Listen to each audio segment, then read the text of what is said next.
The interviewer said my name, which made my thoughts clip. I don't say my name, not even in my head. She'd said it correctly, which people generally don't. I'm Adela, she said. She had an eye patch and blonde hair the same color and texture as hay. I'm the vice secretary of...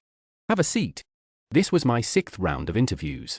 The job I was interviewing for was an internal posting. It had been marked security clearance required because it was gauche to use the top secret stamps on paperwork with salary bands. I'd never been cleared to this security level, hence why no one would tell me what the job was. As it paid almost triple my current salary, I was happy to taste ignorance. I'd had to produce squeaky clean grades in first aid, safeguarding vulnerable people, and the Home Office's Life in the UK test to get this far. I knew that I would be working closely with refugees of high interest status and particular needs, but I didn't know from whence they were fleeing. I'd assumed politically important defectors from Russia or China. Adela, vice secretary of God knows what, tucked a blonde strand behind her ear with an audible crunch. Your mother was a refugee, wasn't she? She said, which is a demented way to begin a job interview. Yes'm. Cambodia, she said. Yes'm. I'd been asked this question a couple of times over the course of the interview process. Usually people asked it with an upward lilt, expecting me to correct them because no one's from Cambodia.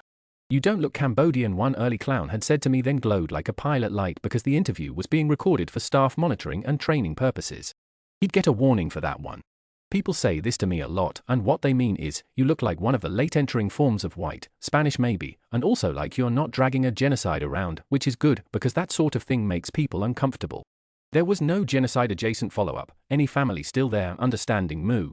Do you ever visit? Sympathetic smile. Beautiful country, darkening with tears. When I visited, visible on lower lid, they were so friendly. Adela just nodded. I wondered if she'd go for the rare 4th option and pronounce the country dirty. She would never refer to herself as a refugee or even a former refugee, I added. It's been quite weird to hear people say that. The people you will be working with are also unlikely to use the term. We prefer expat.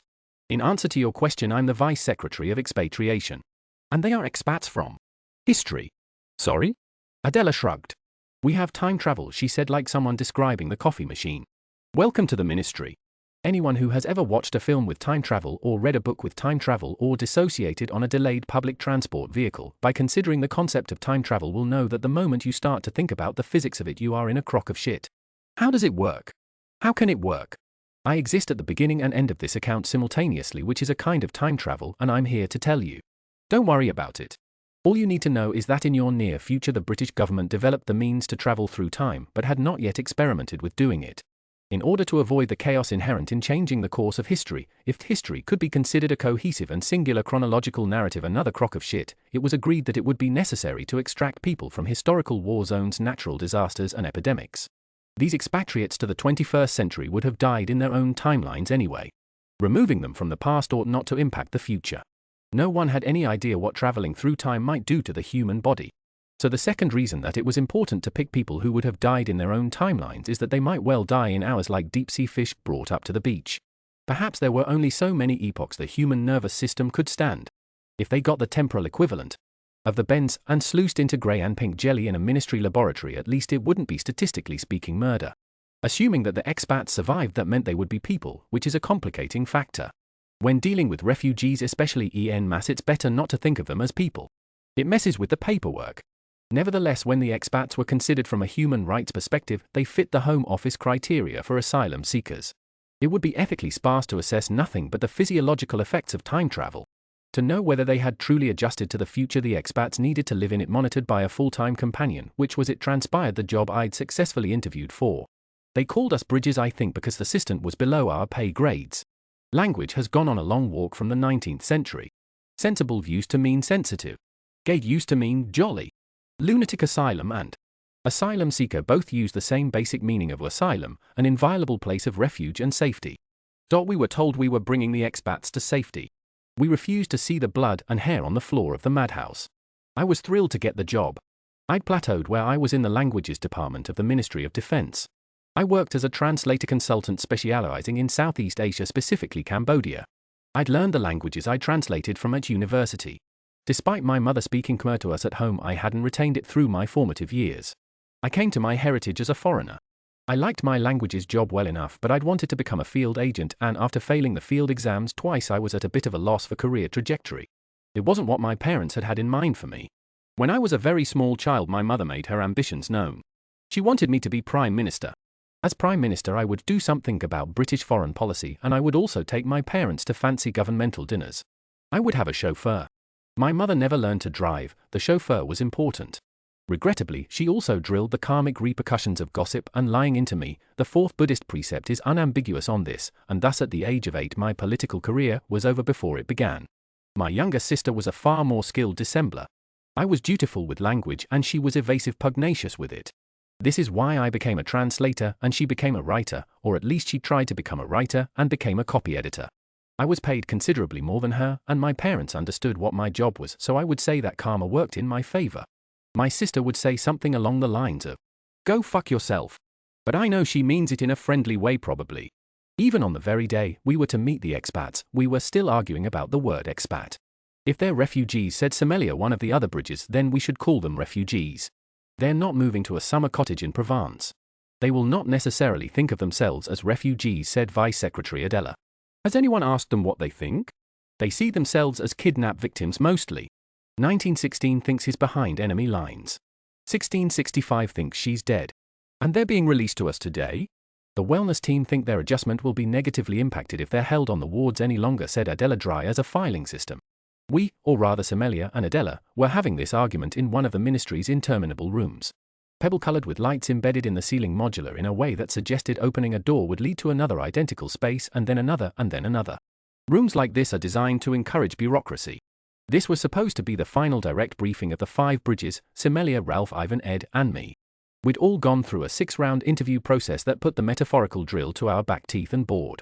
Have you now or ever been convicted of or otherwise implicated in any activity that might undermine your security status? Then 9 months of preparation. The endless working groups and background checks. The construction of shell jobs in our old department's Defense Diplomatic Home Office.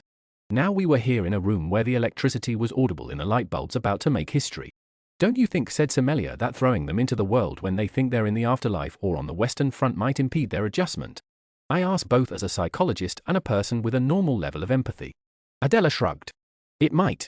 But this country has never accepted expatriates from history before. They might die of genetic mutations within the year. Should we expect that? I asked, alarmed. We don't know what to expect. That's why you have this job.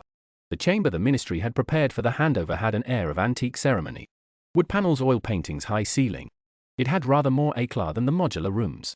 I think someone on the administration team with a sense of drama had arranged the move. In its style and in the particular way the windows flattened the sunlight, the room had probably remained unchanged since the 19th century. My handler Quentin was already there. He looked bilious, which is how excitement shows on some people. 2 agents led my expat through the door at the other end of the room before I'd adjusted to knowing he was coming. He was pale drawn. They'd clipped his hair so short that his curls were flattened. He turned his head to look around the room and I saw an imposing nose in profile like a hothouse flower growing out of his face. It was strikingly attractive and strikingly large. He had a kind of resplendent excessive feature that made him look hyper-real. He stood very straight and eyed my handler. Something about me had made him look and then look away. I stepped forward and his eyeline shifted. Commander Gore? Yes. I'm your bridge. Graham Gore, Commander Royal Navy, C.1809, C.1847, had been in the 21st century for 5 weeks, though like the other expats he'd been lucid for only a handful of those days. The extraction process had merited a fortnight of hospitalization. 2 of the original 7 expats had died because of it and only 5 remained. He'd been treated for pneumonia, for severe frostbite, for the early stages of scurvy, and 2 broken toes on which he had been blithely walking. Lacerations 2 from a taser. He'd shot at 2 of the team members who'd come to expatriate him, and a 3rd was forced to fire. He'd attempted to flee the ministry wards 3 times and had to be sedated. After he'd stopped fighting back, he'd gone through a ground zero orientation with the psychologists and the Victorianists. For ease of adjustment, the expats were only given immediate applicable knowledge. He came to me knowing the basics about the electric grid, the internal combustion engine, and the plumbing system. He didn't know about the First and Second World Wars or the Cold War, the sexual liberation of the 1960s, or the War on Terror. They had started by telling him about the dismantling of the British Empire, and it hadn't gone down well. The ministry had arranged a car to take us to the house. He knew theoretically about cars, but it was his first time in one. He stared through the window, pallid with what I assumed was wonder. If you have any questions, I said, please feel free to ask. I appreciate that this is a lot to take in. I am delighted to discover that even in the future the English have not lost the art of ironic understatement, he said without looking at me. He had a mole on his throat close to his earlobe. The only existing daguerreotype of him showed him in 1840s fashion with a high cravat. I stared at the mole. "This is London?" he asked finally. "Yes." "How many people live here now?" "Nearly 9 million. He sat back and shut his eyes. "That's far too large a number to be real," he murmured. "I am going to forget that you told me." The house that the ministry had provided was a late Victorian red brick originally designed for local workers. Gore would have seen them built if he'd lived into his 80s. As it was, he was 37 years old and had not experienced Crinolin's A Tale of Two Cities or the enfranchisement of the working classes. He got out of the car and looked up and down the street with the weariness of a man who has traveled across the continent and is yet to find his hotel. I hopped out after him. I tried to see what he could see. He would ask questions about the cars parked on the street perhaps, or the street lamps. "Do you have keys?" he asked. "Or do doors operate by magic passwords now?" "No, I have open sesame," he said darkly to the letter box. Inside, I told him I would make tea. He said he would like, with my permission, to look at the house. I gave it. He made a swift tour. He trod firmly as if he expected resistance. When he came back to the kitchen diner and leaned against the door jamb, I seized up painfully. Stage fright, but also the shock of his impossible presence catching up with me. The more he was there, and he kept on being there, the more I felt like I was elbowing my way out of my body. A narrative-altering thing was happening to me that I was experiencing all over, and I was trying to view myself from the outside to make sense of it. I chased a tea bag to the rim of a mug. "We are to cohabit," he said. "Yes. Every expat has a bridge for a year. We're here to help you adjust to your new life." He folded his arms and regarded me. His eyes were hazel, scrawled faintly with green and thickly lashed. They were both striking and uncommunicative. "You are an unmarried woman?" he asked. "Yes. It's not an improper arrangement in this century. Once you're deemed able to enter the community outside of the ministry or to anyone not involved in the project, you should refer to me as your housemate." "Housemate," he repeated disdainfully. "What does this word imply? That we are two unpartnered people sharing the cost of the rent on a house and are not romantically involved?" He looked relieved. "Well, regardless of the custom, I'm not certain it's a decent arrangement," he said. "But if you've allowed 9 million people to live here, perhaps it's a necessity." Millimeter beside your elbow is a white box with a handle. "It's a refrigerator, a fridge we call it. Could you open the door and take out the milk, please?" He opened the fridge and stared inside. "An icebox," he said, interested. "Pretty much. Powered by electricity. I think electricity has been explained to you, yes. I am also aware that the Earth revolves around the sun. To save you a little time." He opened a crisper. "Carrots still exist then? Cabbage too? How will I recognize milk? I'm hoping you will tell me that you still use milk from cows." "We do. Small bottle, top shelf, blue lid." He hooked his finger into the handle and brought it to me. "Maid's got the day off." "No maid. No cook either. We do most things for ourselves." "Ah," he said and paled. He was introduced to the washing machine, the gas cooker, the radio, the vacuum cleaner. "Here are your maids," he said. "You're not wrong. Where are the 1,000-league boots?" "We don't have those yet." "Invisibility cloak? Sun-resistant wings of Icarus?" "Likewise." He smiled. "You have enslaved the power of lightning," he said, "and you've used it to avoid the tedium of hiring help." "Well," I said, and I launched into a pre-planned speech about class mobility and domestic labor, touching on the minimum wage, the size of an average household, and women in the workforce. It took a full 5 minutes of talking, and by the end I'd moved into the same tremulous liquid register I used to use for pleading with my parents for a curfew extension. When I was finished, all he said was a dramatic fall in employment following the First World War. "Ah. Maybe you can explain that to me tomorrow." This is everything I remember about my earliest hours with him. We separated and spent the fading day bobbing shyly around each other like clots in a lava lamp. I was expecting him to have a time travel-induced psychotic break and perhaps chew or fold me with murderous intent. Mostly he touched things with a compulsive brushing motion I was later to learn was because of permanent nerve damage from frostbite. He flushed the toilet 15 times in a row, silent as a kestrel, while the cistern refilled, which could have been wonder or embarrassment. At hour 2, we tried to sit in the same room. I looked up when he breathed in sharply through his nose to see him pulling his fingers away from a light bulb in the lamp. He retreated to his bedroom for a while, and I went to sit on the back porch. It was a mild spring evening. Idiot-eyed wood pigeons lumbered across the lawn, belly deep in clover. Upstairs I heard a cautious woodwind polonaise. Strike up, waver and cease. A few moments later his tread in the kitchen. The pigeons took off their wings, making a noise like swallowed laughter. "Did the ministry provide the flute?" he asked the back of my head. "Yes. I told them it might be grounding for you." "Oh. Thank you. You knew I played the flute? A couple of extant letters from you and referring to you mention it." Did you read the letters that mentioned my mania for arson and my lurid history of backstreet goose wrestling?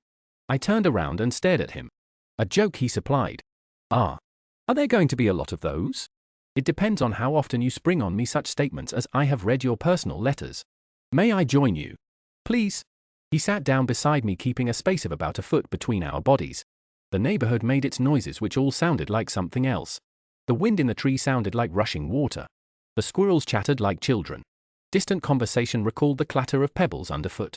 I felt I should have been translating them for him as if he didn't know about trees. He was drumming his fingers on the porch. I suppose, he said carefully, that your era has evolved past such tasteless vices as tobacco. You arrived about 15 years too late. It's going out of fashion. I've got some good news for you, though. I got up, he turned his head so as not to have my bare calves in his eyeline, fetched a packet of cigarettes and a lighter from a drawer in the kitchen and came back. Here. Something else I got the ministry to lay on. Cigarettes more or less replace cigars in the 20th century. Thank you. I'm sure I will adapt. He busied himself with working out how to remove the plastic film, which he put carefully away in his pocket, flicking the Zippo and frowning at the warning label. I stared at the lawn and felt like I was manually operating my lungs. A few seconds later, he exhaled with obvious relief. Better? It embarrasses me to convey just how much better. In my time, well-bred young ladies did not indulge in tobacco. But I note that a great deal has changed. Hemlines, for example. Do you smoke? No. He smiled directly into my face for the first time. His dimples notched his cheeks like a pair of speech marks. What an interesting tone. Did you used to smoke? Yes. Did you stop because all cigarette packets carry this garish warning? More or less. As I said, smoking is very out of fashion now because we discovered how unhealthy it is. Damn it. Could I have one, please? His dimples and his smile had vanished on damn. I suppose as far as he was concerned, I might as well have said fuck. I wondered what was going to happen when I did eventually say fuck, which I did at least 5 times a day. Nevertheless, he proffered the packet and then lit my cigarette with anachronistic gallantry. We smoked in silence for a while. At some point he raised a finger to the sky. What is that? That's a plane. An aeroplane, to give it its full name. It's a ship of the sky. There are people in there? Probably around 100. In that little arrow. He watched it squinting along the cigarette. How high up is it? 6 miles or so. I thought so. Well. You have done something interesting with your enslaved lightning. It must be flying very fast. Yes. A flight from London to New York takes 8 hours. He coughed suddenly, bringing up a mouthful of smoke. I want you to stop telling me things for a moment, please, he said. That's quite enough for today. He ground the cigarette out on the porch. 8 hours, he murmured. No tides in the sky, I suppose. That night I slept with unpleasant lightness, my brain balanced on unconsciousness like an insect's foot on the meniscus of a pond. I didn't so much wake up as give up on sleep. Outside on the landing there was a huge tongue-shaped shadow stretching from the closed bathroom door to my bedroom. I put my foot in it and it went squelch. Commander Gore? Came a muffled voice from behind the door. Good morning. The bathroom door swung open guiltily. Gore was already fully dressed and sitting on the edge of the bath smoking. The bottom of the bath had a low-tide mark of cigarette ash and soap scum. 2 cigarettes were crushed out in the soap dish. As I would discover, this would become his habit. Rising early, bathing, ashing in the tub. He could not be persuaded to sleep in, use the shower, which he disliked and intimated was unhygienic, or ash in the ashtrays I would pointedly leave on the edge of the bath. He would be embarrassed by the sight of my razor shave with a cutthroat blade and insist on separate soaps. All this was to come. On that first morning there was Gore chain-smoking and a bleeding water supply line. The toilet cistern lay on the floor gleaming like a slain whale. A vile smell was seeping up from the floor. I was trying to see how it worked, he said diffidently. I see. I fear I may have got carried away. Gore was an officer from the dusk of the age of sail, not an engineer. I'm sure he knew plenty about ship's rigging, but he'd probably never handled an instrument more technologically complex than a sextant. Men in their right minds are not usually overcome with a mania for pulling the plumbing apart. I suggested he might like to wash his hands at the sink downstairs, and I could perhaps call a plumber, and we could potentially take a constitutional walk on the nearby heath. He gave this due consideration over the stub end of the cigarette. Yes, I would like that, he said finally. We'll go downstairs and wash our hands first. It was clear water, he said, grinding out the cigarette.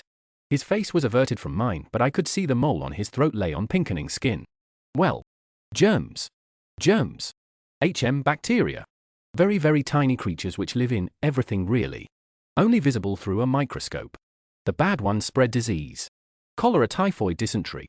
I might as well have named the Father, the Son, and the Holy Spirit for the look of alarmed amazement that came over Gore's face. He looked down at his hands and then slowly extended his arms, holding them away from his body like a pair of rabid rats. He took some comfort from the phrase fresh air. At least once we'd stepped out onto the heath. He was far more impressed by germ theory than he had been by electricity. By the time we'd crossed the first of the early morning dog walkers, I was enthusiastically describing the cause of tooth cavities with hand motions. I don't think it's very polite of you to say there are germs in my mouth. There are germs in everyone's mouths. Speak for yourself. There'll be germs on your shoes and under your nails. It's just how the world works. An aseptic environment is, well, it's a dead one. I won't be participating. You don't have a choice. I will write a strongly worded letter of complaint. We walked a little farther. The color was starting to return to his cheeks, though around his eyes I could see score marks of strain and insomnia. When he saw me scrutinizing him, he raised his eyebrows, and I tried a cautious smile. Careful, he said. Your germs are showing.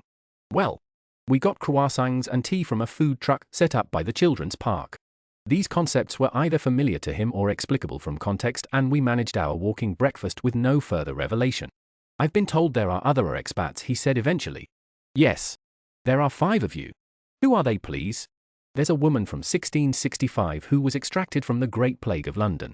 Ah. A man, a lieutenant I believe, from 1645, Battle of Naseby.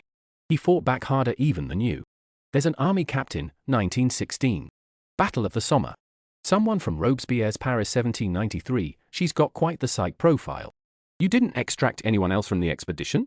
No, may I ask why not? Well, this is an experimental project. We wanted to pull individuals from across as wide a range of time periods as possible. And you chose me rather than, say, Captain Fitzjames? I blinked up at him, surprised. Yes. We had documentary evidence that you'd left the expedition, that I'd died. Ah. Yes. How did I die? They didn't say. You were referred to as the late Commander Gore. Who art they? Captain Fitzjames, Captain Crozier. Co-leading the expedition after the death of Sir John Franklin. We'd fallen into a languid patrolling step and he'd gone cool. Captain Fitzjames spoke very highly of you, I ventured. A man of great stability of character, a very good officer, and the sweetest of tempers. That at last brought his dimples out. He wrote his memoirs on his return then? Gore said, amused. Ah. Commander Gore. HM? I think I should. Could we sit down? On that bench over there. He pulled up the swing of his step so abruptly that I kicked myself in the ankle trying to stop. You are about to tell me something happened to Captain Fitzjames, he said. Let's sit down. Here. What happened? He asked. The dimples had gone. Apparently I did not get them for very long. Something happened to everyone. What do you mean? He asked, a touch impatiently. The expedition was lost. Lost? In the Arctic. No one returned. There were 126 men in 2 of the most powerful ships in the service, he said. You are telling me not one returned to England? Captain Crozier. He'd been to Antarctica, no one survived. I'm sorry. I thought you'd been told at the ministry. He stared at me. The green rings in his eyes turned the color of shine chestnuts when he canted his head. Tell me, he said slowly, what happened. Once I left. So. Yes. Right. Ah. We picked you up in 1847 from Cape Felix. We knew a summer camp had existed there, but we weren't sure what it was. It was a magnetic observatory. It doubled as a base for the hunting parties too. Right, okay. So we knew that the camp had been abandoned in a hurry. When the site was found in 1859, there was all this abandoned equipment. Tents. Scientific instruments. Bearskins. Historians were never sure why, but we thought, surely it was because of you, he said, comprehension breaking on his face. The flash of lightning, I thought it was. Then that doorway of blue light. Yes. I saw figures in the doorway. There was an enormous net. Which hurt. I'm sorry. We couldn't send people through the portal, we didn't know what would happen to them. I think the net was steel-linked. To stop you from cutting yourself free. More staring. I hurriedly added, we weren't sure that we were the cause of your men abandoning the camp until we did it. It's one of the great mysteries, so we thought we might as well take our chances that it was us. And did your people kill everyone? He asked. His voice was strangely mild, but there was a crimson rash prickling across his cheeks. I know my officers. Knew them. They would have come out after me. Sent a party after me. I'm sure they did come after you, but the portal would have closed by then. How did they die then? Well, the sea never thawed. The 2 ships stayed trapped in the pack ice. By winter 1847 the expedition had lost 9 officers and 15 men.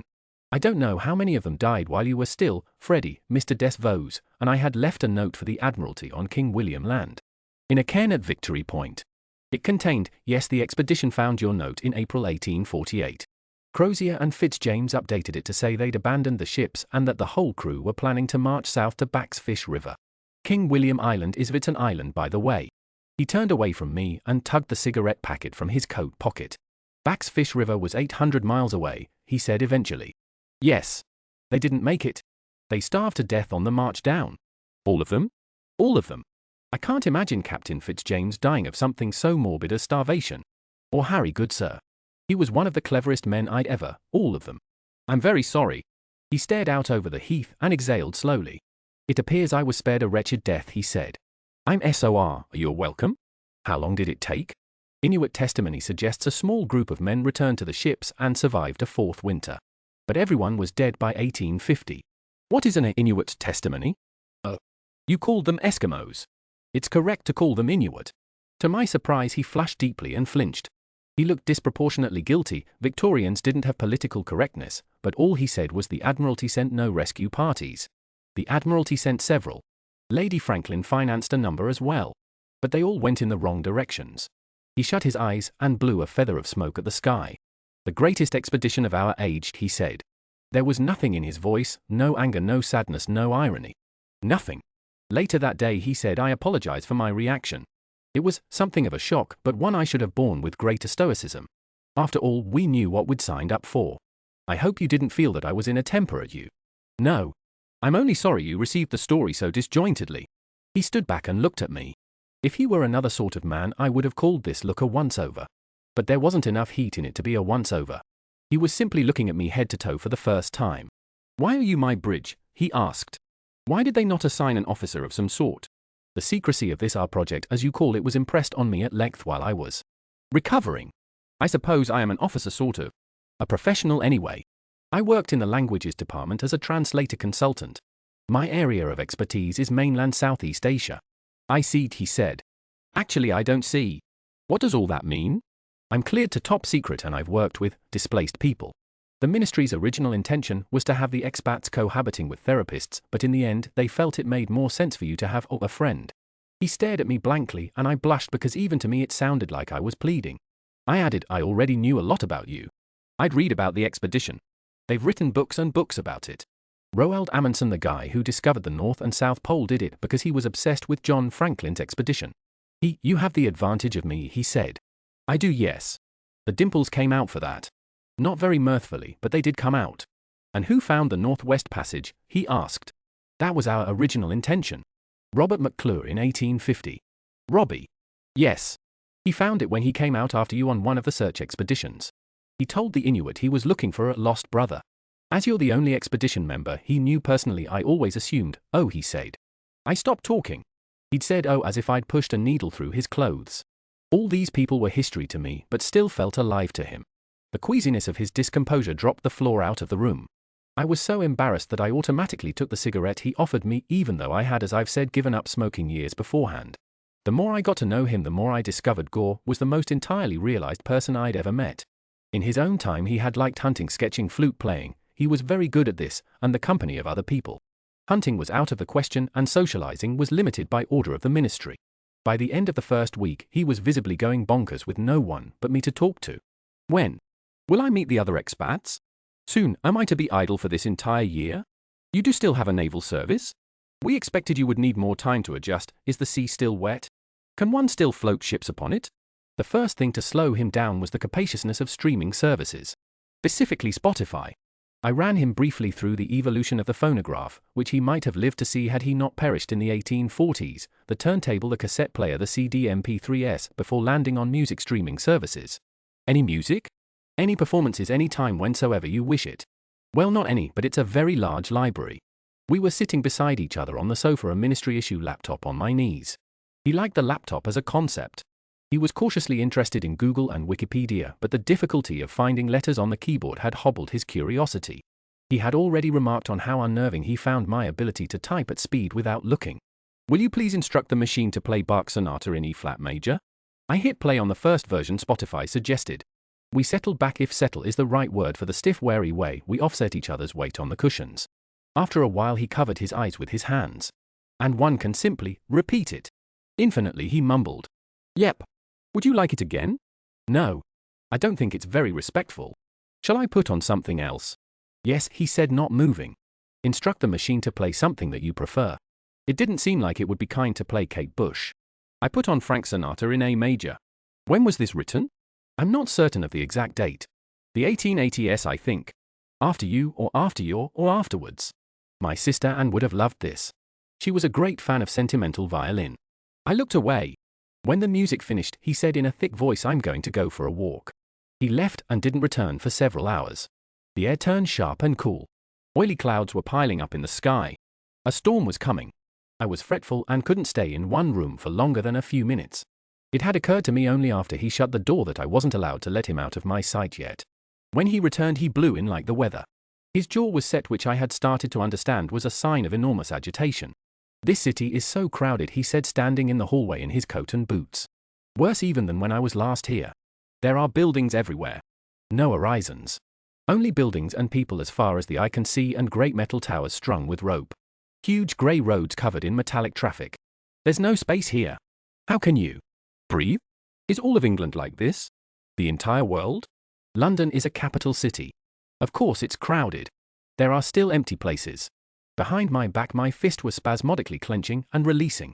Where? I would like to go somewhere where I don't feel as if I'm in a microscope slide. There are currently movement restrictions on all expats. You must have been told. You can't leave the boundary lines. He stared at me unseeing. I'm going to have a bath, he said finally. While I still worked in languages, I'd been employed as the primary translator on a project between the Trade Department and a Pan-ASEAN Forestry Commission. I'd had a grisly time translating internally displaced person, which, during this project, referred to people who had been forced to leave their villages because of logging work, hard to explain because some other people often from the same villages had achieved economic stability and long-term employment because of the logging work. Progress, that was another tricky thing to translate. I'd sat with the term internally displaced person until I'd broken it down semantically. I was wrestling with a ghost meaning. A person whose interiority was at odds with their exteriority, who was internally, in themselves, displaced. I was thinking about my mother, who persistently carried her lost homeland jostling inside her like a basket of vegetables. Gore was internally displaced in this way. I could sometimes see him regarding the modern world as if through a telescope. He stood forever on the deck of a ship somewhere in the early 1800s. He must have done it even in his own era, coming down from the ports to note with alarm that women were wearing their sleeves wide again, that some European country had declared war on another again while he was months or years away at sea. He told me stories as if he were trying to catch himself in amber. Just like my mother, though I didn't tell him that. I told him about the Forestry Commission and he listened keenly. You were quite important, he suggested. No need to flatter me. I was just a translator. One never understands one's use but through the opinion of others. Take the Aden expedition. That was a triumph, and my captain insisted I be promoted to first luff as if I'd had a major hand in it. I smiled at his knuckles. We'd been briefed on teaching moments where we might find the values of the expats didn't align with those of modern multicultural Britain. For Gore Control had identified the conquest of Aden and the Second Opium War. Avoid confrontational or oppositional language. Avoid being drawn into conversations about personal value systems. In January 1839, the British decided to acquire the port of Aden, which was part of the Sultanate of Lahej. It was a useful port on the trade route to the Far East. So far as I understood the British Empire, other people's countries were useful or negligible, but rarely conceived of as autonomous. The Empire regarded the world the way my dad regards the elastic bands the post deliverer drops on their round. This is handy, it's just lying here. Now it's mine. Did you have a major hand at Aden then? I asked like a coward. Modesty is a virtue, and I must warn you that I am a very virtuous man. I should warn you that these days blowing up an Arabian port because you want to claim it for the empire is generally frowned upon. But intervening in the trade commission of another country in order to increase the trade advantage of the kingdom is considered diplomatic. Well, I said, and I was about to protest that it had been an environmental intervention, even though it would mean having to explain environmental, when I saw that he was regarding me with something approaching admiration, and I stopped. I should say that my face does a good impression of whiteness, late entering or not. I didn't know how to tell Gore that I'd been tricking him feature by feature. I wasn't sure I was ready to. He'd made, as people do, an assumption about me that left me room to maneuver. Later, when he found out the truth, as people do, he'd be unbalanced by his own mistake. Another person's unguardedness. In that moment can be very useful interpersonally as long as you don't soften. There is language I could use about this if I were the melodramatic type, behind enemy lines for example, or double agent. My sister might use these terms, or she might call me a fraud. Besides, I'd read both of his extant letters. He'd written to his father to say that he was pleased with the outcome at Aden. 150 Arabs died in the battle and the British didn't sustain a single casualty. It was a bloodbath. Your job sounds very interesting, he said. How did you get it? Gore wouldn't watch television. He seemed to find it a tasteless invention. You can send dioramas through the ether, he said, and you've used it to show people at their most wretched. No one's forcing you to watch EastEnders. Any child or unmarried woman of virtue might engage the machine and be faced with lurid examples of criminal behavior. No one's making you watch Midsomer Murders either. Or deformed monstrosities against the will of God, what? Sesame Street, he said. Then he had to busy himself with looking through his pockets for his cigarettes, his tongue tenting his cheek as he tried not to laugh. Finally, at a loss for anything else to do, he began to pick over the bookshelves. I hit an early win with Arthur Conan Doyle. I tried giving him the Aubrey Maturin series starting with Master and Commander, but he found them upsettingly nostalgic. He liked Great Expectations but made it less than a fifth of the way through Bleak House. I suggested The Brunt. And I might as well have told him to pick up and read A Pigeon. He had no patience for Henry James, but he liked Jack London. Out of curiosity, I tried him on Hemingway, which he pronounced shocking, and read in the bath. One day on a whim I gave him Rogue Mail by Geoffrey Household. It was the literary equivalent of Playing with Fire. I delayed my explanations of the world wars, much less given context about why an unnamed English crack shot and sportsman would want to try shooting a European dictator in the 1930s. But he'd complained so much about not being able to hunt that I thought the premise might entertain him. A day or so later I got the email that officially launched the next segment of the project. Commander Gore? HM. I have some good news. The ministry want us to go in next week. He did not look up. Oh. You've not got very far with Rogue Mail then. Oh, he said, and I finished it. And then I started it again. Gore hauls himself aboard the ship, met by the mittened hands and muffled faces of the watch. The ship, trapped in sea ice, tilts queasily to one side where the frozen waves have shoved against the hull. Below deck, so sealed from the elements and so thick with bodies that the air is warm, Gore finds the crew in the rare humid grip of a hurry. Captain Fitzjames has convened an emergency command meeting. He hands off his bag to the officer's steward and insists on attending the meeting, trying to shake the ice dementia. He knows without consulting a glass that his mouth is corpsey blue. In the sick bay, Stanley, the ship's surgeon, asks him for the date. The 24th of July 1847, he says after too thick a pause. You want a firmness of diction, mutters the doctor. He does not. Say you're slurring, not to an officer. Gore tries a smile. Fissures teem along his lips.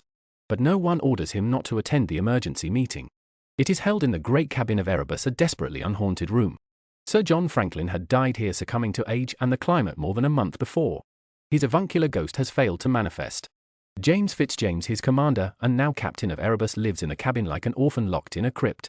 Captain Crozier of Terror, the expedition's new leader, has sent Lieutenant Irving over to Erebus. He is a shy man with heavy whiskers and an unhappy habit of quoting scripture at sailors. I'm afraid, says Irving, that it isn't good news.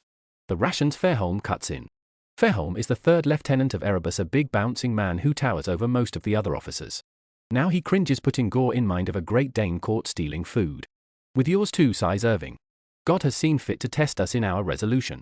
But his ways are not our ways, and the wiseness of the world is as foolishness too. Gore puts his palm down flat on the mahogany table. Gently but with finality. The drone of Irving's voice bespeaks panic, that of a preacher pleading with the weather. James, he says. He means Fairholm. He wouldn't presume to address Captain Fitzjames by his Christian name in a command meeting, but it is Fitzjames who answers. It's the tinned rations, Fitzjames says. Some of them have been found to be inedible. More so than usual, he adds, smiling faintly. Rotted. On both ships, so they must have been defective when we shipped out rather than attributable to some noxious influence on the journey. Gore lifts his hand. His left a smear on the table the color of tamarind flesh.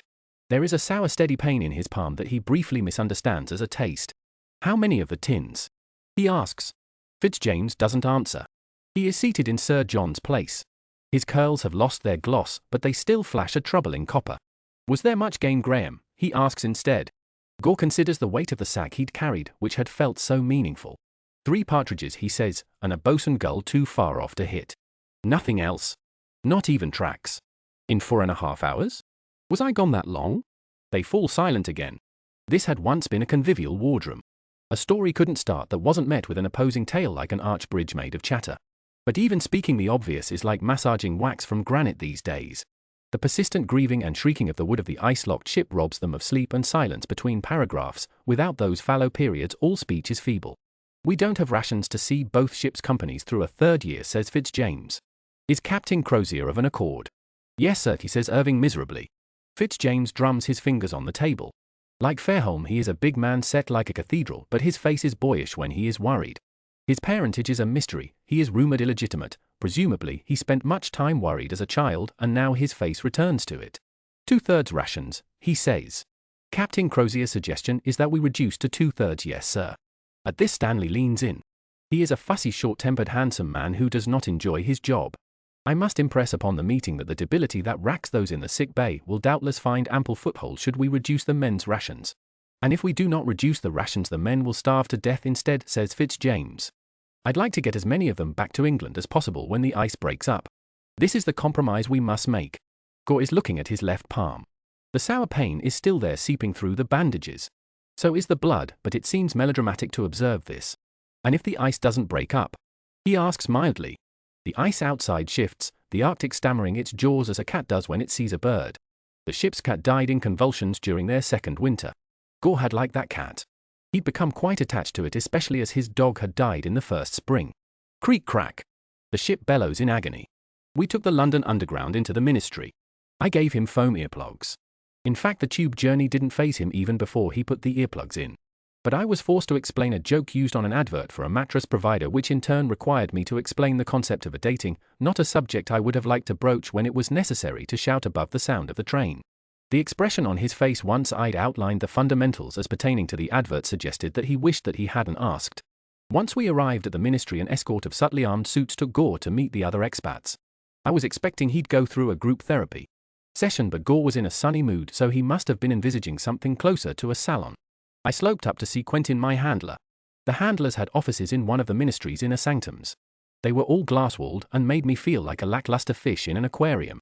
Quentin treated me with an impatient familiarity, as if we were both sticky and were leaving streaks on each other. He was a former field agent. I couldn't decide if his job as my handler was proof that he had been a good or bad one. Hi, Quentin. Ah. London's notorious toilet exploder. Okay, well. No, honestly, I'm glad it wasn't anything more serious. Has he exhibited any other violent tendencies? It wasn't violent. It didn't even wake me up. It was just very thorough. Any sign of cognitive impairment? Millimeter. When the wellness team released him, I was told he'd been informed about the fate of the expedition. He didn't know anything. He'd assumed they'd survived. Ah. That's a problem. He was told 3 times. The first 2 times were followed by his second and third escape attempts. Both times he was disorientated. Seemed a bit damaged in transit. When he didn't make a break for it the third time, we assumed it had sunk in. Has this happened to any of the other expats? 1916 keeps asking when he's going to be sent back to the front. Can't keep it in his head that the war's been over for a century. Anything else? Depressive or manic bouts? Is the calmest man I've ever met. Nice for you. All right, I'll raise it with the vice secretary. Might be a good idea to get the expats in an MRI scanner. Keep a close eye on any changes in his behavior. Report any signs of physical or mental deterioration immediately. What'll happen if they start going insane? Quentin grimaced. Back on the wards, he said evasively. If the effects of time travel severely impact their quality of life, they're better off in an enclosed environment where they can be cared for. We let that sit on the table between us. I said, did you get my email about the budget? I'm getting a cleaner? Not a ministerial cleaner. Someone who does the hoovering. You can't make him clean. He thinks it's inappropriate for people of our class to scrub floors. I tried to explain that I've never had a cleaner in my life and my mother had been a cleaner. No luck. It took him half a day to get his head around the fact I have a degree, but now he thinks I'm Professor Emeritus. You know he went to sea at the age of 11? He's made quite an impression on you, said my handler dryly. We've been in each other's pockets for 2 weeks. Hard for him not to. Is there not enough leeway in your current budget? Not at the rate he's going through cigarettes. You should discourage that. What? And impact his quality of life. That got a cool laugh. Touché. I'll look into it. After I met with Quentin, I went to the bridge meeting chaired by Vice Secretary Adela, who didn't improve with familiarity. She was a small, tough, wiry woman who put me in mind of an elegant alligator. Since joining the time travel project, I'd learned she was a former field agent, one of the old school, and had lost her eye in Beirut in 2006. Her dashing black eye patch almost distracted from her face, which had an uncanny architecture that suggested reconstructive rather than cosmetic surgery. The bridges were all wound up. No one else's expat had had a polite nervous breakdown and dissected a toilet, but the other bridges described an expat trying to address God through Radio 3, another picking a fight with a parked car. Complex PTSD, said Sommelier. Is complex, said Adela. Thanks for your input. Given their histories, mental trauma is to be anticipated. I remind you that we are interested in the actual feasibility of taking a human body through time. Our concern is if the process of time travel has major implications for the expat or the expat's surroundings. Can we send them back? Asked Ivan. I'm asking on behalf of my expat, not because. No, why not? Ma'am Thivan added. We can't risk the temporal repercussions, said Adela. They are supposed to be dead. As long as they're here, it's functionally as if they're dead in their own time. Again, I must emphasize you are focused on the long-term prognoses of the expats in our era. Your remit really could not be clearer. What happens if they survive? I asked. Then you will have the lovely warm glow of having contributed to a humanitarian project. And if they die? Then you will have contributed to a scientific project. Atoms unsuccessfully split and so on. If they survive, what will we do with the door? Asked Sommelier. The use of the door is not your concern, said Adela, all honey-coated arsenic. It is no one's concern until we have established that it can be used at all. You will earn your place in the history book, Sommelier, as long as we can guarantee that history continues. I walked down to the central lobby with Sommelier, who'd left the meeting room like a diver kicking free of a kraken. Sommelier's expat was Captain Arthur Reginald Smith, who'd been extracted from the Battle of the Somme. The expatriation team who'd fetched him had said it was the worst pickup, more viscera than the Battle of Naze, by more howling than the guillotines. When the door closed, one agent had a human eyeball clinging to a crease in her combats. The force of a mortar explosion had bounced it through the portal. How's it all going? I asked her. Sommelier proffered a look that was all eyebrow. Oh, it's going. We can certainly say that it's going. I matched her pace. Sommelier was a little older than me, but far more senior. Before she'd joined the project, she'd held a director's position in the behavioral sciences department. I was somewhat in awe of her, and I translated this into artificial aplomb because I imagined her a woman impatient with another woman's self-deprecation. As we walked, I kept hearing the wet cluck of my foot unsticking from the sole of my brogues. Did you notice that Adela's face has changed again? Asked Sommelier. Yeah. I don't know what fillers she's using, but I think they're alive. Swear to God her cheekbones were on the move. She's an interesting woman, said Sommelier, which could have meant anything.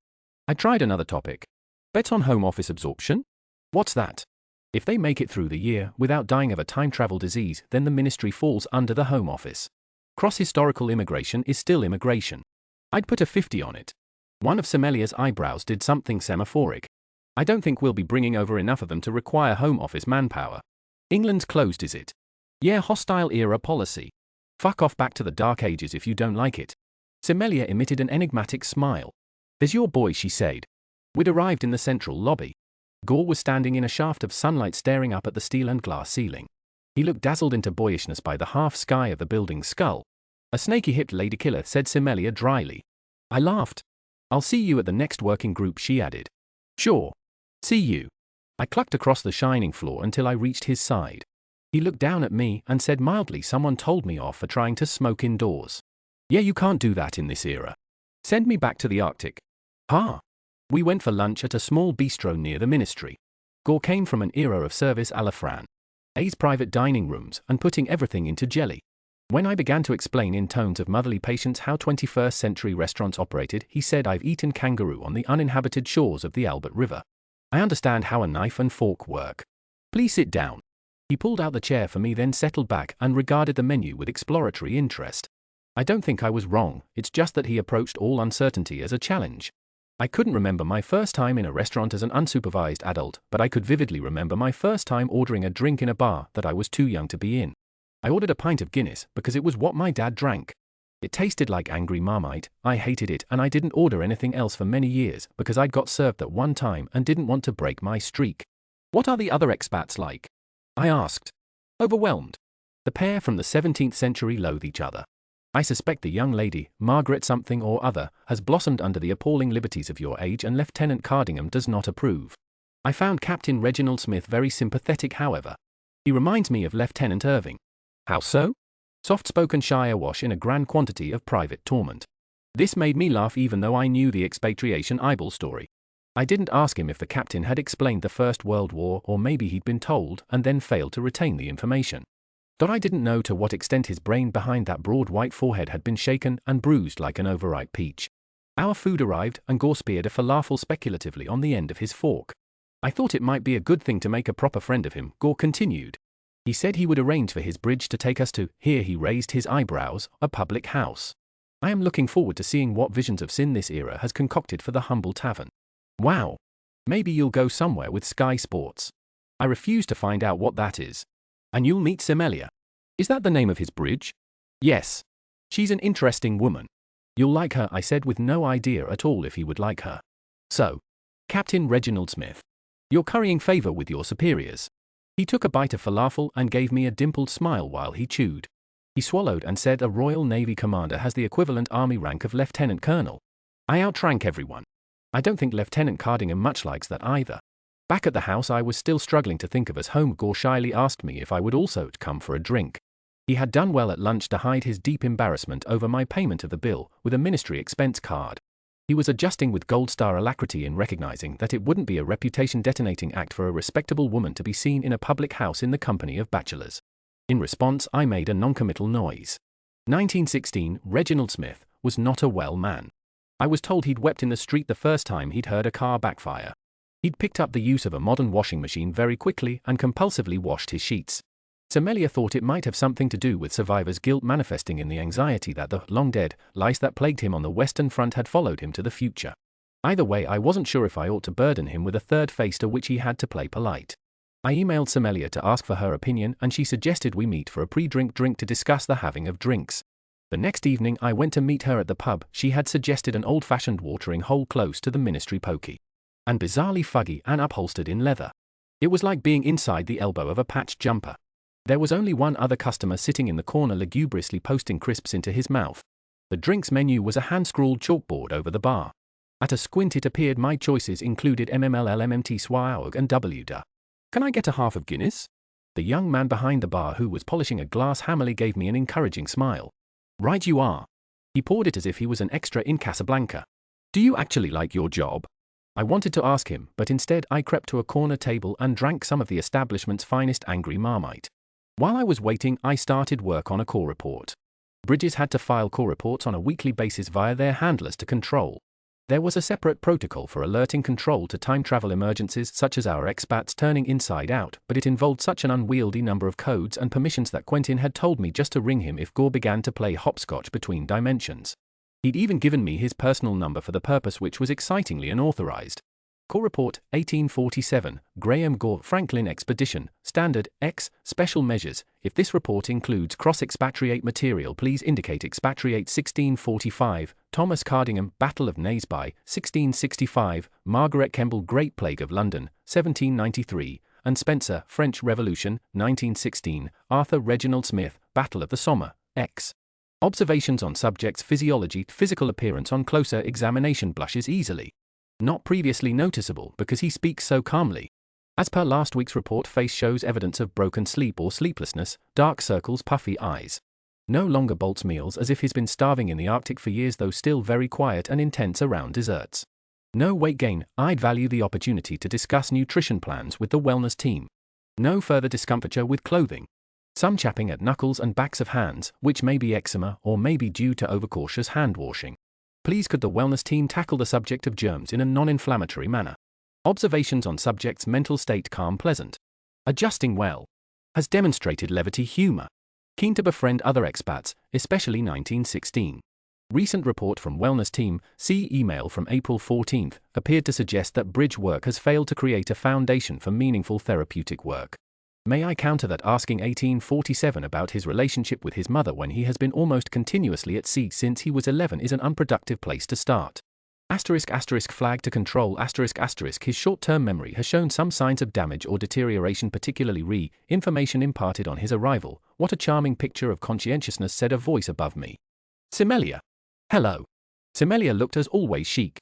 She often wore architectural jackets and skirts in stained glass tones, and their palette improved the room. She was unlikely to get called Miss. She would probably be if the lad behind the bar knew what was good for him. She came back with a glass of chilled red wine, which I hadn't realized was a drink you could get on purpose. Do you think the guy at that table is a spy? I asked. Semelia flicked her eyes to him. No, she said. He's an alcoholic.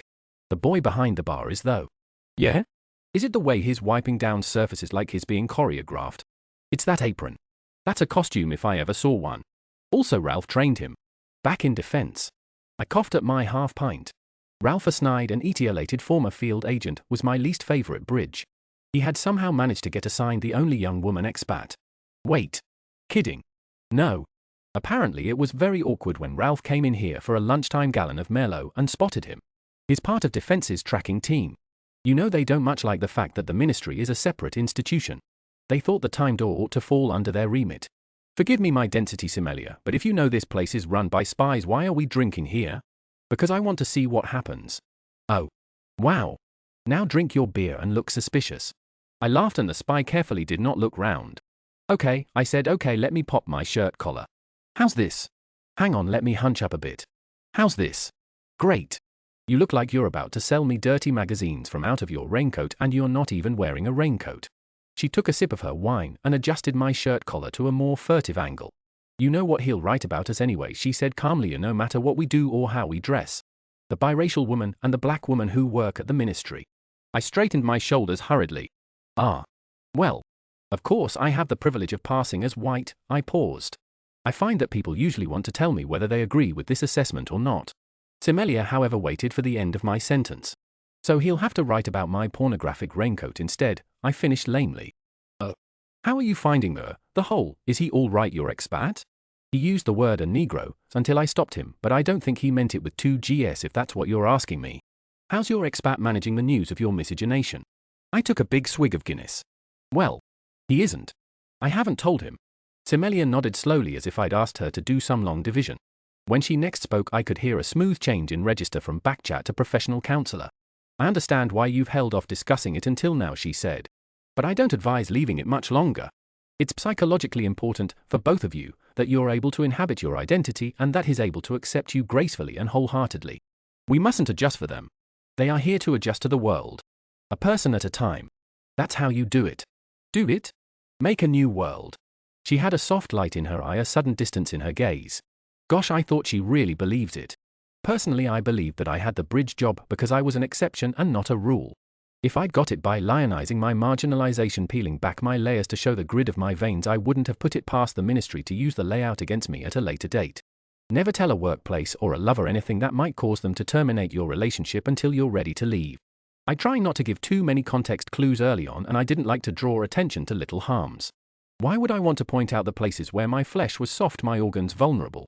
If my white friend casually called sushi exotic, couldn't I be pleased she was eating something other than unseasoned red meat?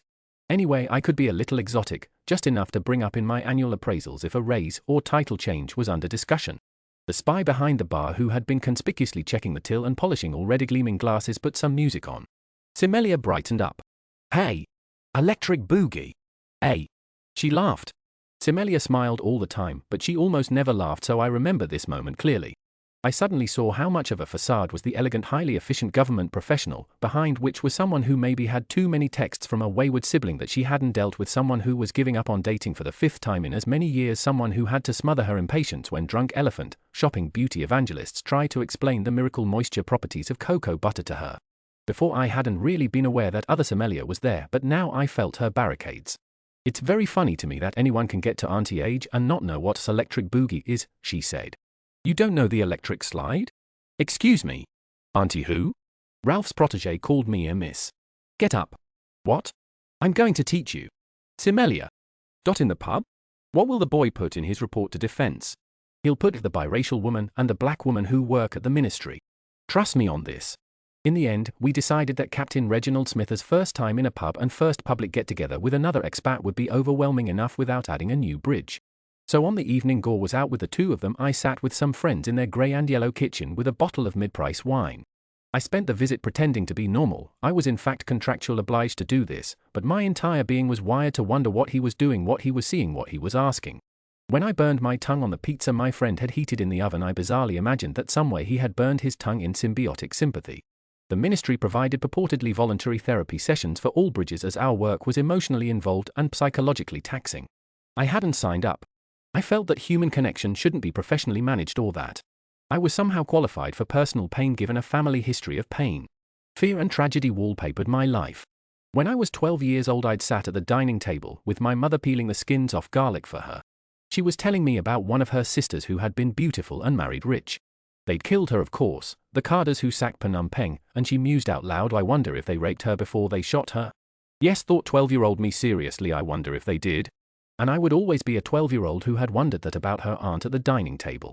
An underrated symptom of inherited trauma is how socially awkward it is to live with.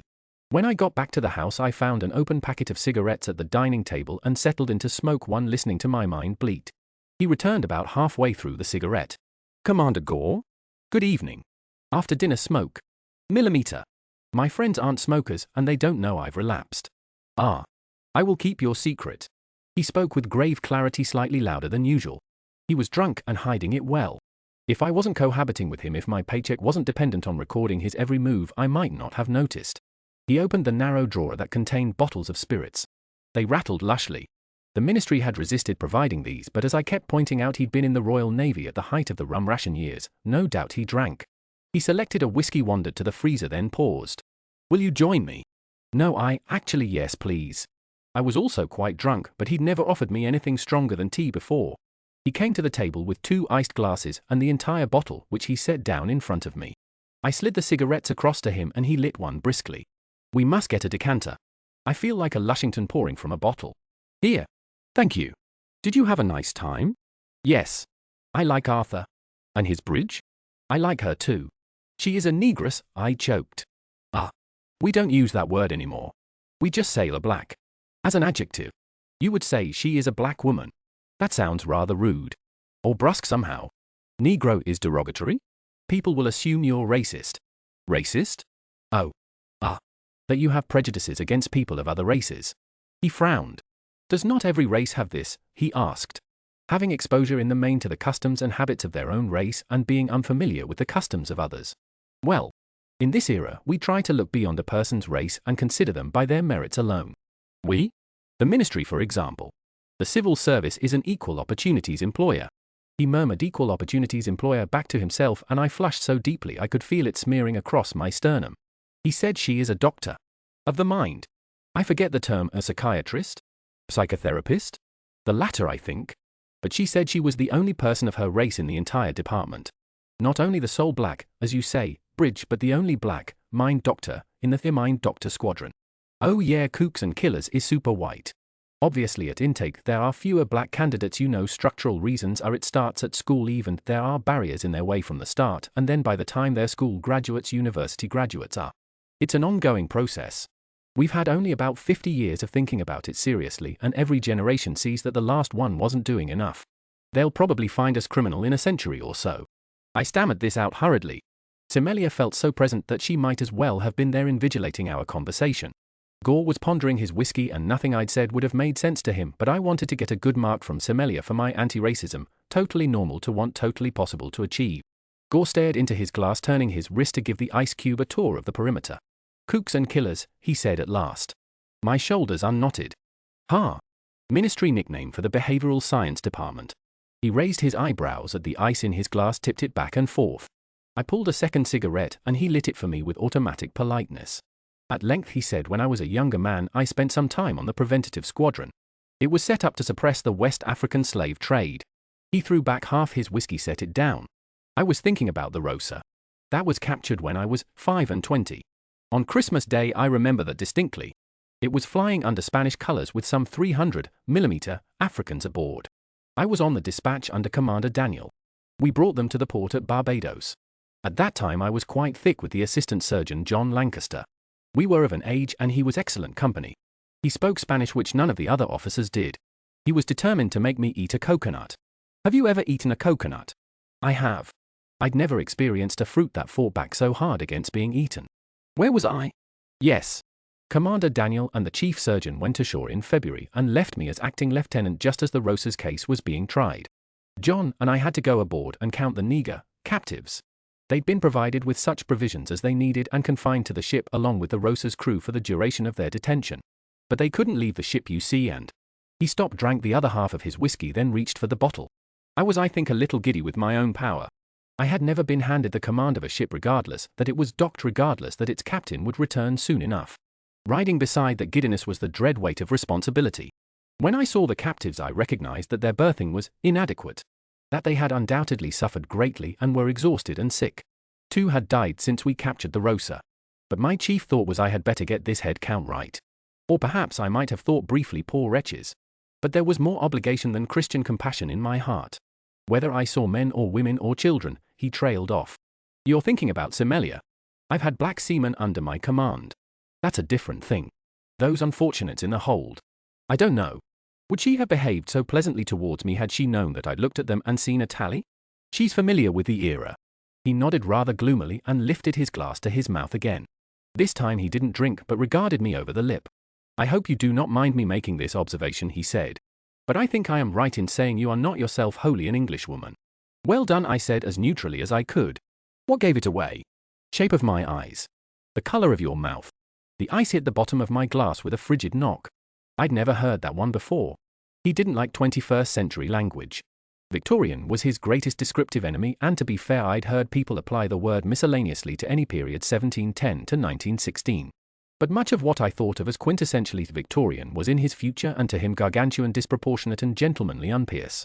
He didn't understand my use of the term a classical music, which meant something to do with formal classicism to him and meant to me that it had violins. He hated text as a verb, sext as an act, tomato as a salad product. One afternoon he came in from a walk and asked me very thoughtfully, some charming young women, out on the heath, addressed me quite boisterously, what is a DILF? It goes without saying that he called me half-caste. Perhaps it goes without saying that it took a while for me to correct him. I'd used it myself before I learned not to. People forget how recent an invention mixed race is, and by the time I was at the ministry we weren't even supposed to write that. We were supposed to write people with a mixed ethnic background. I'd taken my time correcting him because I wasn't sure what I meant to myself. Mixed-race people don't technically belong to either of their heritage spaces, but they don't necessarily belong in a mixed-race space either. There's too much flex in the term. I used to think every mixed-race person was an island composed of a population of 1. Maybe that's because the Cambodian diaspora is so small here, or maybe it's because I wanted willfully to be an exception. Graham used other words too, not wrong exactly, but not right, like your people, or your culture. When I said in a wincingly tight voice that we had the same people and culture, he replied mildly, but I don't think that we do. Then came the image searches about Cambodia on food and dress and customs. I had to do those for him in the early days because he still didn't know how, and the English language internet was not on my side. Exotic, friendly, conservative, resilient. The way he couched his questions too was imperfect. I had to correct ancestor for the grandparents, sacred for polite, tribal leaders for farmers. Eventually he asked if he would meet my family, eyes full of hopeful curiosity. This was forbidden, but I reluctantly showed him a picture of my parents and sister on my personal phone, the screen supernovaed with cracks. He pointed at my sister, beaming. "Oh, there's 2 of you," he said in a voice so full of naked delight that I hurriedly put the phone away. One of the many hypotheses coagulating in these early days of time travel was that language informed experience, that we did not simply describe but create our world through language, like Adam in the Garden of Eden calling a spade, or whatever happens in Genesis. At its heart, the theory promised that the raw stuff of the universe could be carved into a causal household populated by an extended family of concepts. In retrospect, we might have devoted more time to explaining to the expats why they couldn't use what were now considered slurs. Some of them never really got the hang of this. The expats, loose as dust in narrative time, were schooled mercilessly in description. According to the hypothesis, the more accurate their vocabulary, the more likely they would temporally adjust. Assimilate is actually the word we used. They would assimilate if they said phone instead of unholy device, or car instead of horseless carriage, but we meant survive. The bridges were expected to be day-by-day dictionaries. For the expats, Amelia and I were contextually so unusual that we were asked more questions. Will your women's brains not overheat? From 1645, when did you throw off your chains for these, how do you call them, pantsuits? From 1793. I was discomforted by this stilted forbearance of our sex and our skin. It's not that I wanted to be someone like Ralph any more than I wanted to develop a crust, but I'd fondly imagined authority as an equalizer. Twice a week, we would sit the expats in a room with a comfortable chair, a desk, a screen, and a pot of tea. The tea was not essential to the experiment, but they were more inclined to cooperate if they were given nice tea with a china cup and saucer, even 1645 and 1665 who didn't have the manufactured appetite for it.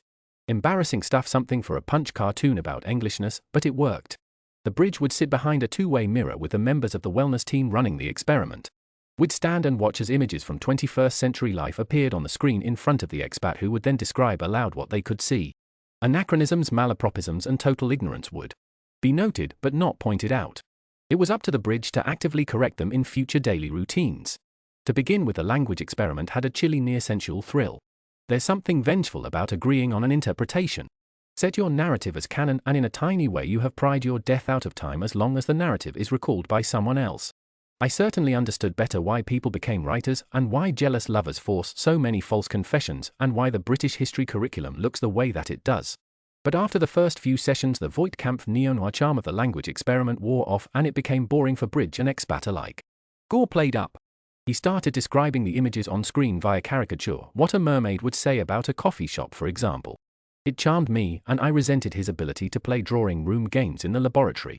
I had limited experience of charm, that twinkly old-fashioned thing that afflicts the eccentric. And my brusque defenses against similar attributes, flirtation, civility, servility, didn't work because Gore's charm was undirected. I might as well have tried to catch fog in a jar. And he'd go on, and Berlin discovering off-the-rack fashion, a horse in an Apple store. He was funny, that was the problem. Funny men are bad for the health. Please just tell us what you can see. Someone from the wellness team would wheedle over the microphone, and Gore would coal up his Victorianisms until I was chewing at my fingers. One pedantic Tuesday, he was placed in front of a screen which showed a blonde, frowning female soldier in combat fatigues carrying a machine gun and kneeling in the undergrowth. He went quiet and considered her for a while over the rim of his teacup. "Commander Gore," prompted the operator from the wellness team. He turned to face us and sighed. "A woman in the workplace," he said. The operator laughed, though she shouldn't have, uncovered her embarrassment by giving me a thumbs up.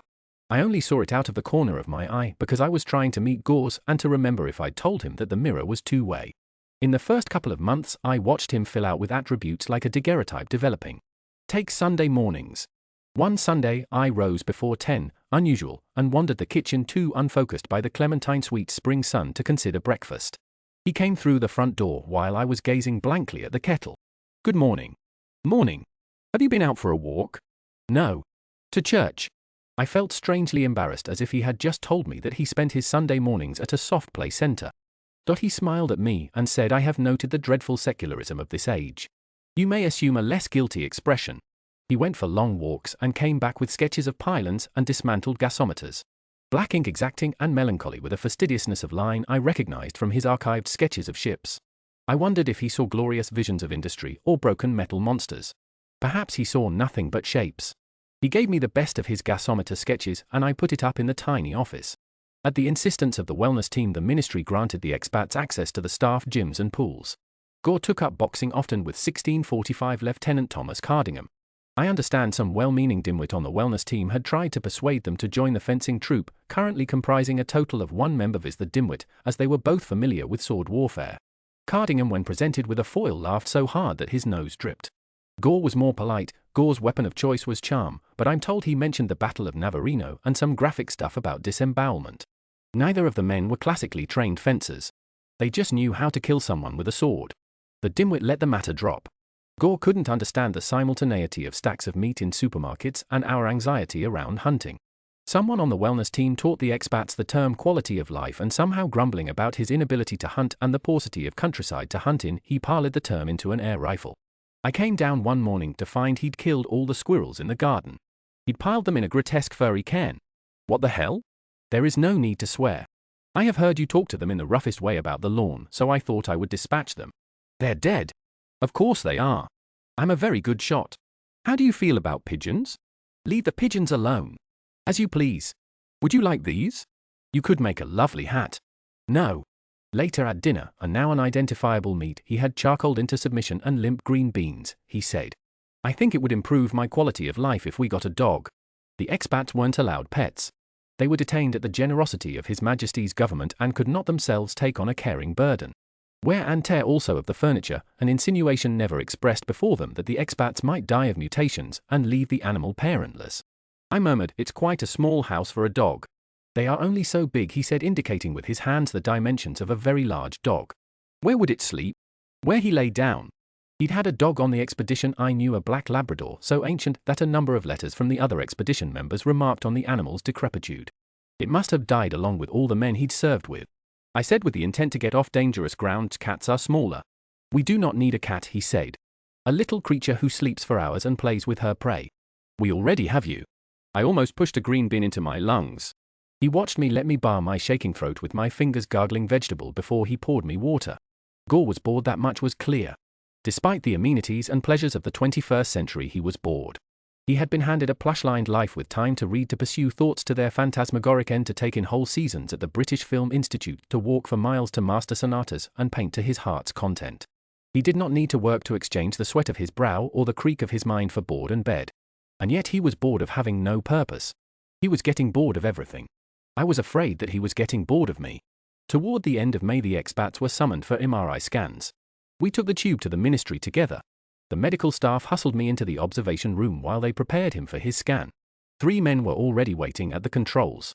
One was a radiographer I'd seen around the ministry. Another, tall and tan with peppery hair, was in uniform with brigadier's pips. The third man was the secretary for expatriation. He had a presence as mild as salad and the beautiful crow's feet of someone who could afford to age attractively. He seemed like he shouldn't have the job, not just that of Secretary of Expatriation, but any job at all, as jobs are not very chic. I expect he had been given it because someone's father knew someone else's father. Although I was a bridge and therefore a key member of the project, I'd had barely any contact with him. Adela acted as de facto rod and crown. "Mr. Secretary," I said. He turned pleasantries onto me.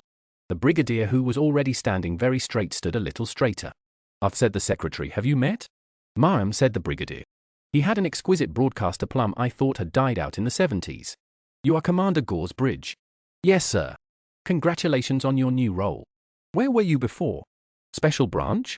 "No, sir." "Support ops?" "Behavioral science?" "Languages?" "I will watch your career with interest," said the brigadier. I disliked him instantly. He said it like he was chewing on it. Lying inside the scanner, Gore said over the intercom, "This is like being inside a gun's barrel." "Just relax, sir," said the radiographer. "I'm horizontal. I'm as relaxed as I can be. Can you read my thoughts with this machine?" "No, not at all." "Oh, in which case I am very relaxed. And I can assure you that I'm thinking friendly things toward you." After he'd been barked at by the magnets, Gore came through to the observation room. The brigadier's uniform had an incredible immediate effect. Gore snapped rather coldly to attention. "At ease, Commander," said the brigadier. "I am just on my way out." "Sir." Even the secretary relaxed once the brigadier had left. "Defense deputation," he said to me confidingly. "Big brother watching over little brother, you know." Gore said, "May I confirm that I am a miracle of medicine?" "We'll get the results in a week or so, but I don't think you should be troubled," said the radiographer. "Here. No significant abnormalities that I can see." "Oh, you truly can't see my thoughts?" "Sorry to disappoint." The next expat up for scanning was Arthur Reginald Smith, who arrived bridgeless and did not look quite as blasé. In fact, he looked green. He was a tall man with close-cropped hair and a fine, clean jaw. He had to remove a signet ring from his finger before he lay down, and once he lay down his hands began to shake. "Just relax, please, sir," said the radiographer. "I can assure you that you're in safe hands." Gore leaned down over the radiographer and said into the microphone, "It's great fun, 16, you'll get a dag of your thoughts." "You won't, 47, said Reginald Smith in a hoarse, anxious voice. "Is that you? What are you doing there?" "Reading your thoughts, old chapter." "That was a very nasty one. I've never seen such obscenities." "Good grief. How many sugars do you take in your tea?" Reginald Smith's hands had stopped shaking. "Someone needs to put you back on a bally boat," he said, almost amused. "We're going to begin now, Captain," said the radiographer. "You may find the machine a little noisy." "Oh. It's all right, sir." "Oh God. Good thought you had there," Gore said. "Something about elephants. Waltzing elephants. It sounds like bloody tank fire. Which may also be the noise of waltzing elephants. Having not had the pleasure of meeting one, let alone dancing with one, I can't confirm." Reginald Smith's bunched fists uncurled with an effort. "I can't imagine you dancing," he said with a shaky attempt at humor. "According to this wonderful map we have of your thoughts, that is exactly what you are imagining." "Oh, shut up. We really can't see anything you're thinking," said the radiographer, but he was grinning. "You tell that to 47, said the captain, then Jesus tightly through his teeth as the MRI scanner thudded again. "We don't have to stay for the results or anything?" I asked the radiographer. "Oh no, not at all. If you'd like to return home, I can make my own way back," Gore said to me. "Oh. Right then." He gave me a broad, pleasant smile, then patted the radiographer on the shoulder and began to calm Reginald Smith down again. There was a loosening in his demeanor, the unfurling of some pennant that I hadn't realized had been coiled and tucked. But of course, he was an officer of a bachelor service who had spent most of his life at sea. He had missed the company of other men. I stepped through the front door in a mournful mood. My breath was shallow. My stomach was airy empty. Every time I thought about him I felt as if I were overstretching a pulled muscle, but in my mind. I decided I would email the wellness team immediately and arrange to begin therapy. But I couldn't write the email. My fingers seemed magnetically charged to repulse the keys of my laptop. I had a shower and unloaded the dishwasher. I tried to read. Words slipped up. In the end, I opened the drawer in the bottom of my bedside table and pulled out a tin that once held a fountain pen. I had most of an eighth and some rolling papers. I disemboweled one of his cigarettes for the tobacco and rolled a loose sloppy joint with my magnetically repulsive fingers before going to sit on the back porch. A stupid wood pigeon made its idiot way through the clover. Hello, pigeon. You don't know it, but I saved your life. Cuckoo. I heard his key in the front door. Hello. Hello. Big pigeon here, don't try and shoot it. Is something wrong with that cigarette? Smells odd. Ah. Aha here. No. Captain okay? He had a horrible time, but it ended soon enough. We had to talk Miss Kemble through it afterward. We weren't sure what experience she'd had that might compare to the machine. Arthur thought a stagecoach journey in a very narrow coach. In any event, she called us both plague sores and said that she understood it to be an instrument that paints pictures of the brain using the power of magnets. Ah. She's very unusual. She reminds me of you. Is that good? He smiled. What is the matter with that cigarette? Promise not to tell anyone at the ministry? Oh. Forbidden tobacco. Full of germs. It's called, well, cannabis. But it's got a lot of names. It was legalized a few years ago and now it's very uncool. What does it do? Would you like to try? He raised an eyebrow but came to join me on the porch. The pigeon who had seen what happened to the squirrels took off. You have to inhale it. Properly. If it makes you cough, there. Irk. Try again. Irk. He handed the joint back to me, his eyes watering, and fumbled for his cigarettes. Languid spring heat papered the garden. We smoked companionably in the dimming light. The pigeon came back and eyed us both in case our constituent parts had collapsed into bird seed. What would you call the color on that fowl? Lilac? Lilac?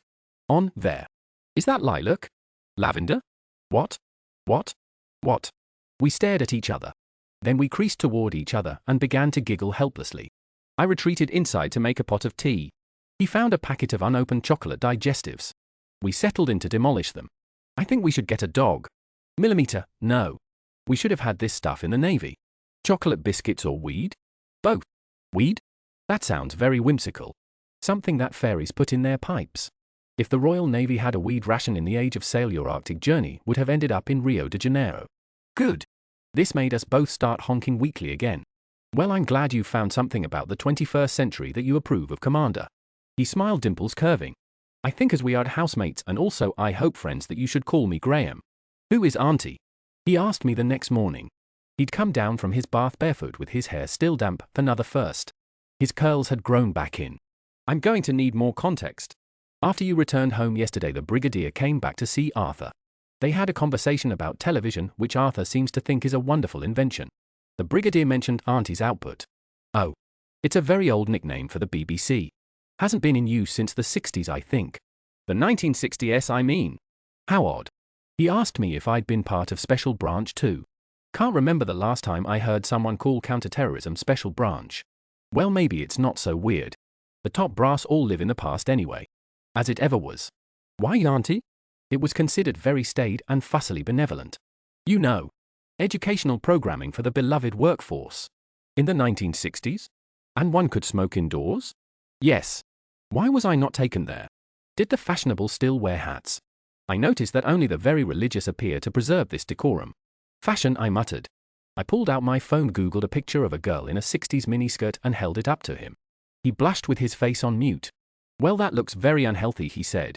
Much later that day he asked, what is the handheld machine called, the one that projects a white filmy grid with information on it? A filmy? It wasn't a smartphone? No. It was quite a different shape and the projection stood out from it. Here. I made a sketch from memory. I don't know what this is. Where did you see it? Outside the ministry. There was a person waiting by the staff entrance and projecting it into the air. That's HM. I don't know what that is. You're certain that's what you saw? Yes. It was projecting. I leaned over the table and stared at his sketch, or at least I affected to. Really, I was looking at the willow line of his lashes curving downward as he frowned at the drawing. Gore lies in his cabin and considers his palm. Debility, Stanley had said. Well, they all knew what that meant. Scurvy. Men ruptured by melancholy, bleeding from their hairlines. Teeth loose in the head as a blown rose's petals. Weeping for home, more so than usual. aching at the joints. The smell of an orange, it said, could drive a debilitated man to derangement. The word mother is like a lance to the ribs. Old wounds reopen.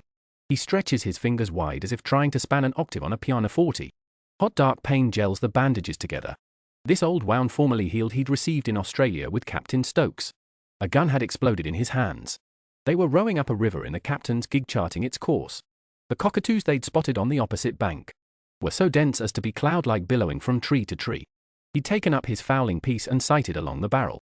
"Bird for dinner," said one of the men. "If Gore doesn't miss," said Stokes. "I don't miss." After that there's a gap in his memory. There was a thunderous report. He's sure he saw a bird drop. Then the sky hysterically blue. He was on his back in the bottom of the boat. It seemed like his hand hurt, but he wasn't sure. It felt wet. He sat up. Stokes was blanched, reaching for him with shaking hands. "Killed the bird," Gore had remarked quietly. Stokes had started laughing. He misses Stokes. He misses Australia. He'd like to feel the amniotic swelter of the continent's interior. That he can't even summon the memory of what it was like to be comfortably warm, let alone perishingly hot. He misses newness, freshness. He'd like to look at a tree or pick his way through undergrowth. Even accidentally giving himself a digestive complaint by eating the wrong berry seems like a lark from this position. There's nothing here but the most barren and desolate country imaginable. He supposes he'd like to see his family too in New South Wales, but he doesn't dwell on that the same way he doesn't examine the wound in his palm. He shifts on the narrow bunk. He's thinner these days. His hip bones are real architectural features. His skeleton has become navigable below his skin, which he dislikes because he doesn't like to think overmuch about his body in case it remembers him and begins to make demands. But he has always been thin. No use in lamenting that God did not see fit to build him in the Apollonian mold of James Fitzjames and James Fairholme. No use either in lamenting the day's poor takings. He'll go out again tomorrow and find bigger game. The last time he was in the north he killed a reindeer on his hands and knees. The beast was served at Christmas dinner. He'd been 26 at the time. Robert McLeod had been a mate alongside him. Still handsome then Robbie. His hairline just beginning its uphill scarper. Those big sad blue eyes when Captain Back raised a glass to give the Sunday toast for absent friends. Robbie, who never wrote, who would have heard the news about the expedition in a months-old newspaper on whatever godforsaken Canadian station he'd been tossed on. Absent friends indeed. Yes, tomorrow Gore will go out hunting again. One thing God has granted him is an excellent aim. He is very good at killing things. Things, sometimes people. He pulls a trigger and knows himself loved. I grew up in a house full of paperwork. My bedroom had a shifting floor of invoices and parking ticket disputes, some of them older than me. There was documentation for long-cancelled magazine subscription savings funds since drain school, reports full of pleasures to have in class. My mother, a British citizen, had a Cambodian passport wedged in the bottom of a drawer. The picture in it showed a young woman with black hair cut in a beautiful helmet. I never knew this woman, though my mother thought of her with pity and a little scorn. There were things the young woman forgot to do or didn't think were necessary, and my mother had to live with her mistakes for the rest of her life. My family lived inside proof of ourselves like crabs in shells. It could be suffocating, literally. The dust, the dry rustle in the summer heat. But no one was going to tell us what we weren't entitled to or had failed to file. Not with duplicates, your supervisor in copy. Growing up in a house like that made me obsessive about archiving. It made me an excellent civil servant and my sister a meticulous copy editor. I adored the world in a reducible format. There wasn't a man so special that he might not one day find himself in a footnote or one of my green hanging files. With my hand over the archives, I had control over the system. It didn't matter that it was only the filing system. It was control, and that was what I wanted. It's surprising then that I allowed Graham's drawing of the projection device to enter my files as a joke, like a coin minted 70 BC. I thought it was a form of juvenilia drawn in his earliest years as a modern man, something to remind him of on a significant anniversary of his arrival here. And not as it would turn out to be a red letter from another era. By the start of that summer, Graham was practically a native of the era. He wore button-ups and was clean-shaven to his cheekbones. He had a preferred washing machine cycle. Most mornings he rose, hours before me, and went for a run. He would sometimes wake me up with a juicy smoker's wheeze on his return to the house. He started giving me custody of his cigarettes and enforced a pre-dinner smoking ban. There were other times when it felt as if Graham deliberately disliked the 21st century, as if assimilation was a form of treachery to his past. I was prickly and defensive about this. I could not look at why directly. I heard the way I spoke to him about it, adjustment, reasonable citizen responsibility values. He blew a lot of pensive cigarette smoke at me. I couldn't make him interested in films. He would often fall asleep if I showed him something after dinner. He could sleep through the Blues Brothers as easily as he could The Third Man. Later I learned his lack of interest in cinema was as baffling to the other expats as it was to me. They all regarded it as my era's greatest artistic achievement. Even later than this 1665, Margaret Kemble would persuade him to watch 1917 with her and he would be shocked into wakefulness. Poor Arthur, he would tell me. I had no idea. He was however enamored of the concept of endless music disseminated into any room. It was how he started to learn to type, carefully pecking in the names of symphonies and taking a full minute to find the letter M. He said that in his own time he had hunted and drilled and drawn up watches to a fragmented gurgle of internal music like Joan of Arc with a Walkman. Now at last he could play the music he had always half remembered. He listened to a lot of Bach, which I enjoyed, and Mozart, which I tolerated. He liked Tchaikovsky, didn't mind Elgar, was intrigued by Vaughan Williams and Purcell, but couldn't stand Stravinsky. Having failed with film, I tried pop music. I tested some early rock, then roll on him, and he shrugged. I experimented with 80s power ballads, and he was exasperatingly polite about it. My attempts to interest him in non-orchestral music fell on deaf ears until he suddenly, inexplicably, independently developed a liking for Motown. Once a week the expats were examined for empathy and the bridges were examined for honesty, or so the joke ran. Another hypothesis about time travel was that it might reduce a person's capacity to feel compassion.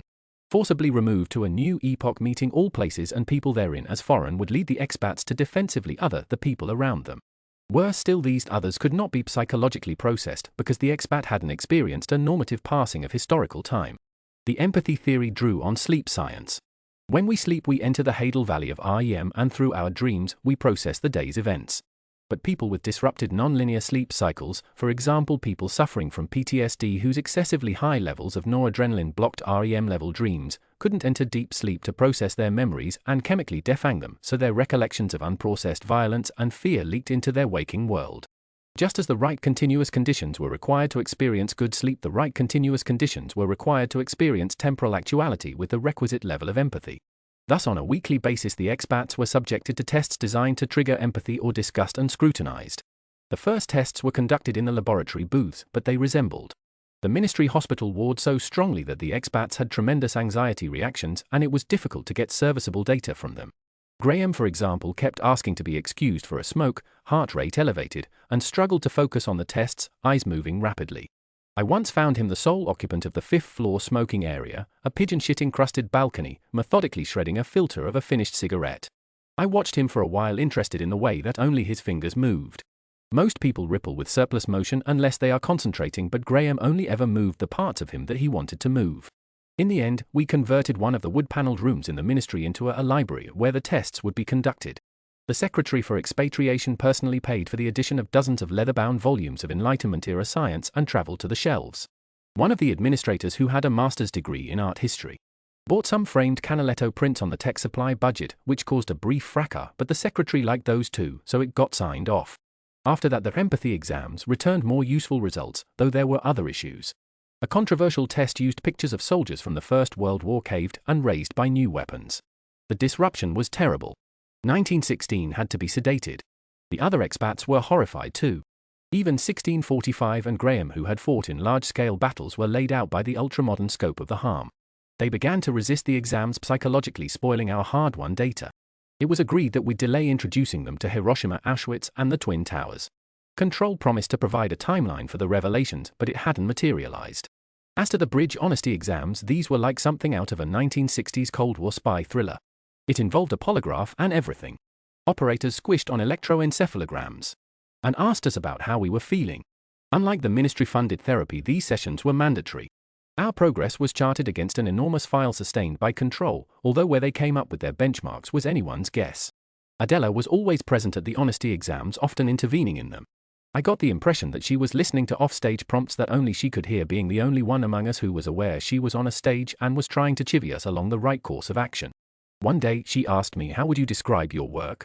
"Meaningful," I said promptly. This was a regular question. "Anything else?"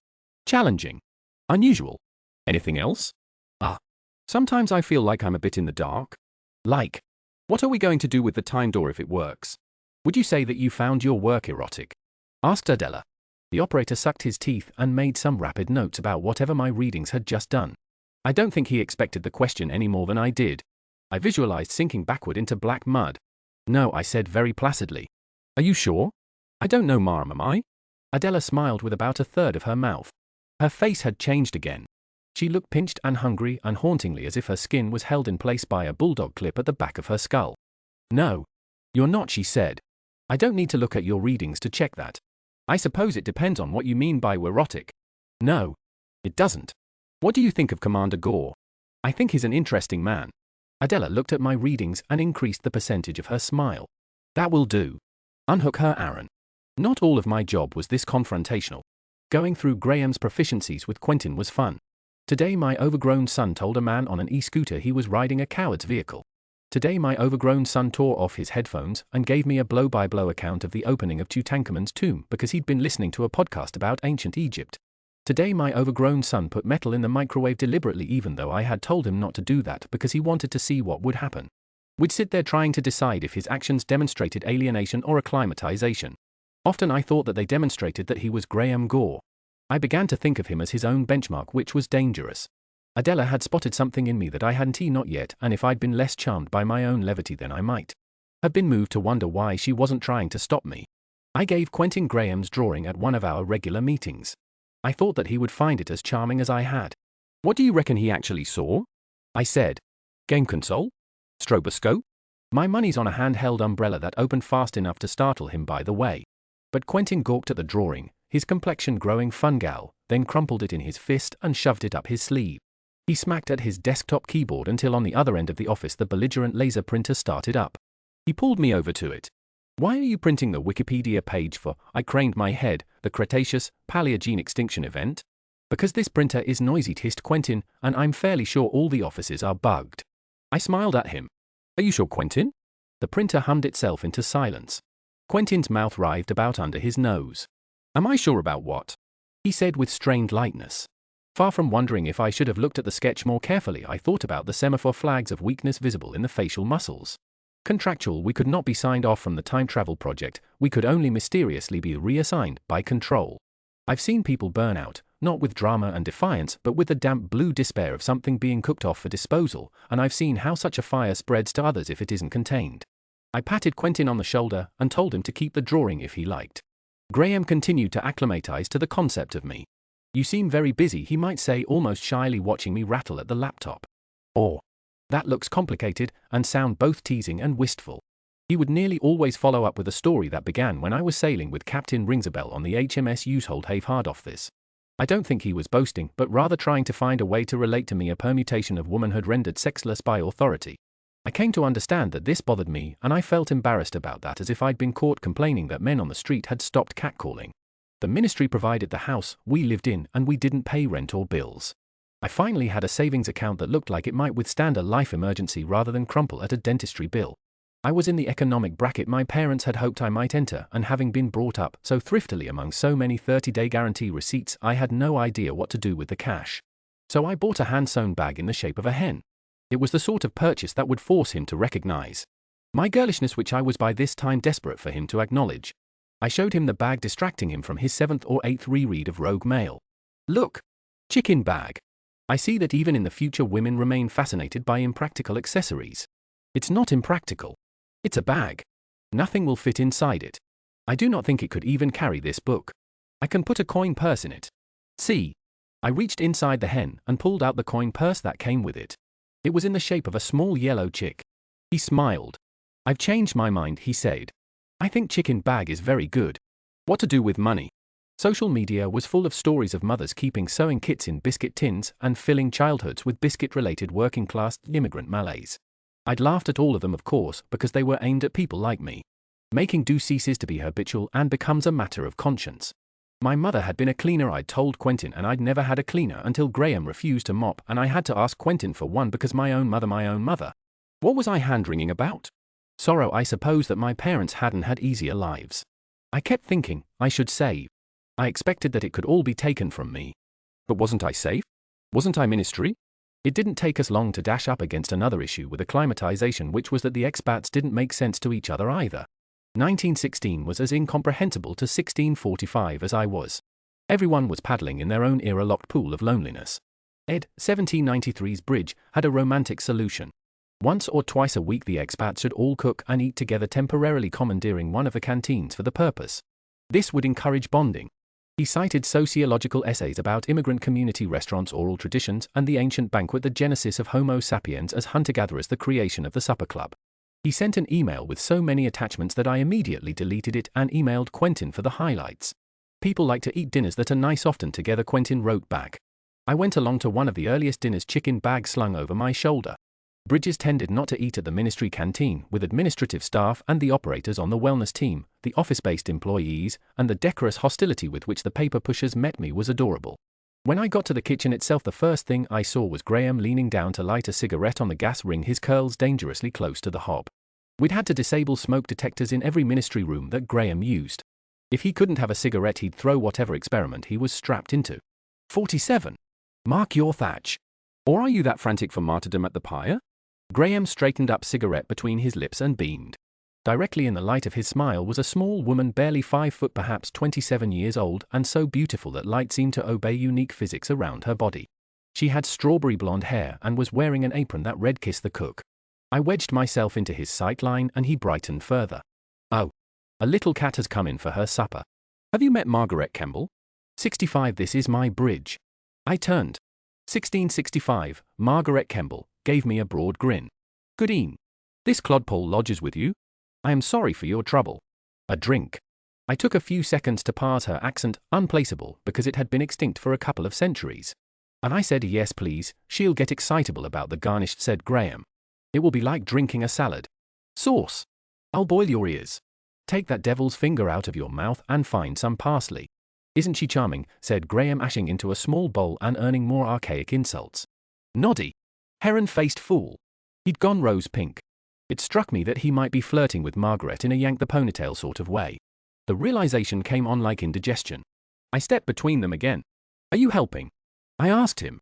Yes, said Graham. At the same time Margaret thundered no. She put a glass down in front of me, ice water, an oily suggestion of cordial, and sure enough some fussy edible garnishes. I blinked at it and then at Margaret, who smiled. I with the miracle of fresh water is commonplace for you, she said at a normal volume. But I've got up this vessel in a holiday habit as merits its purity. 'Tis a miracle to me. Oh, of course, I stuttered. Well, really it's a miracle for us too. The UN reckon we're 3 years away from the first large-scale water war. Has the UN been explained to you? Sorry. It looks very nice. Margaret patted my hand with hers. She had small, pretty hands. I'd never thought of hands as being pretty before. My brain was crunching with the effort of accommodating the variegated categories of Margaret's attractiveness, which I had begun to block from Graham with my shoulders. Drink your tap juice, she said kindly. Behind me Graham laughed. You'll make the dinner smell of cigarettes, I snapped at him. Oh, that's all right. I smoke so many I cannot in fact taste anything else. I will mash you, said Margaret. Bait your breath and fetch me parsley. Graham said HM and pulled hard on his cigarette. He wandered off with the expansive air of a man who might pick up some parsley not because he has been told to but because that might be a jolly thing to do en route to his next footloose and fancy-free destination. I watched him go. Do you like cooking? I asked Margaret. No, said Margaret. She shrugged at my expression. And I forsake this duty, she said, we'll sicken. 47 thinks tobacco is an herb. But womenfolk were cordoned at the stove for centuries. The men mun take lessons. I said. Well, we're trying. My bridge must like such banter withal. But he is a dry old crocodile. I grinned at her. Ralph? Yeah, that's a fair descriptor. From him have I learned much language, but the lessons are mithered and troublesome to hold. What is a feminist killjoy? Have they a base? Mayhap a uniform? If not, I will design it. You laugh. But would we not look well in thigh boots and tabards broidered with feminist killjoy? It sends a sturdy message. She pulled a modern face, crowded with punchline, the sort you see on stand-up comedy specials.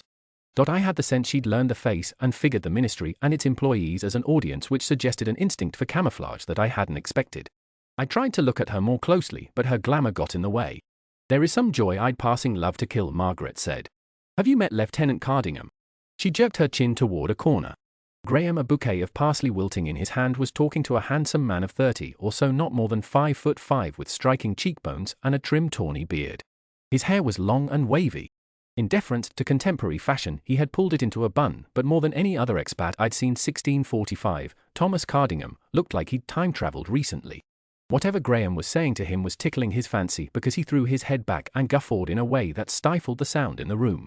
They like each other well, said Margaret quietly, but I faith he will not speak to me or Mistress Spencer. He called me a stale and Mistress Spencer a natural. That's bad, I hazarded. Later I would look these up in the ministry online cross-era dictionary and discover sex worker and mentally disabled person. He's very striking, isn't he? As is a poison toadstool. The doors of the canteen swung again. I looked up hoping to see Sommelier with 1916 but was surprised by the sight of the brigadier. He hesitated a moment, taking in the uniformed, unarmed, operational staff supervising the supper, then nodded stiffly at no one in particular.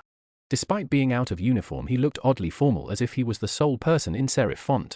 He was a much less convincing spy for defense than the boy in the pub had been, and I found myself looking for the telltale bulge of a gun in his jacket. He looks suspicious, I said. Hungry, said Margaret. Discomfortable man. Sometimes he comes with his valet and they sup together. ITH corner. The brigadier drifted closer. He did look hungry. He looked like I did as a student when I ate nothing but buttered toast and apples.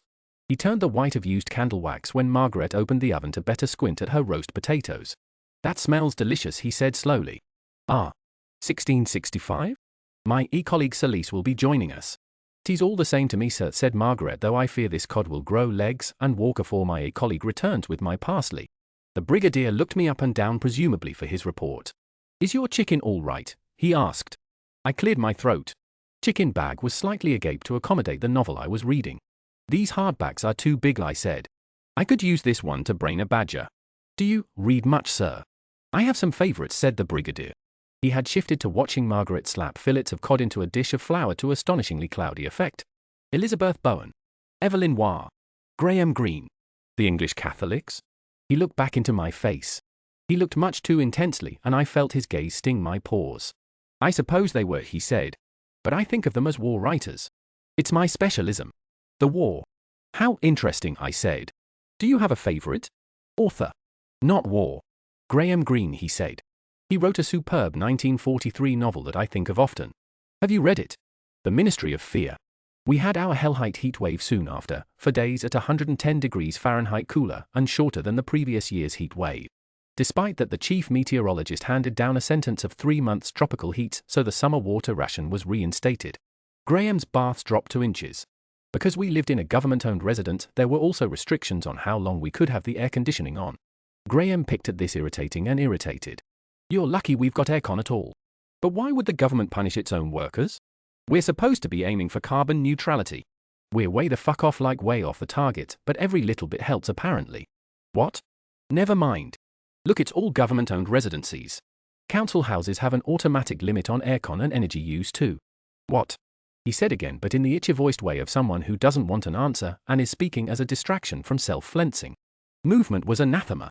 I slept mostly naked and poaching in my sweat. The water ration forced Graham to switch finally to 30-second showers. I didn't see him for the whole of the heat wave. We left our bedroom doors open with the intention of letting the air circulate, though the air hung like an executed corpse, and said lackluster things about making a salad to each other from our separate cells. You'll have lived through heat waves by now and you'll know that they make time go utterly dally clocks. I was always semi-conscious, whereas Graham had spasms of insomnia. I know he often lay on the carpet rather than on his bed because his voice issued at floor level. I could hear him praying at night. That was difficult, like feeling his tongue in my ear.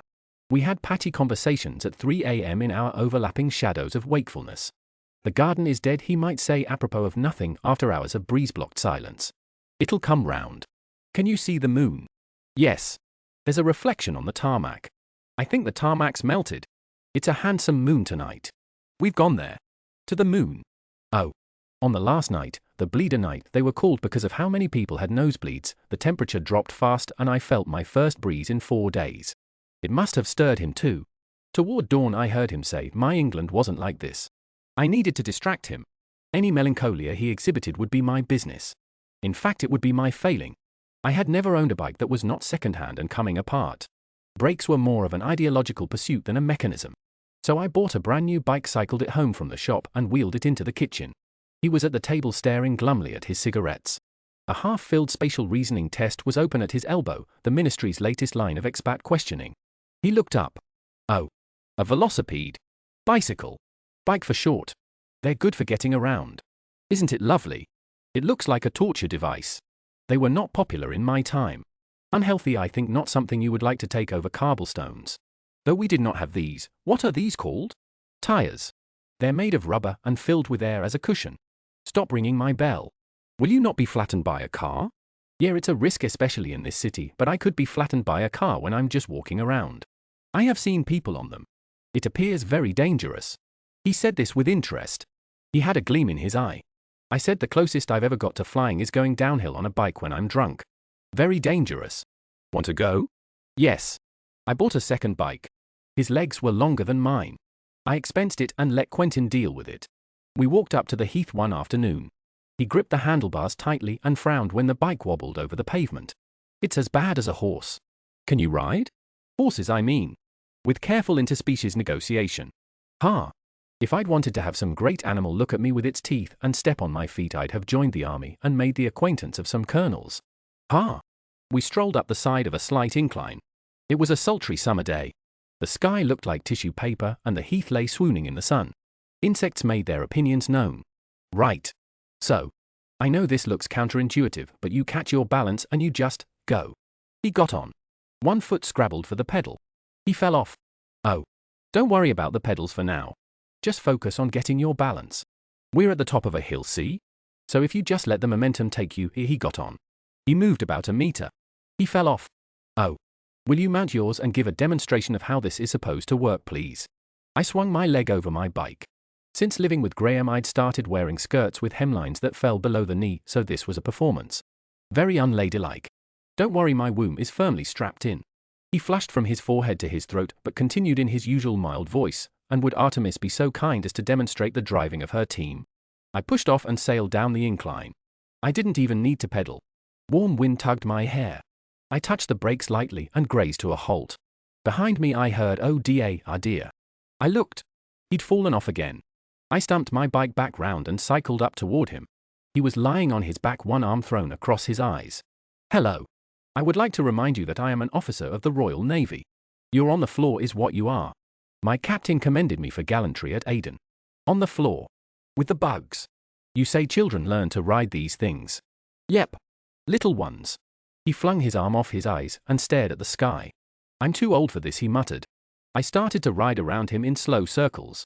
He propped himself up on his elbows and regarded me balefully. You are a little annoying, aren't you? No, I'm a lot annoying. Watch this. I whizzed back down the hill. Behind me, he said, ho. I counted to 5 and I knew that I'd judged right. Nothing made him work harder than the sense that he was getting irritated.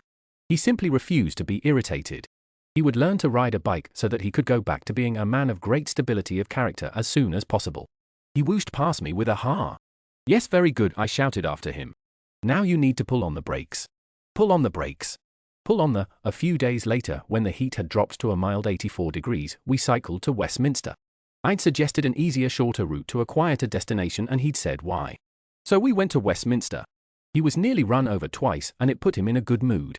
He was really going native if he knew how to best the London traffic. What have you done to the Thames? He demanded. You did it actually.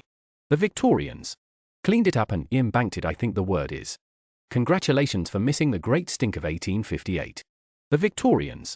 You know, Queen Victoria was on the throne for less than a third of my life. Pretty significant third though. Got your commission. Got that very foxy daguerreotype taken.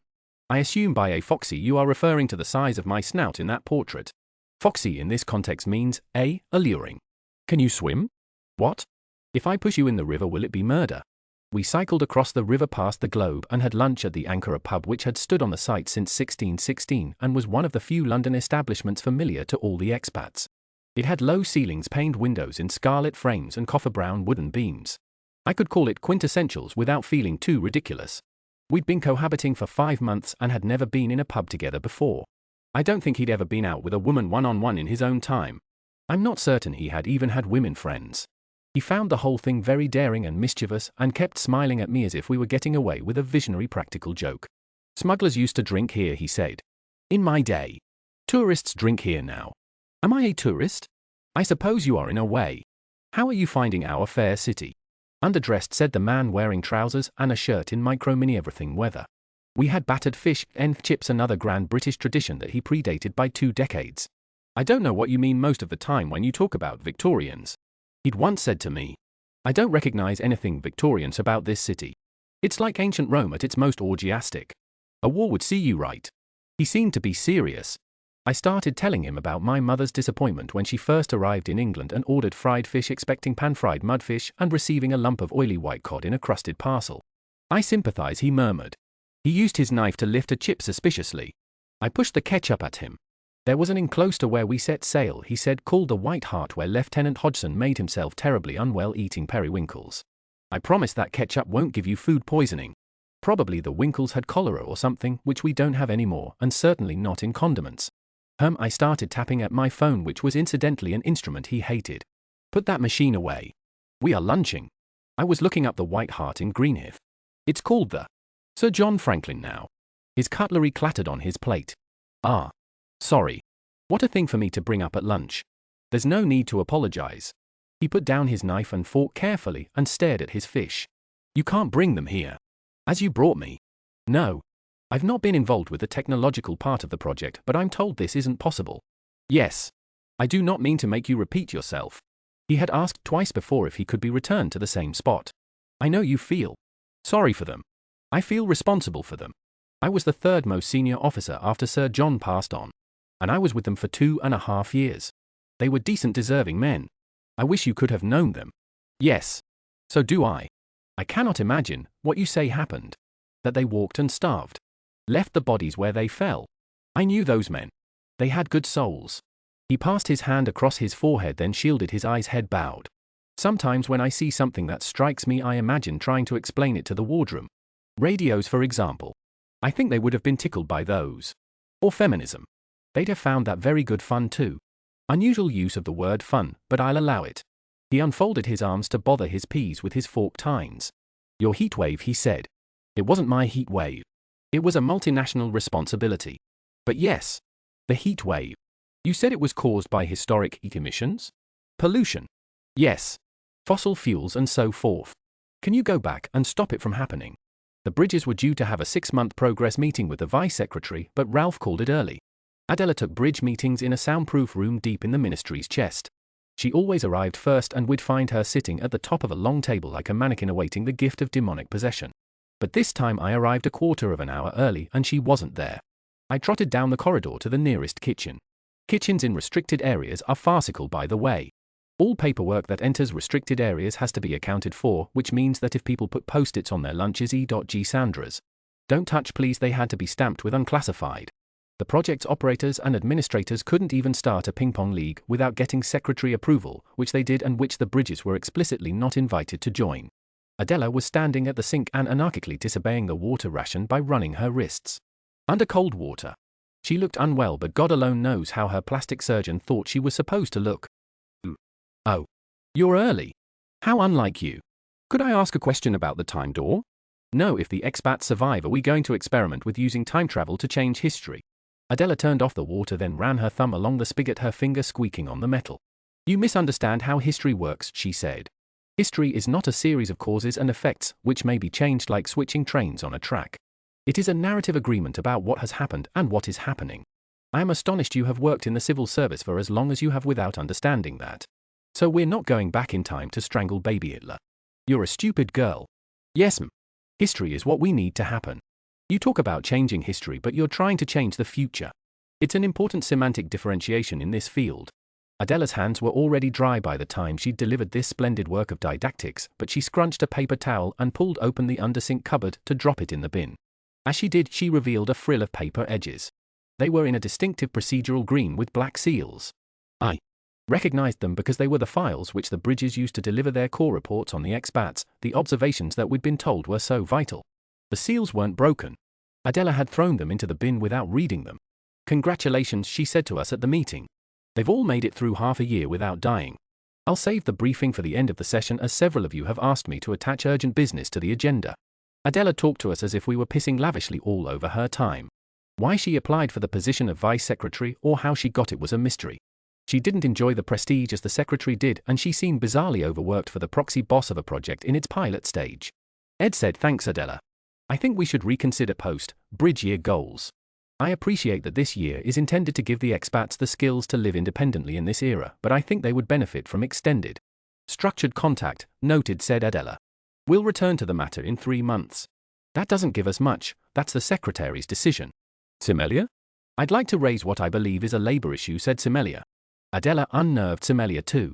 She hadn't made a single superfluous noise or movement with the perspicacity of a prey animal. Speak. Much of the data gathered from the expats is contributing directly to the time travel project, but they're making a significant contribution to other schemes.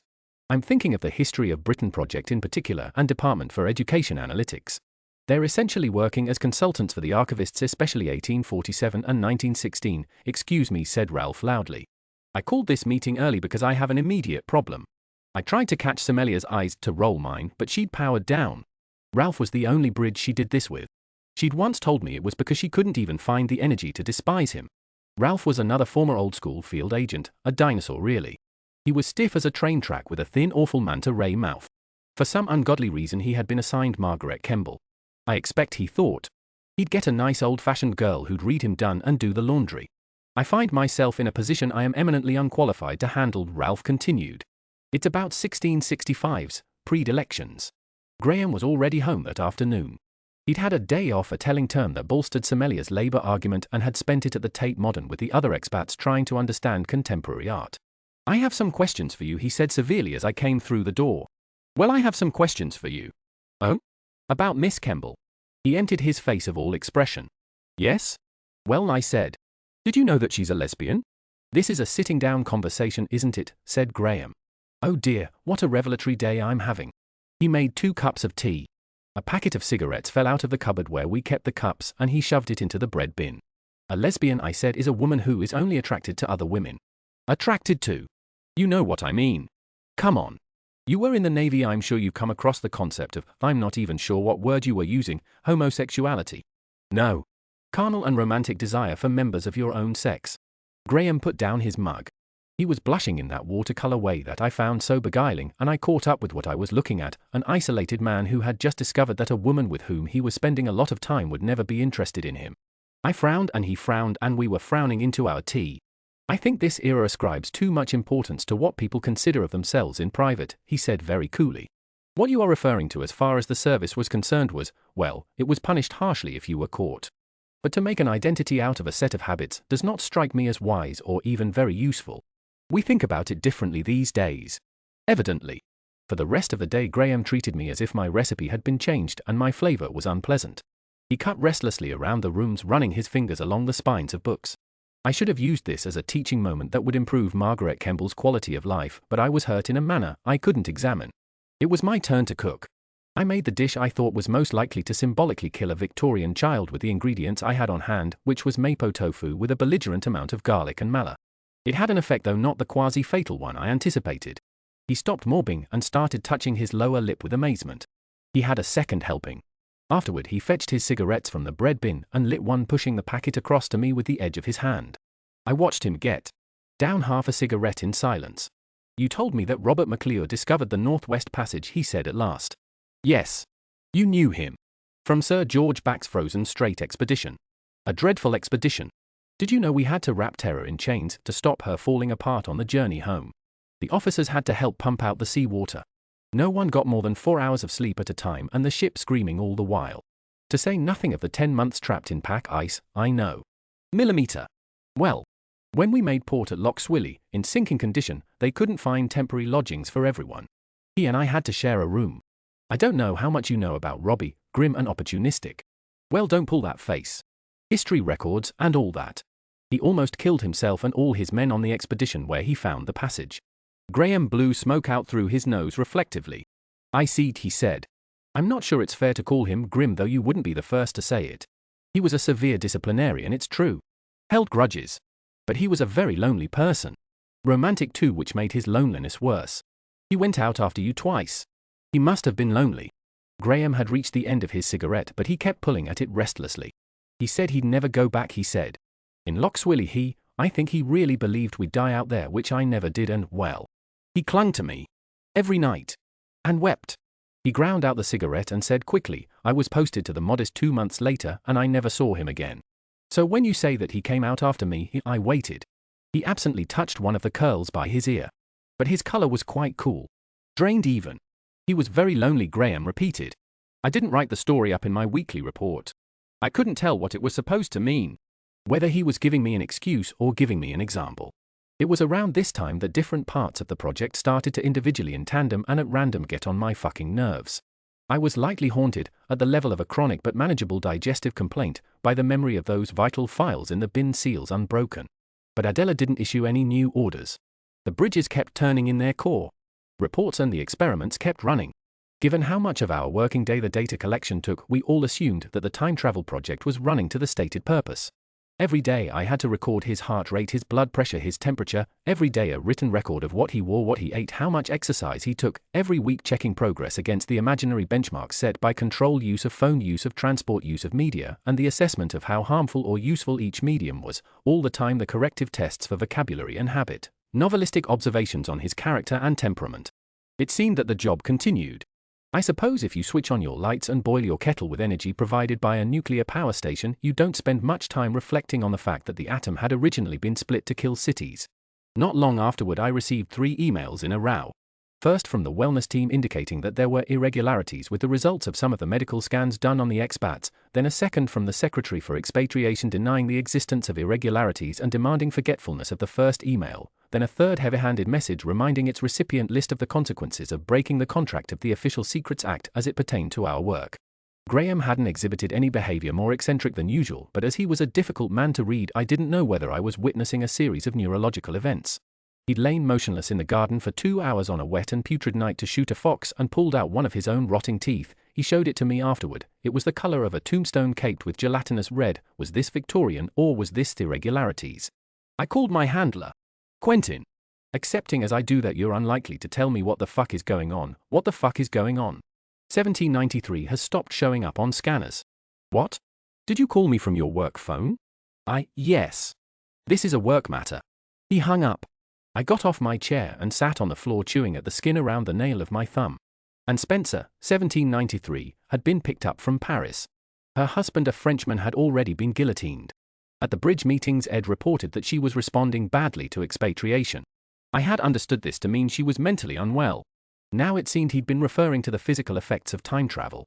I opened my contacts on my work phone, wrote Quentin's personal number on the back of my hand, and cycled some 5 miles to a phone box. The phone box only accepted contactless payment cards. I called the phone box a bastard and cycled another mile until I found one that still took coins. Quentin. I'm on a pay phone. Costs like £1 now. I used to phone home from school for 20p. Right. You need to tell me what's happening. 1793 isn't showing up on scanners anymore. Body scanners. Metal detectors and things. We put her through another set of MRI scans and they're coming out blank. I don't understand. Neither do we. She's been recalled to the ministry. Her bridge is standing down. Does this have anything to do with Commander Gore? I don't know. I hope not. I have to say he's not really the most important thing on my mind right now. Listen, did he tell you anything else about that device he sketched? Who was holding it? What they looked like? What they were facing?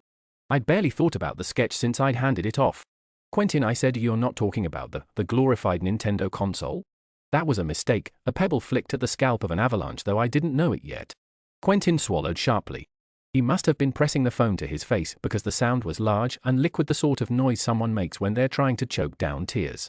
Are you even aware? He began, then broke off and barked. Do you hear clicking? Could be the payphone? Another stressed esophageal noise. This line isn't secure, said Quentin. For God's sake. Hang up. I hope you will forgive me. I couldn't take him seriously. I thought the high stakes of the project, the potential of the universe to eat its own tail and swallow us for dessert, had made him hysterical paranoid. I didn't need him to embroil me in a conspiracy theory. The fact that I lived with a Victorian naval officer was astonishing enough for me. I hung up the phone, heard my coin splash against other coins. The phone box was in use. What had other people needed it for? I wondered. An adulterous Trista whispered plea to the Samaritans? In an era of mobile phones, there were only a few things that mouthpiece would have heard. Love and endings. Panicked calls to the emergency services. Please, please, I don't know if he's breathing. I don't know if he'll make it. It is cold the next day. Of course it is cold the next day. They are in the Arctic. But they sometimes have days of glorious sunshine. The stewards hang the laundry on ropes outstretched from the rigging. At least one man aboard Erebus has red flannel underwear. Gore, taking McLeod's decade-old advice, wears leather breeches beneath wool. The sunny days also induce snow blindness as the summer rays bounce up from the ice like a tossed knife. The broad emptiness of the landscape, seascape rather, they are locked in pack ice, makes sound and movement travel weirdly. Taking a daily constitutional around the ship is to risk hallucination to see hordes of assassins and phantom guests where a tin or a boot lies lumpen. Today the weather is overcast and grumbling. Gore sets out over the frozen sea for King William Land by himself. He prefers this to hunting in company. He becomes along the hallowing earth a moving point of muscle and sinew quite clean of thought. If he sees a quarry he does not re-enter his body. He bends all his thoughts to the bullet. If there was someone with him he'd have to remember he was fully inhabited by Graham Gore. On the 1836 Frozen Strait expedition he'd once spent 10 hours on the ice hoping to bag a seal. They had an unsporting habit of sinking once killed. This crazed feat of endurance had rendered him snowblind, which was the only thing that persuaded him back to the ship. That was 10 years ago, of course. He's older now. He's been behind cannons at sieges, he's had dysentery. His back aches in the mornings. He tends to return to Erebus when his body reminds him that they're the same person. On land he shoots 2 brace of partridges, slack feathered pouches that will barely thicken a soup. He keeps walking intending to meet the next hillock, which always promises to be the highest until he attains it. No caribou, no musk oxen. Not even wolves enliven his natural history studies. He can't feel his feet. Each step has the unnatural pressure of blows in dreams. Perverse to admit it, but he rather enjoys this. He'll pay for it later, swelling like a waterlogged corpse when the frost nip kicks in. It's thirst that sends him homeward. He runs out of water within a couple of hours. When he takes a pull of brandy from the flask, the freezing metal skims off a haze of skin. It is summer, he is lucky. If he'd tried drinking from a metal container in January he'd have a divot in his lip. The frozen waves are piled against the shore of King William Land like the walls of a collapsing temple. He has to use the pick to let himself down the other side, scrambling for footholds with his numb feet. He's seen etchings of the Arctic in the Illustrated London News. Flat. A washed sheet landscape beneath a grey sky. But the northern seas are full of teeth. They're crazy with pressure ridges and treacherous drifts. It will take him more than an hour to reach the ships, though the distance would take perhaps 20 minutes at a brisk walk across a lawn. The sky lowers itself to the earth as he toils across the floes. A storm is coming, squeezing the visibility out of the air. Gore notes this dispassionately. Either he'll make it back to the ship or he won't. He would like to survive until he can have a cup of cocoa, but he takes care not to visualize the cocoa too indulgently. Fitzjames had once asked him how he could approach life-threatening peril and minor annoyances with the same mildness, and he'd shrugged. It doesn't improve my mood to catastrophize, so I don't. And what about hope? Have you ever been in love, Graham? Fitzjames had asked. Ever lived for the bestowment of a fair smile? A love, life's greatest catastrophe. The wind picks up. The gelid light hurts his eyes. He pulls back even from thinking about his cup of cocoa and sets his mind exactly on top of his head. 1 foot in front of the other. Swing push. Swing push. He is in this frame of mind, mindlessness rather, when he sees a dark shape crouching by a black disc. A seal hole in the ice. The dark shape moves very slightly. A stretch perhaps, the energy is languid, though his eyes are too far gone to be sure. He is aiming his gun before his mind knows he is aiming. The gun lets go its bullet with a sonorous bark. There's a cry across the ice. A broken noise. Terribly, terribly human. Toward the end of the summer 2 important things occurred. The first thing. We were on our bikes and had stopped at some traffic lights when a motorbike sped across the road in front of us, a midnight blue metal blur. We were cycling home from an exhibition at the Natural History Museum. The motorbike was the first thing. To distract him from the theory of evolution about which he had produced some exceedingly early Victorian opinions. He said, now there's a good reason to invent the internal combustion engine. Why is it so much faster than a delivery motorbike? Different type of bike, I guess. And it is breaking no laws? No, how fast can it go? Now look. You've only just learned how to ride a bike. Did Bellerophon on seeing Pegasus say, oh no thank you, terrestrial horses will be sufficient? I emailed Quentin, guess what he wants now, and my email bounced back. The address autofilled and had always worked before. I tried several different iterations of ministry email domains. None of them delivered. While I was biting the skin off my thumb and rereading the undeliverable notice, I got a phone call on my work phone from an unknown number. All phones assigned to the project had private protected numbers, and there was no way it could have been a spam call or even a casual one. I picked up. On the other end was the Vice Secretary for Expatriation. Good afternoon, Radella said. Her voice was quiet as cloth. She told me that my email had been forwarded to the Finance Department for approval as Quentin was currently unavailable. Are you enjoying your work? She asked me. She sounded like she was reading from an autocue that had been placed just beyond comfortable distance. It occurred to me this might be a delicately offered threat. I mumbled that I was very happy to be part of the project. After I hung up, a varnish of sweat in the palm of my hand, I opened my work laptop. Theoretically, I knew that my internal emails were monitored, but I'd sent those messages only 10 minutes beforehand, for Christ's sake. I deleted the harmless Google account I had been using in a Chrome browser, then I deleted the browser. It wasn't punishment I feared so much as the disempowering effect of punishment. Every step in my career had been toward becoming the monitor rather than the monitored. It wasn't that I didn't have moral qualms, but I felt there was something sophomoric unpragmatic about raising personal qualms in the jaws of the state machine. And so in the back of my mind an hourglass turned. The second important thing that happened was the movement restrictions on the expats were conditionally lifted. If they could pass an examination set by control and demonstrate sufficient familiarity with the 21st century, then they had leave to travel within mainland Britain. Another time travel hypothesis from the early days of the project was that the dimensions of time and space were linked not inextricably, but like a lymphatic and circulatory system.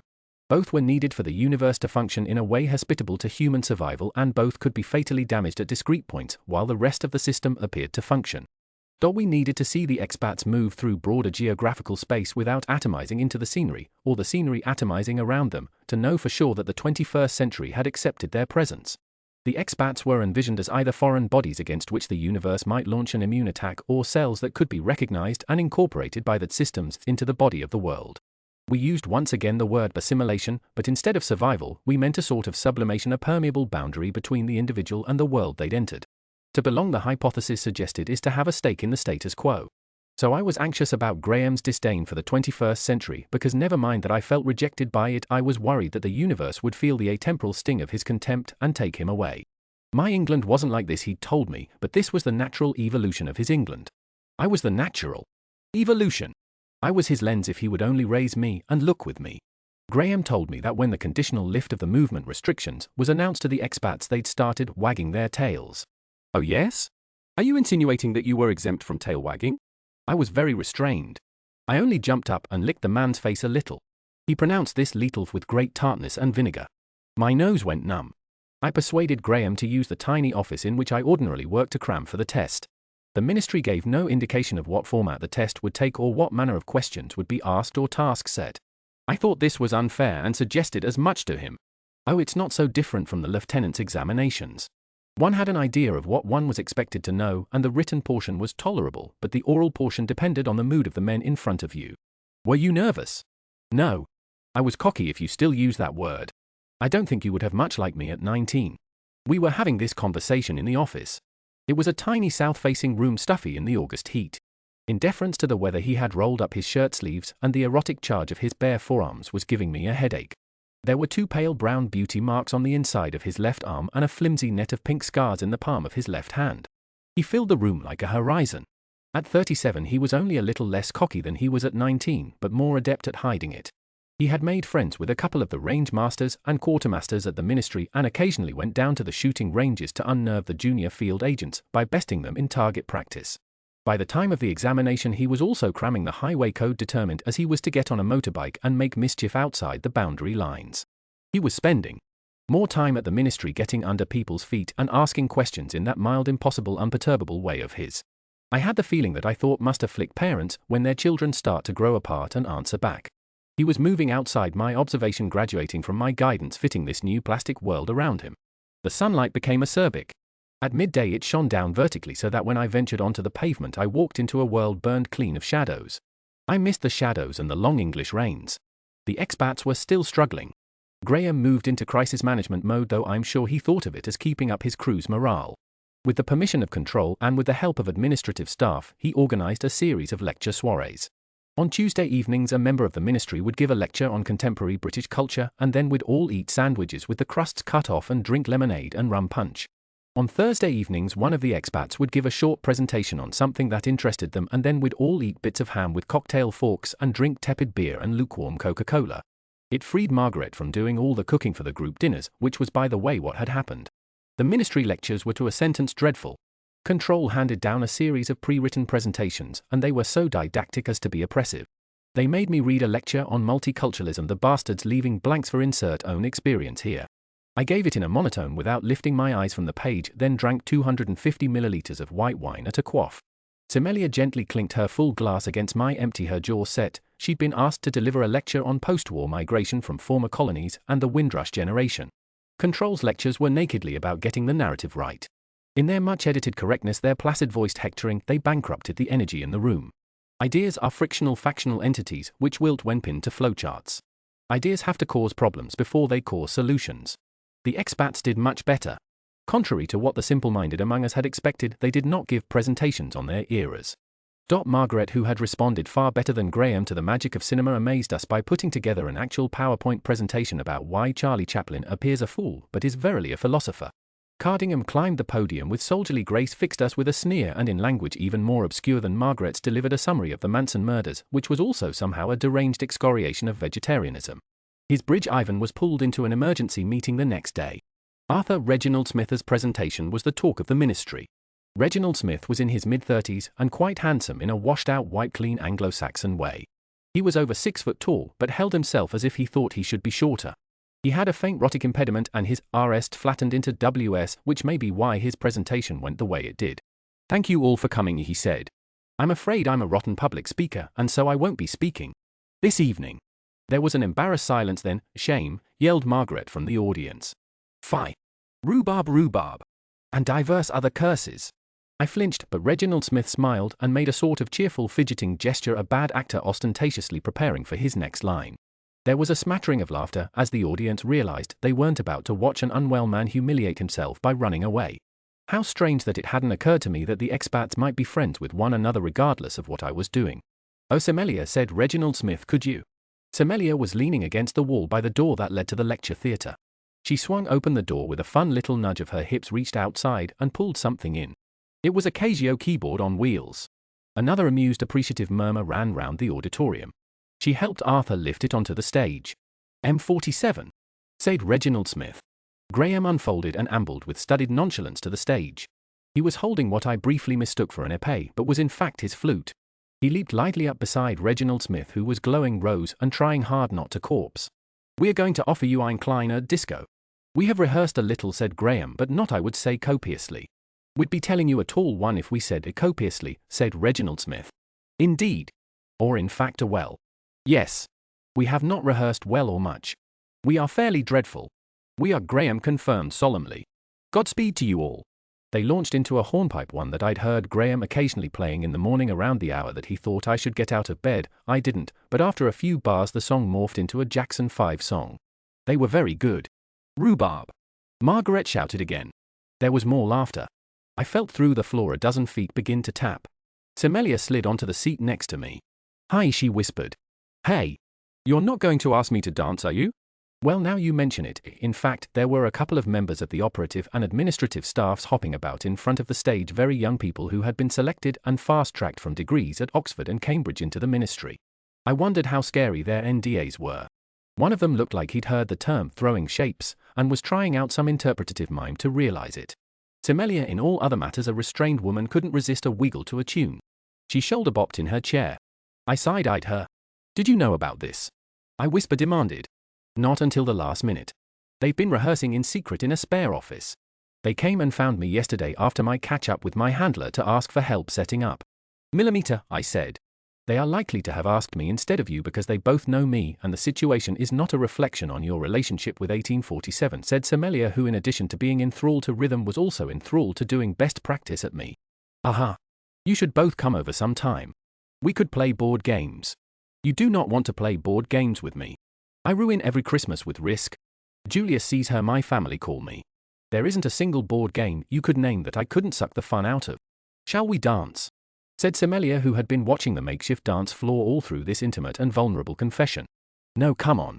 It'll be nice for Arthur." "No. Oh God." Semelia pulled me by the elbow toward where the back office staff were gyrating and started doing what I can only describe as cool mum at a concert swaying. "Yeah, get in, ladies," yelled Ivan, earning an indelible presence on my shit list. I looked wildly around because there was nowhere in the room to look at that wasn't a lass in the room, which meant I was still in the room. I was in Graham's sight line and I wanted to be eaten alive by a shark from the feet up. "Oh, who's that?" I said desperately. Semelia did an outrageous winding thing to follow my gaze. "You've not met Celise?" "No. Or if I have, mind my feet, I don't remember." The person I was referring to was lurking at the far edge of the auditorium with hair the color of wet earth under moonlight and a pinched, unhappy expression. I don't think Celise could have looked more disapproving if we'd all started sucking at one another's fleshly parts and chanting Hail Satan. The brigadier was standing beside Celise. They were speaking heads close together. They looked as if they were in an invisible bell jar of gloom which blocked out the room's miniature festivities. They make me sad, murmured Semelia. They weird me out. Yes, that too. Each presentation was half an hour long, so the nightmare was over before I started wondering whether I should suggest the electric slide. Well done, said Semelia. You almost looked like you were about to start enjoying yourself. For the most part, Semelia, I bow to your good judgment, but around anything with a rhythm you seem to think we're in a musical. There is no revolution without joy, said Semelia. She'd switched back to her reflective counselor voice and seemed to be about to impart a life lesson. I wondered how many times she'd advised the radicalized teenagers she worked with in Kooks and Killers to keep a list of things they were grateful for, though I recognized the thought as spiteful.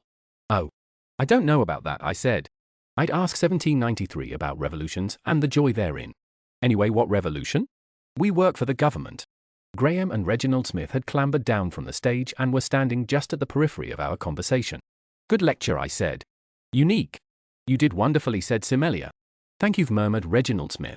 Though the old light fantastic tripping was much appreciated. Yes, tripping is how I'd put it, said Semelia. I moved slightly sideways to jab her in her ribs. I said Cambodia holds the Guinness World Record for the largest Madison dance in the world, I'll have you know. I mean, I wasn't there. But I'm claiming it. That's jolly nice, said Reginald Smith. What's a Madison? What's a Guinness? Asked Graham. The Madison is a line dance. It got very popular in Cambodia in the 1960s and never stopped being popular. Well, except during the... Anyway, my parents had a couple of Madison dances at their wedding, I'm told. My mother's great at dancing. When she was a little girl, she wanted to learn traditional folk dance, but she was sent to a lycée in Phnom Penh, and it wasn't on the curriculum. Quelle surprise. A lycée? Reginald Smith echoed politely. During my speech, he had looked more at sea than perhaps even Graham had been as a lifelong career sailor. A French school. Cambodia used to be a French protectorate. My grandfather was in politics and he wanted her to be evolved to the French system. Neither the Victorian nor the Edwardian seemed surprised by this, though Semelia breathed deeply through her nose. Graham and Reginald Smith wandered off to get their fair share of the room's congratulations. Semelia said my mother liked to party too. She used to organize the Easter ball for our church. She had turned to look at the clock on the far wall, so I couldn't see her expression, but I heard the way her voice shivered on the past tense. Evalueve, she muttered. Remind me to lend you my Franz Fanon. I won't.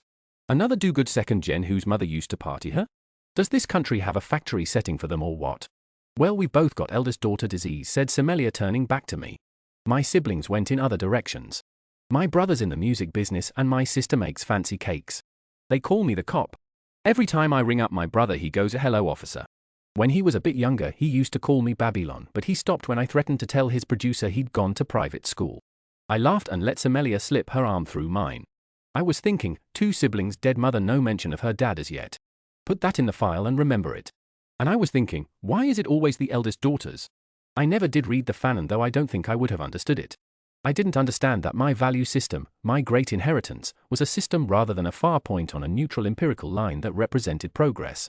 Things were easier for me than for my mother, things were easier for me than for my father. My drugs were cleaner, my goods were abundant, my rights were enshrined. Was this not progress? I struggled with the same bafflement over history, which I still understood in rigid narratively linear terms. I should have listened more carefully to Adela about history. I know Adela would say the same. I travelled in with Graham for his acclimatization examination in hopes of seeing Quentin, whose phone no longer connected. We'd both become habitual cyclist commuters, but on that day, we took the tube imagining it would be less sweaty. Foolish, guileless us. The tube was a sauna in August. For the examination he had put on a suit, 60s style, slim cut, painfully becoming. He was suffering. If I expire, will you bury me at sea? I promise. Irish? Channel? Atlantic? Arctic, he said, maudlin. At least it's cooler there. Take off your jacket. Believe me when I say that you do not want me to take off my jacket. I wished him luck at the staff entrance and watched him pass a handkerchief over his sweat-damp curls. I walked up to Quentin's office, but it was empty. Not even a laptop charger remained. I put my head around the aquarium door of another handler, formerly a member of the intelligence services assigned to Thomas Cardingham's team. Sardavir. Hey. How are you doing? Heard your expat's taking the exam today. Yep. He's confident, I think. Seems he's adjusting well. Idiosyncratically, but well. He killed all the squirrels in the garden. And he won't watch TV. Uppity bastard. Ha. Could be worse. Our boy's mainly interested in Minecraft and sex workers. It's been a real fucking pain to get that squared on the budget. Ah yeah, I can imagine. Quentin's been on me to get 1847 to cut down on smoking. How is Quentin? I heard he was reassigned. Is that what's happened? Sardavia frowned and stood up. For a moment I thought he was about to reprimand me for losing track of my handler, which surely was my handler's responsibility, not mine, but I realized he was directing the frown over my shoulder. I turned. I hope I am not disturbing you. The brigadier stood in the doorway accompanied by Celise. Can we help you, sir?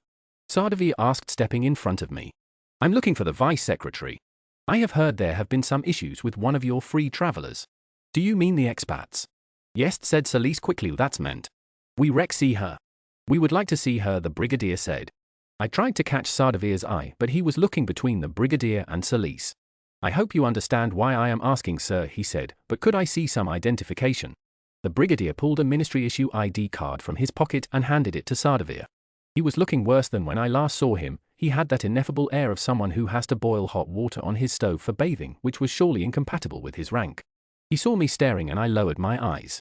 Sardavia handed the ID back. Vice Secretary Adela is in a control meeting, he said carefully, and so of course none of us know where she is exactly. But yes, the meeting is about 1793, proving the space-time hypothesis right. The 21st century appears to be rejecting her. This was in the reports to defense, sir, he added reproachfully.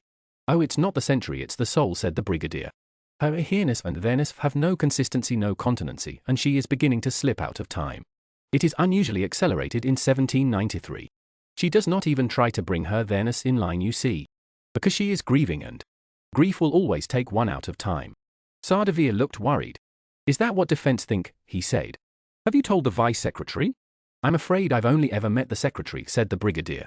But I would very much like to meet Vice Secretary Adela. He considered me again, cold and curious. I felt a boyishness about him, not playfulness or youthfulness, of which he had neither, rather the quality of his focus, which was as intense as a child experimenting dispassionately with the limbs of a pet to see how far they turned before they broke. I went home and on arrival checked my emails. As with a driving test, or the lieutenant's exam, the acclimatization exam results were delivered immediately. Graham had passed. I cycled up to the nice grocery store to buy a bottle of champagne, pausing on the way home for a soft-serve ice cream. I sat on the bench to lick the ripple into a mound and think about the brigadier. A man of bivouac experience, I felt. There was something disturbingly makeshift about both him and Celise, as if they'd been dropped behind enemy lines and were mimicking familiarity while waiting for the right moment to cut a throat. Despite the group dinners, despite the empathy exams and the language tests and the jolly little flat with Ed, the jolliest and youngest of the Bridges, the ministry had more or less agreed that Anne Spencer, 1793, was a failed experiment and probably dying. A blank MRI scan was one of many examples Ed had glumly filed of her body failing to register with modern technology before he stood down. She was invisible in recorded time to all things but the naked eye. The brigadier's contention that this invisibility was internally rather than externally wrought was interesting. It might bring a new facet to identity politics. What time are you? Are you multitemporal or stuck in a time warp? Or maybe a mismatch of internal and external experiences of time was more like carrying cancerous cells. Do you have the time? We could ask and mean, do you think you'll survive? I finished my ice cream and watched the evening slide around. The sun started slipping off the sky and breezes patchworked the air.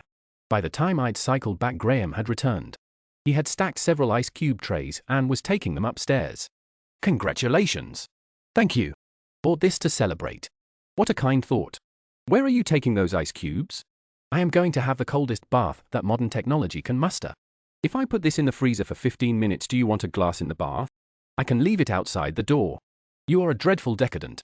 Yes, please. I am also going to smoke half a packet of cigarettes, I think.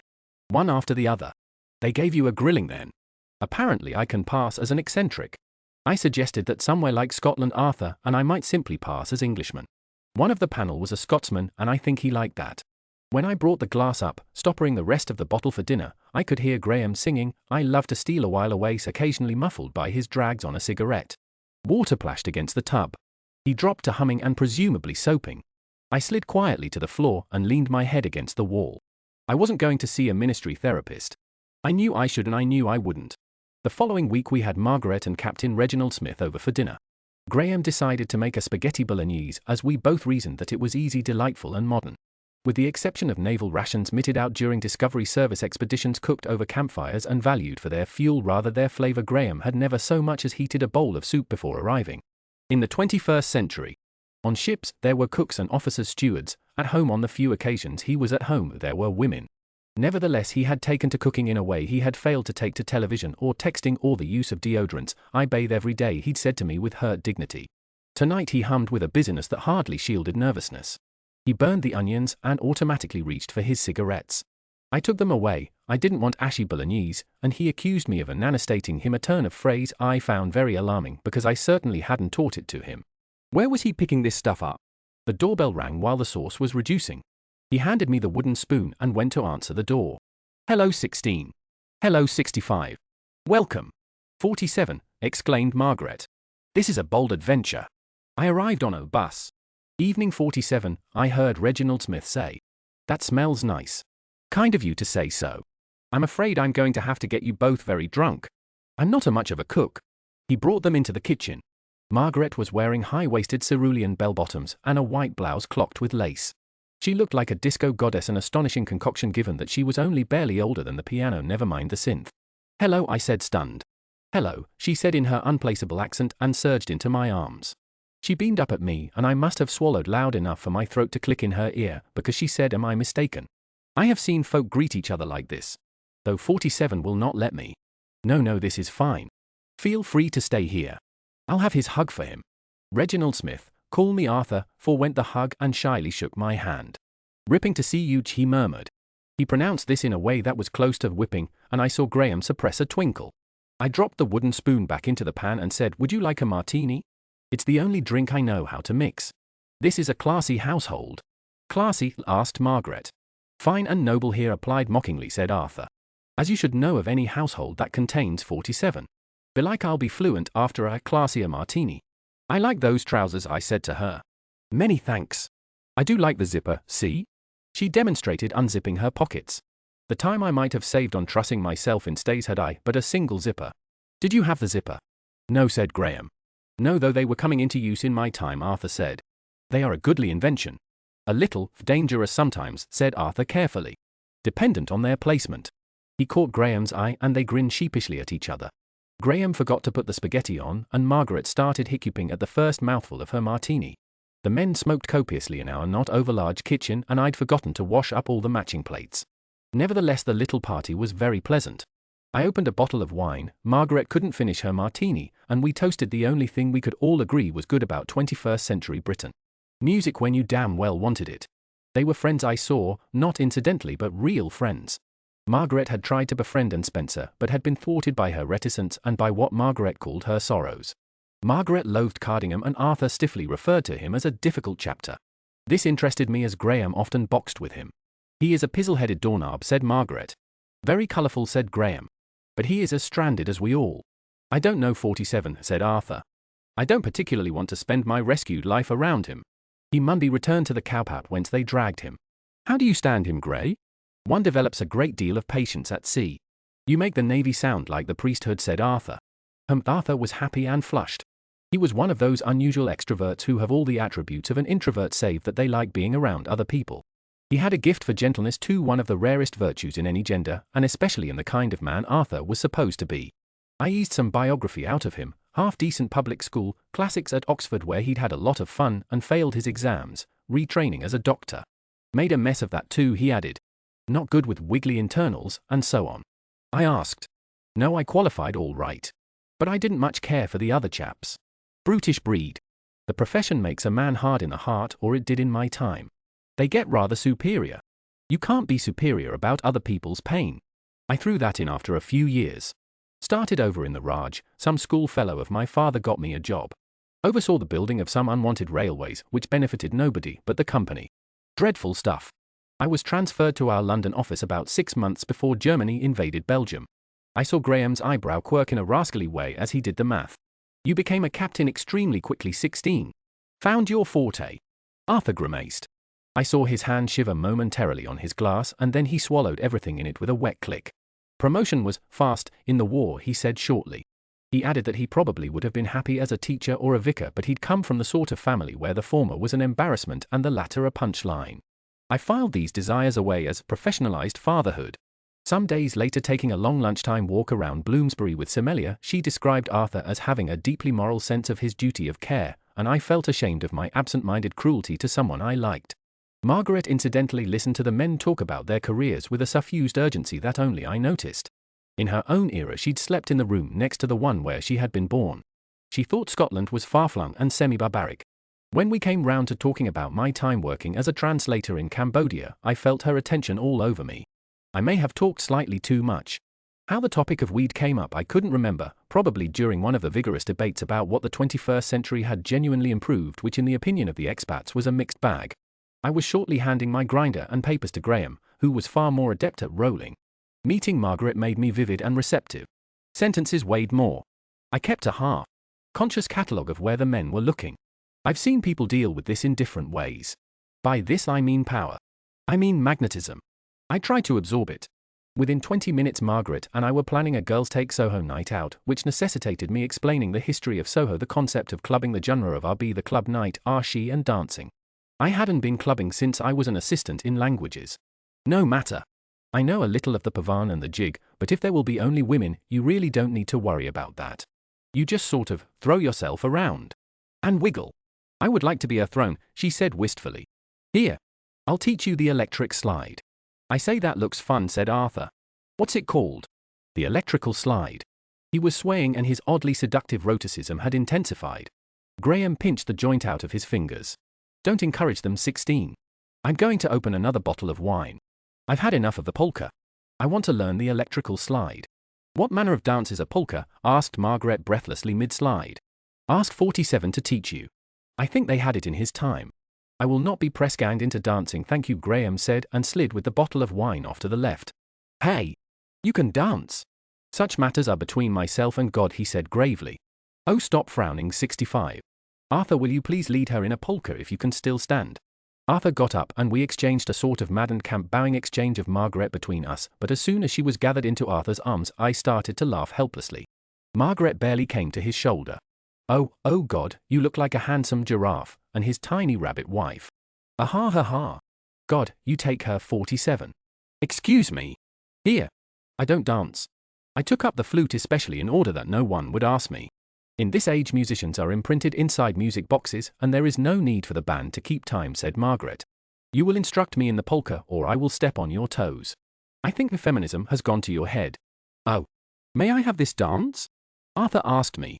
Graham had never even pulling out my chair in restaurants, even handing me plates in the kitchen, deliberately touched me. It was strange to see him handle Margaret. My heart was careening in a way that felt inextricable from a good time. I pulled up to Arthur. I'll teach you some swing dance, I said. I had a terrible ex-boyfriend who was very into Lindy Hop and he used to drag me out to lessons with him, so I have to pass the talent on like a curse. I understood at least half of those words. I've known men like that. Who lead one in a merry dance. I looked at Arthur thoughtfully.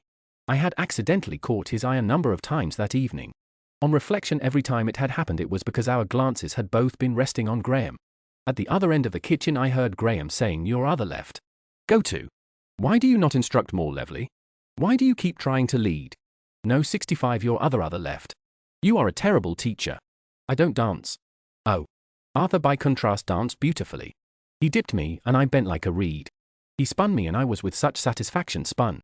Why, Captain? You've got fresh and funky before. My dear lady, we invented the fresh and the funky.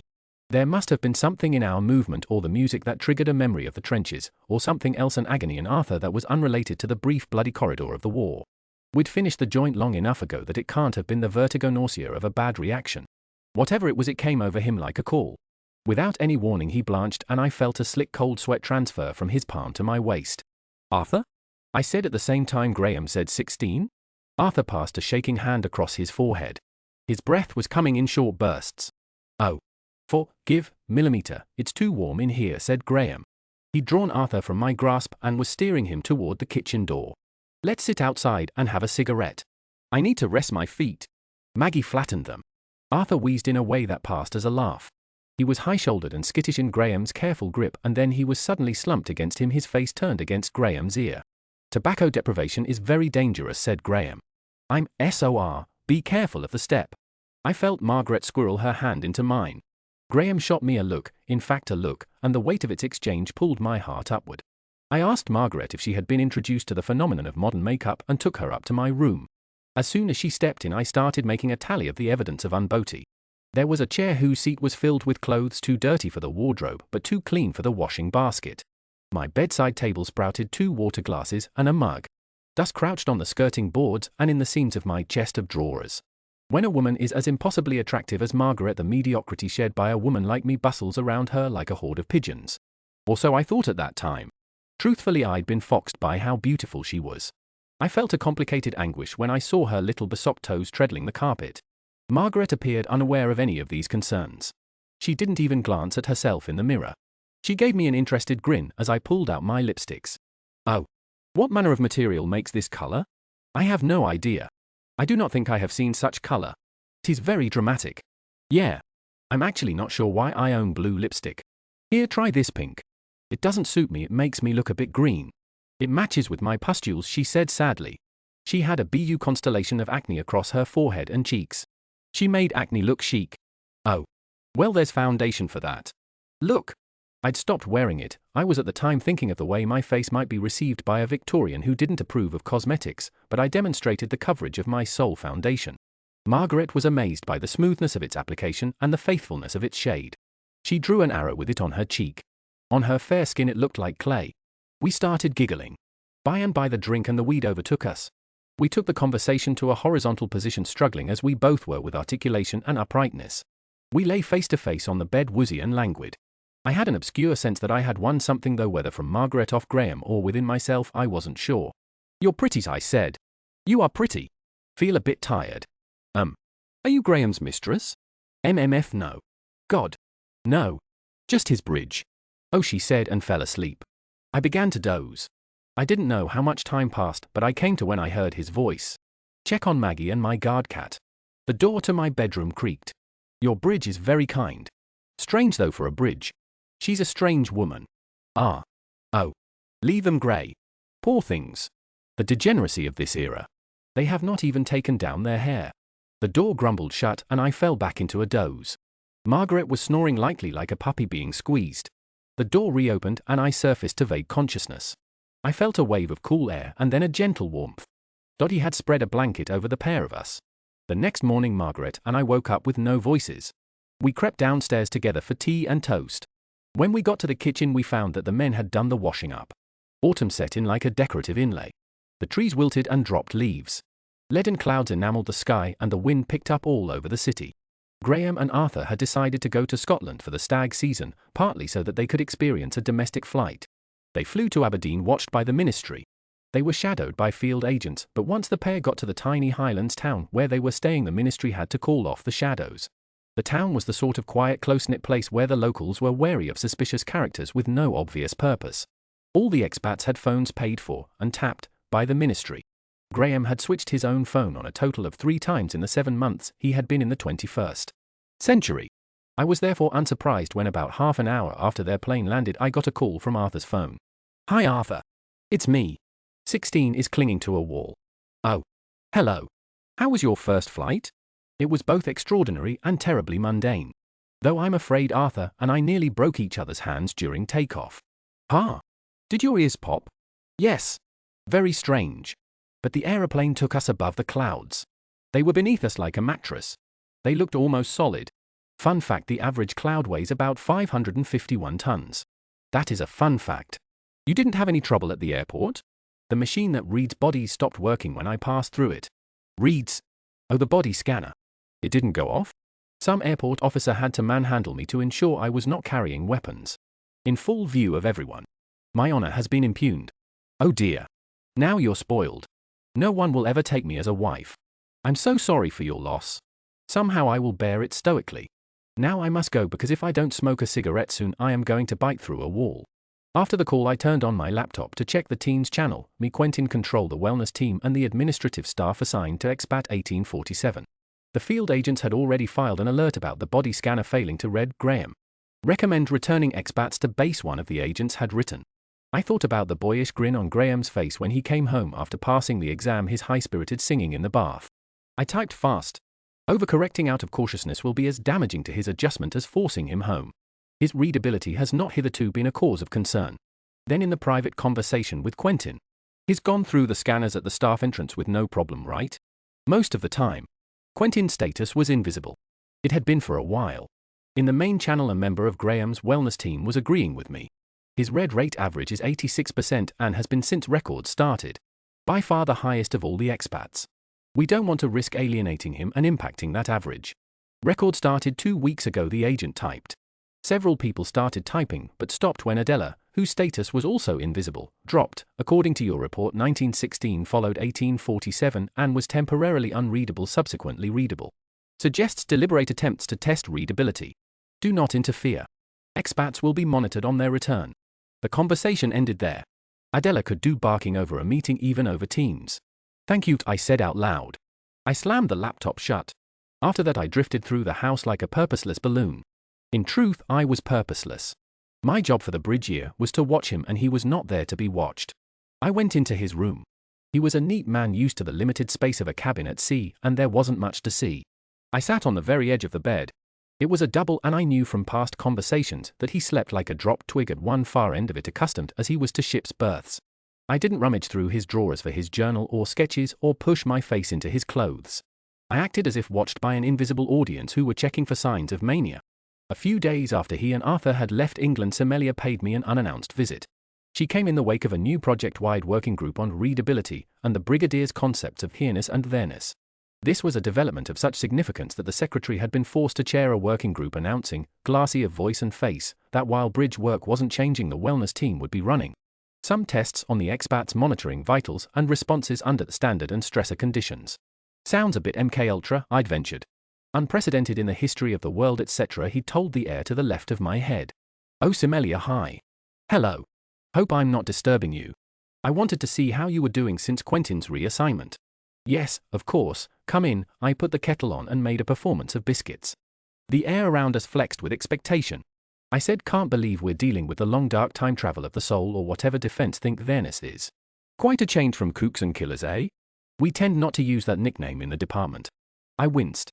She added not unkindly, you know how it is. I'm sure you're tired of people making jokes about Google Translate. I suppose so. Builders okay? Yes, thanks. Am I right in thinking that your grandfather was a governor of the rainforests in Cambodia or something like that?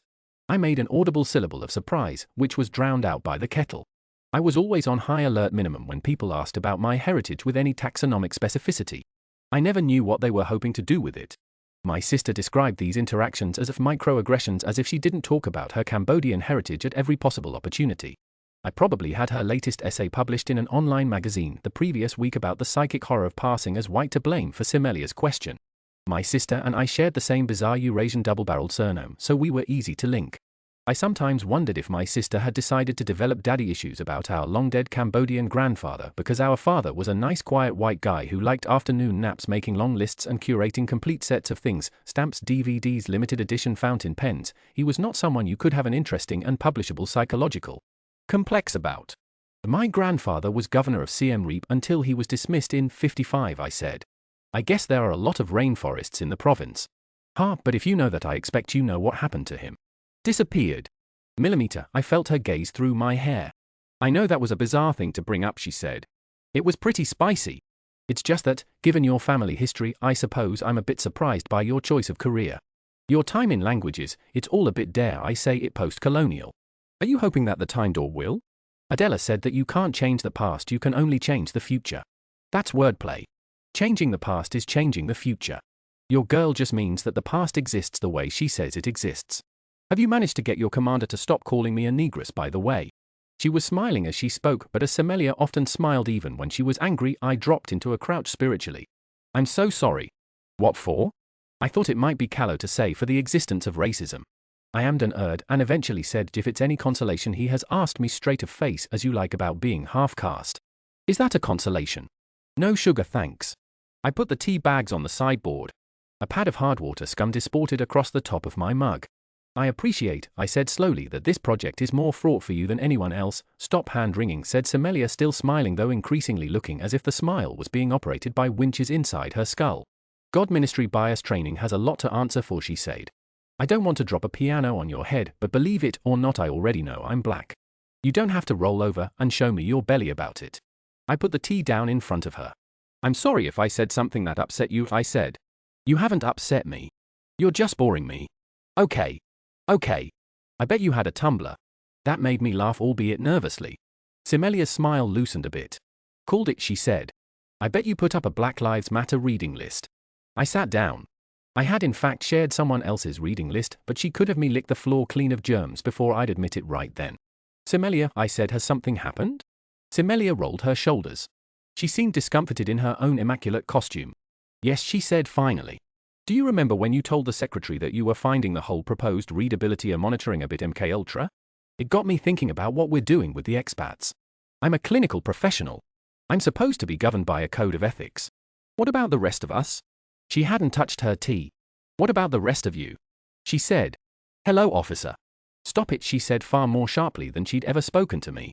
Take things seriously for a moment. I bristled, not visibly, not readably, but inside me, I felt the spikes slide out. I should have ended the conversation there. Spikes under the skin, that angry internal prickle. I hated to have the lower hand, and I've never been good at managing it graciously. I'm not going to insult you by feeding you aphorisms about omelets and broken eggs, I said. But you signed up for this job. You thought as much as I did that what we were doing was world-changing. That's what you wanted, remember? Do you think the world changes by being asked politely? Or do you think there has to be risk? She took a deep breath. All the emotions I normally watched her puree into professionalism were churning on her face. I came here, she said, because I thought you would understand. Don't you? Being the experiment. Being the pioneer they break the concepts on. The first. Are there any other Cambodians on the core team? Any other Southeast Asians even? I can tell you exactly how many black people there are, and I'd only need one hand to count them off. I leaned back in my chair. She wasn't telling me off, and yet I felt scolded. She reminded me of my sister sometimes. Semelia, I said, I'm not a victim. I don't give people an excuse to make me a victim. I'd advise you not to give them the opportunity either. Semelia stared. The emotion in her face spiraled away water down a plug hole. She stood up. Thanks for the tea, she said coldly. I let her leave without saying goodbye and sat in the pool of silence that followed the crash of the front door slamming shut. This was one of my first lessons in how you make the future. Moment by moment you seal the doors of possibility behind you. Your feet are swelling, good sir observes. Gore is back in the sick bay on Erebus. Stanley is tearing at his cuffs, bellowing for hot water. Gore's frost nip isn't close to the worst cold-induced injury the crew has seen. It isn't even the worst Gore has personally endured, but Stanley's panic is bracketed by the report Gore has just made. You're quite sure you shot him dead? Lieutenant Levescont, the second lieutenant, asks. He is a veteran of the Opium War, cool and soldier-like, unlike all soldierly men given to tenderness about bloodshed. In the same dry tone, good sir, says Mr. Gore never misses. Gore is grateful for the assistant surgeon's ironic calm. Good sir is his friend insofar as a commander and a lesser sawbones can be friends. No, that's not fair, they are friends. Good sir is a career scientist. If they had figs on board, he wouldn't give them for the gold epaulets on Gore's shoulders. I thought he was a SEAL, says Gore. Poor devil. I ran over as soon as I heard him shout. He was absolutely dead. Levescont asks again. He sounds like someone's peeled the skin off his voice. Yes. Send a couple of men out to the body, says Gore. Take tobacco. Steel knives if we can spare any. Something we can leave that makes it clear we mean no further harm. Don't interfere with a corpse in any way. I'd be hesitant to arm those people, Graham, mutters Levescont. In the circumstances. Tobacco then. Mr. Goodsir? Sir. Can I walk on these? Goodsir gives Gore's feet an appraising glance. He takes one swollen arch and chafes it briskly. I know it doesn't matter what I say, he says. You're going to walk on them anyway. Well done. Gore begins to cram his feet back into his boots. His gloves are by his thigh on the table. They have a brownish crust on them. The Eskimos had bled through his furs. By the time Gore had reached his side, his eyes were already cloudy. I shot him through the heart, Harry, he says vaguely. Goodsir doesn't respond, but he squeezes Gore's arm. What for? Gore checks his inner machinery as he would a chronometer. Is that a feeling sculling at the basin of his ribs? Does he need comforting? Topside the watch begins to stamp and shout. A tattoo of boots on the ladderway. Someone has sighted a party of Eskimos moving toward the ships. September found me in Pimlico on a bench with Margaret Kemble. The air was bisected by an iron hinge of autumn cold. Sparrows gusted along the curb, waltzing with the limp yellow leaves. Margaret and I were both wearing tartan scarves in fine Scottish wool brought back from the Highlands by Arthur and Graham. Every so often Margaret would stretch her legs to admire her new boots. She was dressed like a Southern belle cowboy, her reddish-blonde hair spilling over her collar. There was a gap as large as a spread hand between her scarf and her lapels, which showed her décolletage. Margaret had large breasts, which I mentioned because she had not yet grown used to dressing them without stays, and they tended to draw the gaze. They had a lively upward swell, they seemed to want to have a conversation, and buried deep in the cleavage were a couple of raised acne dots resembling, charmingly, pink wafer crumbs. Her skin was very fair and bright like an expensive moisturizer. I note all this because I think male writers are often mocked for their lengthy descriptions of women's breasts, but I do think some breasts provoke them even from me. She was due to retake the acclimatization examination the following week. I was helping her revise. What do you think you'll vote in the next election? Every man of them discourses on lies and petty connivery. I'd sooner vote for a mad dog. You'll get into trouble for that, but I'm going to allow it. Do you have a boyfriend? No. If I like the person asking and if she be comely, may I ask her if she has a girlfriend? You may. Do you have a girlfriend? Stop cackling, you horrid woman. Are you on Facebook? Facebook is for folk who prefer to have their minds filled with soft oats and whey. When this bridge year ends, I will get an Instagram. Oh my God. Maggie, do not get Instagram. Here comes 16. Arthur was striding up the street bent slightly against a wind which didn't exist. He was wearing a tweed jacket and looked like a period piece, but then again so did Pimlico. I hadn't seen him since the men had got back from Scotland, and I asked him whether he enjoyed his trip. He flushed and mumbled, "Oh, it was lovely. Just wonderful. Truly." He sat down next to me, his eyes on the ground. Margaret leaned across my lap and said, 16, do you have a boyfriend? May I add him on a Facebook? While Arthur blushed deeper and muttered something about not teasing him, she looked up at me and said, how did I fare? Great. You're a very modern woman. You've got your elbow in my crotch, by the way. I don't mind, but you really ought to buy me a drink first. Behave, the pair of you. Before 47 gets here. You know he'll tell you off. He is there. With the canker of the devil's own ass. Oh, Cardingham. I asked and squinted. Graham was wearing his motorcycle leathers. The first time he showed them to me, twisting his shoulders in the jacket so that the leather creaked, I thought I was having an allergic reaction because my tongue went heavy and my fingers started prickling. I glanced at Arthur. He looked like he was also allergic to leather. Hello, said Graham. Have you committed a heist together? You are looking very guilty. You are looking like a frog who took a dip in ink, said Margaret, the only one of us unmoved by the sight of a leather-clad Victorian. Good to see you too, 65. Thomas, you remember my bridge? I'm not sure if you've been formally introduced. Ma'am, said Cardingham, and it had such strong connotations of bitch that I was distracted from Graham and Arthur and Graham and Margaret. HM. It's nice to meet you properly, Lieutenant Cardingham. Cardingham's features curdled. It occurred to me that Arthur, who was either gay or bisexual, had been marginalized in his own lifetime, and Graham, an explorer whose life had required flexibility and forbearance, had ill-prepared me for how a male historical figure might react to me. Cardingham was disgusted. He thought I should be below his boots and ashamed to meet his eye. Where Margaret had gained ineffable ground, he had lost it. He burned with the anger of a child whose toys have been tidied away. Commander Gore spoke much on thee. Thou strikes me as canny, goodwife. Or did he say cunny? I wasn't sure. His burr seemed awfully deliberate. Beside me, Margaret's delicate little hands curled into claws. When I was 8 years old, I developed a keen awareness of the non-human world. My daddy, sister, homeschool teacher, bath plate, chair, crane, dress, these were not, as I had thought, the building blocks of the universe, but discrete entities in a world we shared with worms, mice, sparrows, woodlice, squirrels, moths, pigeons, cats, spiders. I had a wretched sense of fighting for space. They were everywhere, the non-humans. They came from under things and out of shadows. They were higher than I could see in trees and deeper than I could penetrate in the soil. They could be in a room with me, and I might not know it, though they'd know about me. A great awful business was flourishing all around me. I didn't know how to process it. I became horribly afraid of spiders. My parents at the time were trying to coax my 5-year-old sister out of her fear of the dark witch. She expressed in whimpers. Not me. I screamed and panicked. I climbed things, pulled down books and vases, sobbing hysterically. Some of the time there wasn't even a spider, I'd just had the idea of a spider. My mother, who had witnessed the sort of horrors that changed the way screams sounded, first dealt with the panics by getting angry at me. Only now as an adult can I see that she was angry because I'd frightened her. It kept happening and she tried to fix it, but she made it worse. You see, she thought she could kill the spiders that scared me and prove how invulnerable a human was before an insect, but she'd been raised a Buddhist and she was kind to animals, even the creepy ones. She'd botch it and hurt the spiders, which would then scuttle about half-maimed, raising more sobbing from me. And then she'd cry too because she didn't want to kill a spider, not really. She didn't want to kill anything. My father hit upon an eccentric solution. In the spring of the year I was 8. A fat tortoiseshell spider the size of a 50-pence coin had built her web in our garden, taking over the front of a bush. I hated that spider. I wouldn't even step on the lawn once I knew it was there.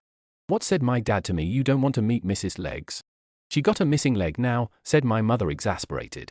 What did you do to her? You squash her. Mrs. Legs, said my dad mugging frantically. The stately old lady who lives in the bush. Watching over her larder. She got a ladder now, Chisu's cries, muttered my mum.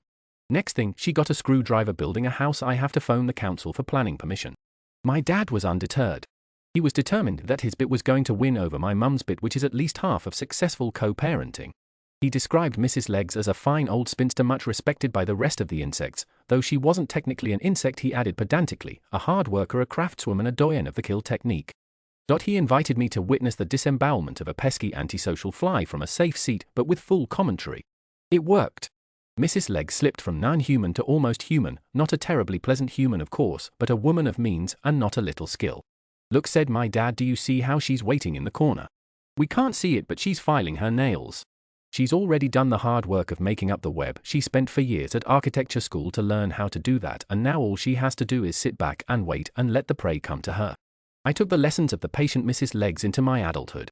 I rarely hustled, was indifferent to grind. But I kept careful tabs and a great many secrets.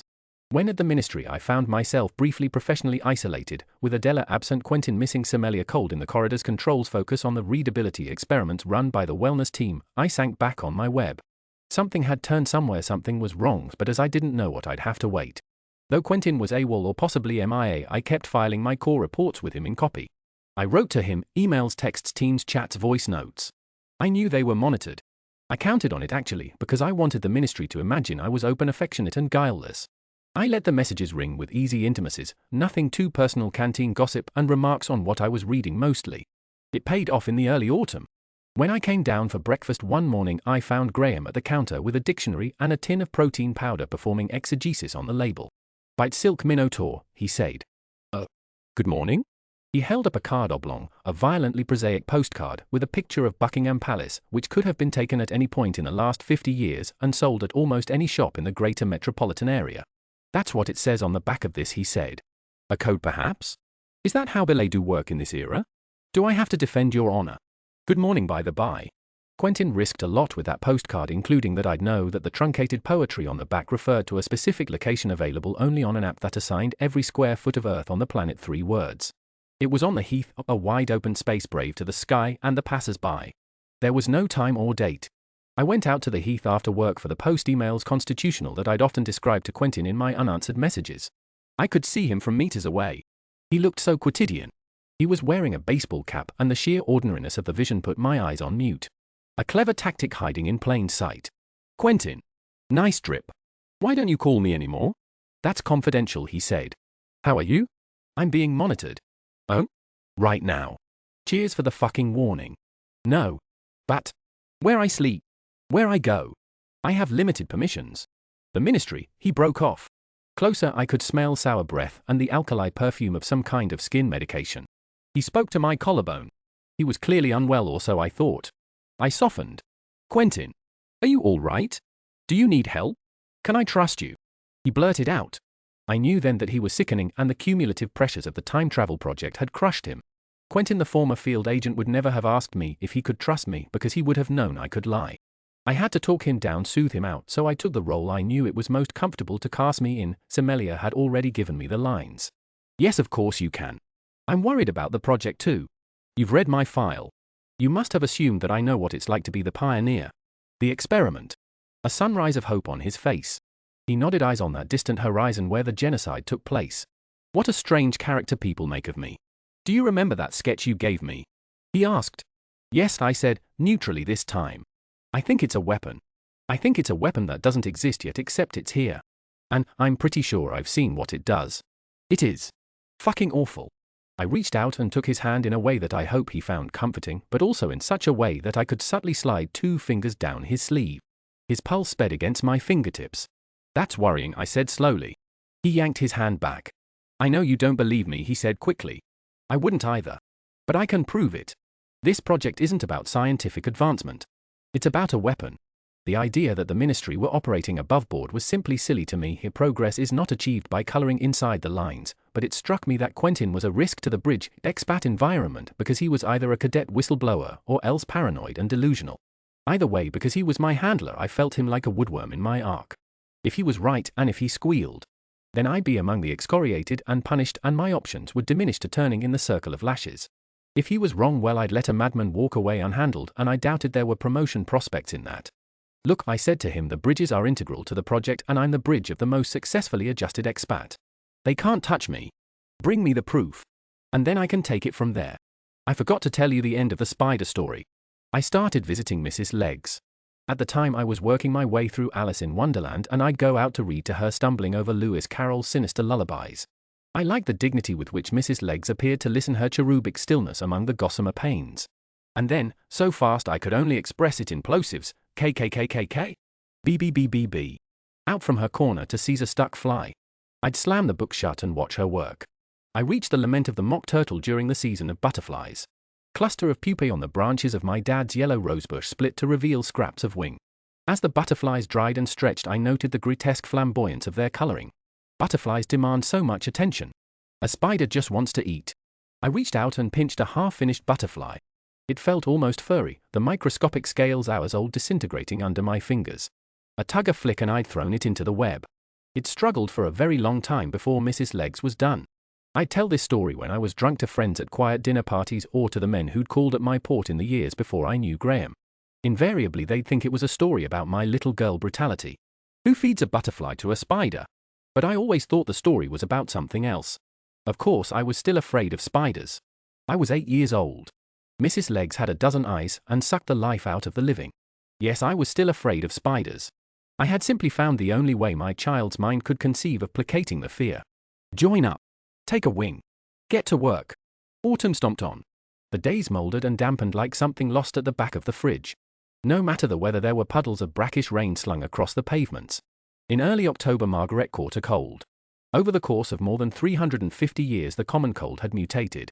Margaret's body was astonished into severe illness. She was removed from her bridge accommodation to a ministry ward. Adela called an emergency meeting in her usual meeting room. "We need to infect all of them," said Ralph. "Get 1665 to sneeze on them and then keep them under observation on the wards. It could kill the 1600s," said Ivan, who was Cardingham's bridge and whose voice was laden with the suggestion that this wouldn't be an altogether bad thing. "The only time they've been on those wards was after the traumatic extraction process," said Semelia. "It could be triggering." "Oh, triggering," said Ralph. "And we don't want to trigger them." "No, we don't, Ralph. We want them to remain as mentally and physically robust as possible. It is quite literally our job to ensure that." It was a fractious meeting. Nothing exposes the seams of a group faster than the fraught world of care.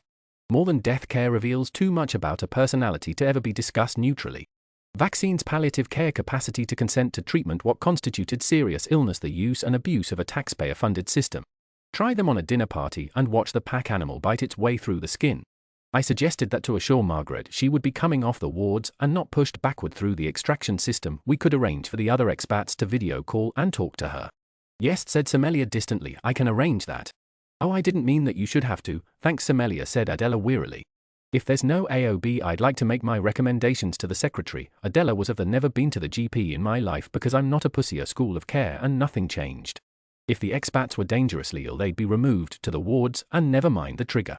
If they could get a grip and deal with it at home, they should. Semelia organized a group video call to Margaret's bedside, negotiating with the wellness team as if they were hostage takers. The four of us tried to comfort an upset, disorientated Margaret over Zoom. The expats were disappointed by how clumsy the software was. They had not expected lags, pixelation, or sound issues in this, the brave new future. "They have pierced me with needles. I fear 'twill dispatch me." Were these not the very tools with which we were plagued at first? She held up her white arms, rattling with 4 cannulas. Arthur and Graham both flinched. "I remember those," said Arthur hoarsely. "But I didn't until now." 47, do you? "Yes. That ward. Maggie, can you tilt the camera? Good God. Was I in that ward?" Graham didn't respond, but he turned very pale. Semelia caught my eye, and for a moment we were united again, touching glances across a room. Then she took her face back and began to briskly discuss a schedule of calls with the on-site member of the wellness team, who blurred the background as soon as they had control of the laptop. Margaret only spent 6 days in the ministry before she was well enough for release. Those 6 days were bitterly anxious, and I rendered my nail beds dog food-ish. But once she was out, I felt silly for my lack of faith in modern medicine. It was just a cold, I told myself. Of course she would recover from a cold. Arthur came down with the bug next, but his temporal closeness to contemporary colds meant he was able to remain with Somalia for the miserable duration. Shortly afterward I caught it. Don't come near me, I warned Graham. I'm fine, he said airily. A mere catarrh in clement weather. I went snowblind in the northern wastes. I have no fear of a cough. I sniffed gloopily through a mask, a hangover from the coronavirus pandemic some several years beforehand. I was trying to cook borba, but the mere act of measuring stock for the rice was exhausting. Let me do it, he said. Through snot and eyeballs as hot as peppered eggs, I gave him instructions for cooking borba, which I kept calling kanji. I referred to the yochio as cha kway and the spring onions as scallions, as I was too sickly to remember which languages I was supposed to be using. I left him to let it simmer, and despite my idiosyncratic instruction, he produced something serviceable. He brought it up to my bedroom. Are you decent? Literally never. Cuckoo. Might you attempt decency? You won't be able to see anything if that's your concern. HKKGGGH. Oh, that looks nice. Thank you. You're welcome. You seem tense. First time in a lady's boudoir? I have sisters. Had. What's that? Hairdryer. HNNGHH, yuck. Sorry. It fires hot air directly at your head. How useful. What's this? My alarm clock. It plays me birdsong in the mornings. HKK. That half moon lights up to resemble sunrise so I don't wake up in the dark. What a clever invention. What are these? Contraceptive pills. Contra. I take one a day to prevent pregnancy. GGGGH. Not that I'm having any sex. He put the pills down hurriedly, flushing, and muttered. Having sex, what a revolting term. I hope I never hear it expressed again. For a day or so things were once again misflavored and uncomfortable between us. Graham's relationship to sexuality was a mystery. I had no idea if he'd ever had a sex life or if he wanted one. The most his ministry psychoanalyst had been able to get out of him on the comparative boisterousness and acquisitiveness of 21st century sex was that he found it terribly 18th. I had a copy of his medical records from his extraction, and he hadn't tested positive for or been treated for any STIs. Given the prevalence of prostitution in Victorian England, the non-existence of reliable barrier contraception in his era, and the fact that he was a sailor, this suggested he was either a virgin or very lucky. But then again, I knew enough about his biography to know that he was very, very lucky. Inevitably, he caught my cold. I was first alerted to this because I heard the muffled snap of the bed frame. At 10 in the morning, by which time he had normally been up for several hours. I knocked, received a coughing fit in response, and opened the door. I'm not dressed, he croaked, sitting up. You are perfectly well covered, I said, a lie. The V of the t-shirt he wore, the first time I'd seen him in a t-shirt, came to a point on the flat of his sternum, revealing curls of black hair like a page of question marks across his chest. You do not look well, I added. Don't tell the ministry. If you get any sicker, I am fine. I simply need a day or so to mimic you and remain indolent. Don't sass me from your sickbed. I reached out and he drew the covers up to his throat in a parody of chastity. I'm going to check your temperature, I said, and flattened my palm over his forehead before he could flinch out of my grasp. He looked up at me, cautious, watchful, and visibly tried to anticipate my next move. His skin was shockingly hot to touch. You have a high fever, I said, pulling my hand back. His sweat glimmered on my palm. I am fine. Truly. I'm going to call, don't. Maggie and Arthur. They've had it already. They might be able to compare how badly gone you are. Margaret and Arthur arrived within half an hour. 47, wailed Margaret, flopping onto the bed.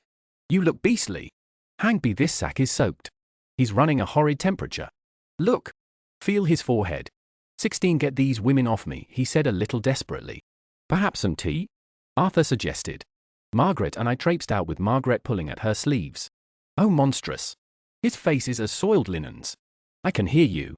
You mun remove those vile garments, Margaret called to Arthur. With a blade should he resist it. Their vapors will worsen his malady. We went downstairs. Margaret suggested that an apple would be a welcome victual, her words, so I put the kettle on and started to cut an apple. Margaret told me that modern apples tasted both bland and unpleasantly tart, and I started explaining intensive farming. Upstairs we could hear the low voices of the men.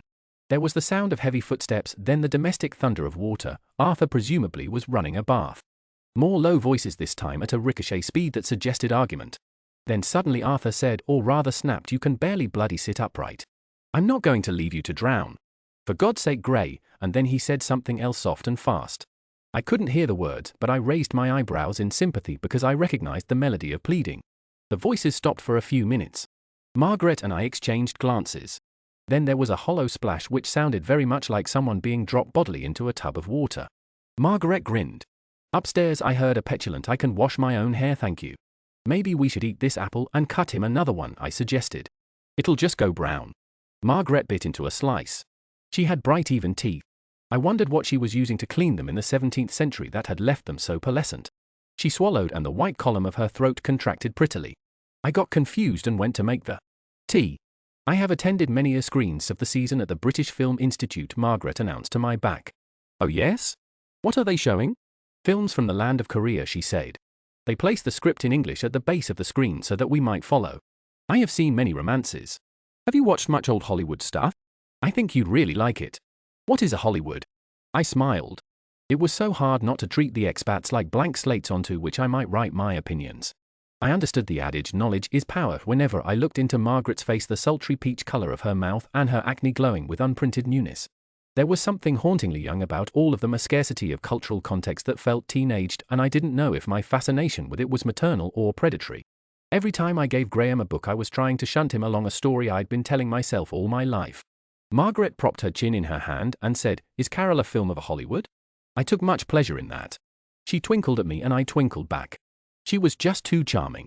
Untwinkling was not an option. When she was alone with me, she pitched her voice slightly lower than she did around the men. Even for her, girlishness was a habit that was hard to break, for safety, for camouflage. I knew that.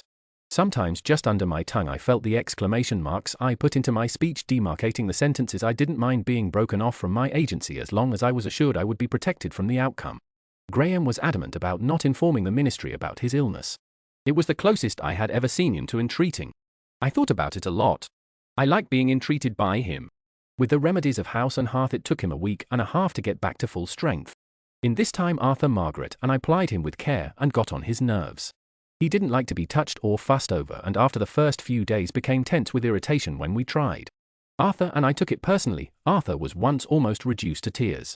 Margaret didn't, so she was the only one who could get away with forcing him to accept help.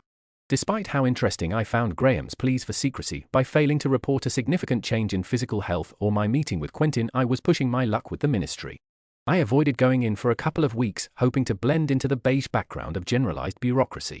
Toward the end of Graham's convalescence, the vice secretary emailed me to let me know I'd been assigned a new handler, and I assumed I'd gotten away with it. I took the tube in. The streets were beset with the cacophony of constant rain, enough that the local councils had started prepping for a flood. Adela was sitting at Quentin's old desk, hands neatly crossed over a small pile of paperwork with an air of a wind-up doll about to be set into motion. She was visibly waiting for me, and her demeanor suggested that I'd missed my cue. "Adela, good to see you. Sit, please." "Oh, thanks. When will I meet my new handler?" "I am your new handler." I goggled at her. I must have looked like a demented bowling ball, because she added, "In light of Quentin's defection, the secretary and I considered it wisest if you in 1847 were kept close to control." The roof of my mouth abruptly dried. I unstuck my tongue from it like a strip of jerky. "What do you mean his defection?"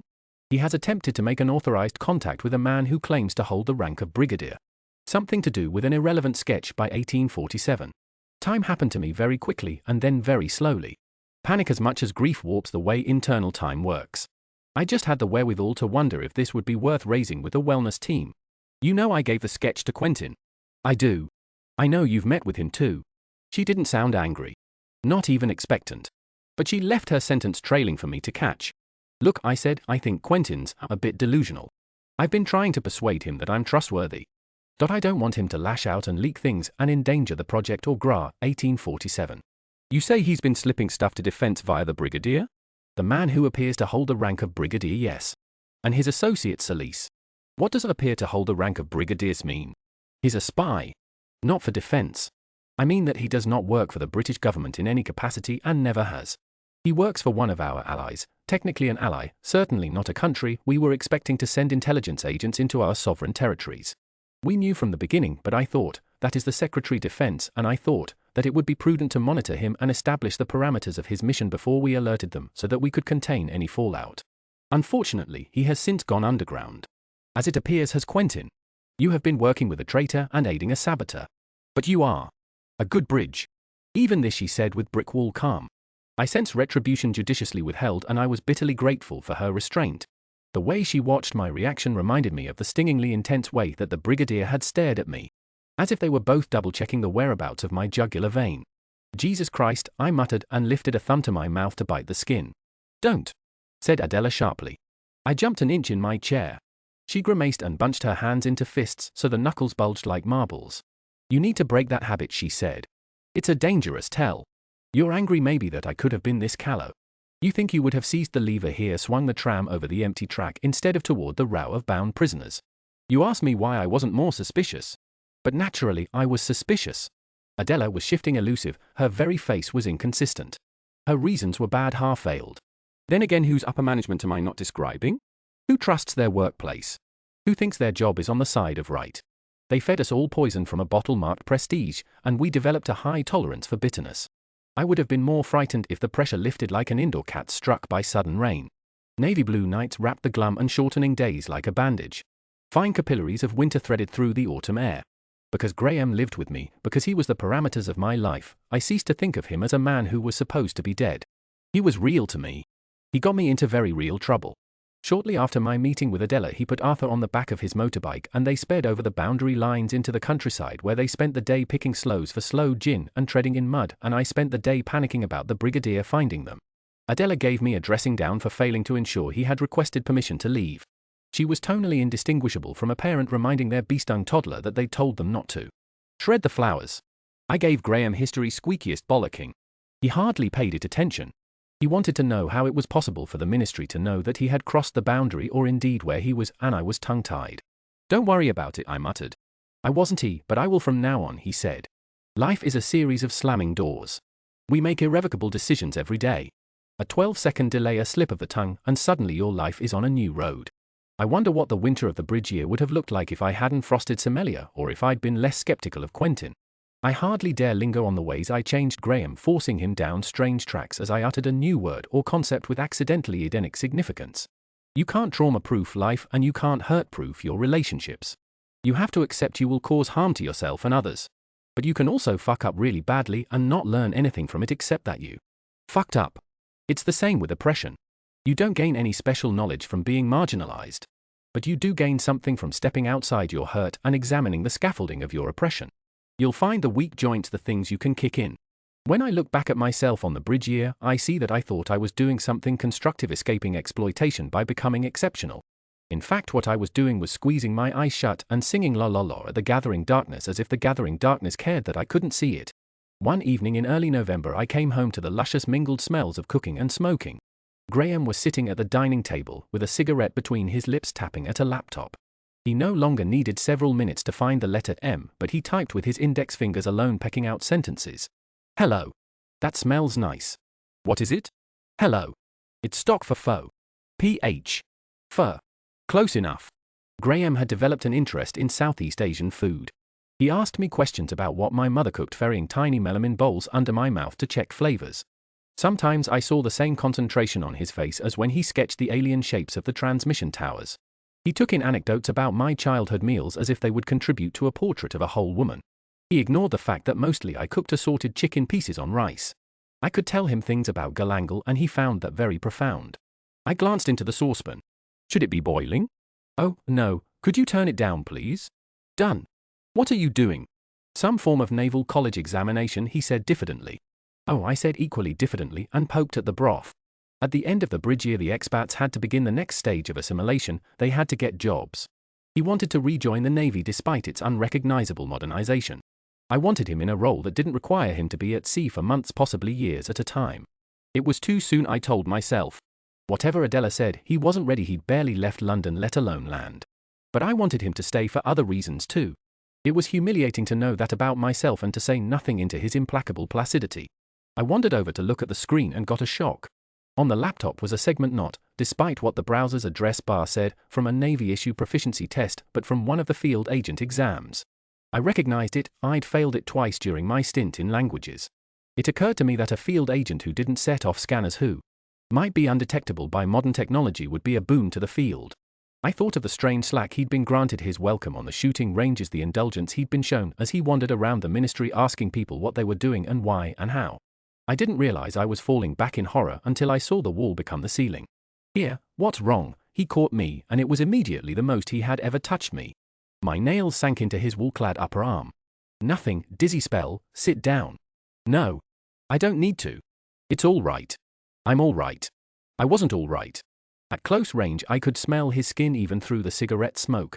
His grip on me loosened. His hands hovered along my back lighter than the passage of dragonflies over water. I am going to ash on you, he murmured. Put it out. One hand flattened between my shoulder blades. The other dispatched the cigarette. Can you stand? Yes. Might you unhook your claws then? Oh. Sorry. It's all right. This was also the most I had ever touched him, and I wondered if he had noticed if he had been measuring touch the way I had. In the background, Graham's laptop had been providing an inappropriate soundtrack, Motown again. It clocked into its next track, which was the Beatles' cover of You've Really Got a Hold on Me.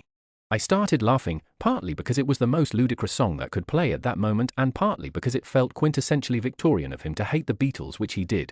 Oh, it's these awful caterwaulers, he said, dropping his hands. I laughed again. I wanted to think about anything other than Graham as a field agent at the ministry. They're good. This version's better than the original. Better for dancing. He raised an eyebrow. It is impossible to dance to this appalling wailing. It isn't. Here. I moved a hand up to his shoulder. He hesitated with his whole body like a piece of paper lifting abruptly in the wind. It passed. He took my other hand and touched my waist with a heartbreaking vagueness. See? This is not dancing. This is swaying. And even that you're doing off rhythm. He sighed. God, he was a dreadful dancer. Stiff and keyless. Victims of hangings kicked with more vim. I'd never in my life wanted anyone as badly as I wanted him. We drifted across the kitchen and he spun me, missing every beat in the song. When he drew me back in, he held me more firmly. The tips of his fingers tested the small of my back.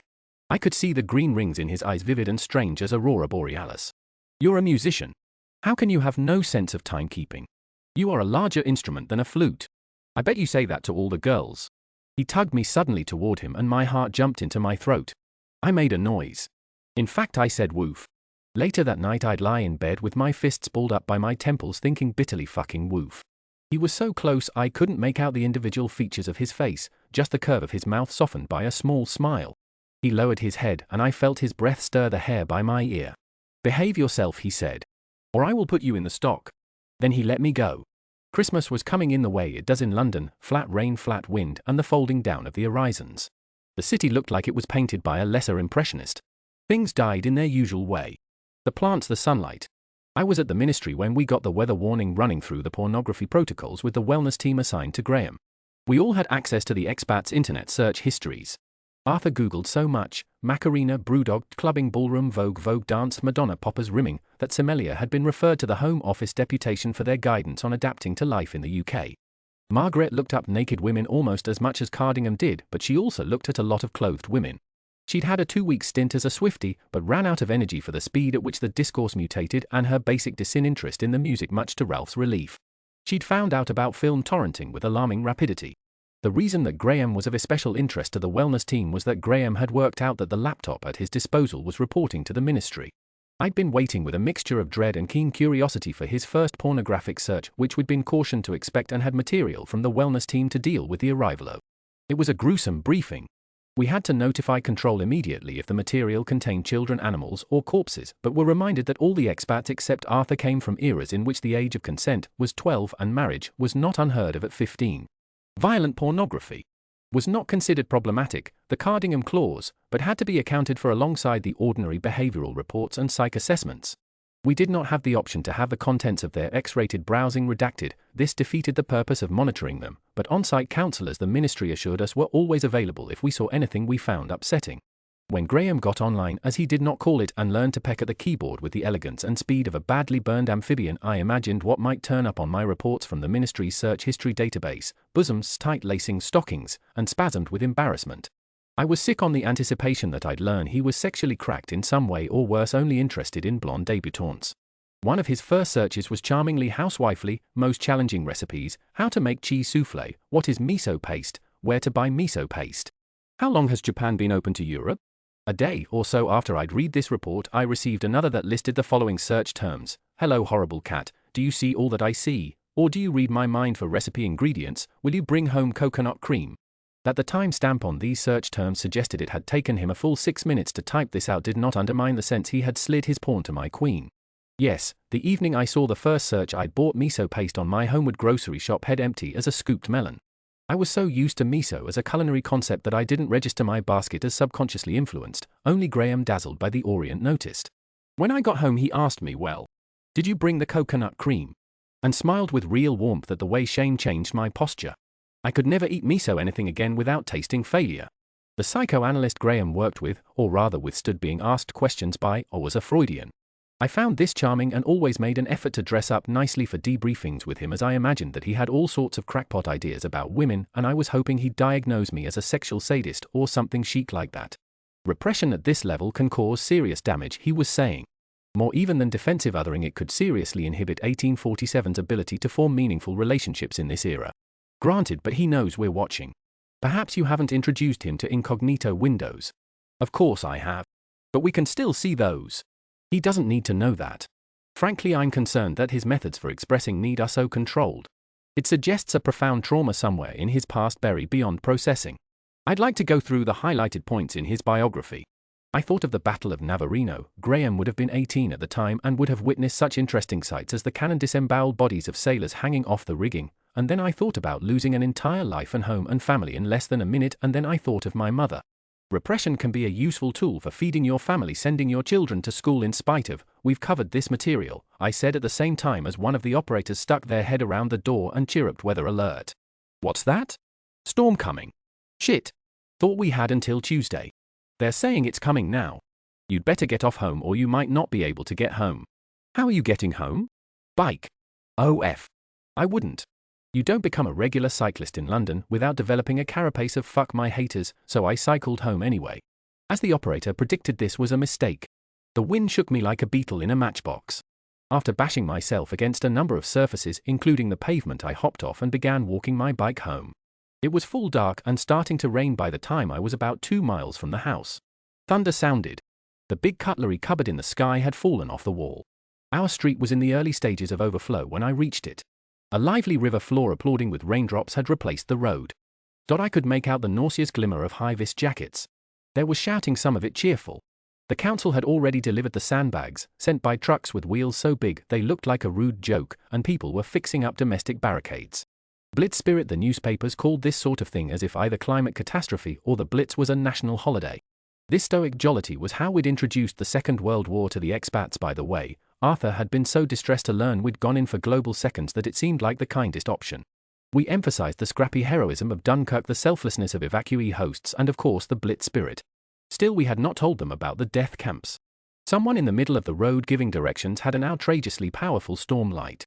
I murmured bad-temperedly toward the light. I was only really approaching this person so that I could be told off for biking and feel even worse. I was astonished when I heard, "Oh, poor drowned cat. Graham?" He smiled at me from his private halo. "Hello," he said.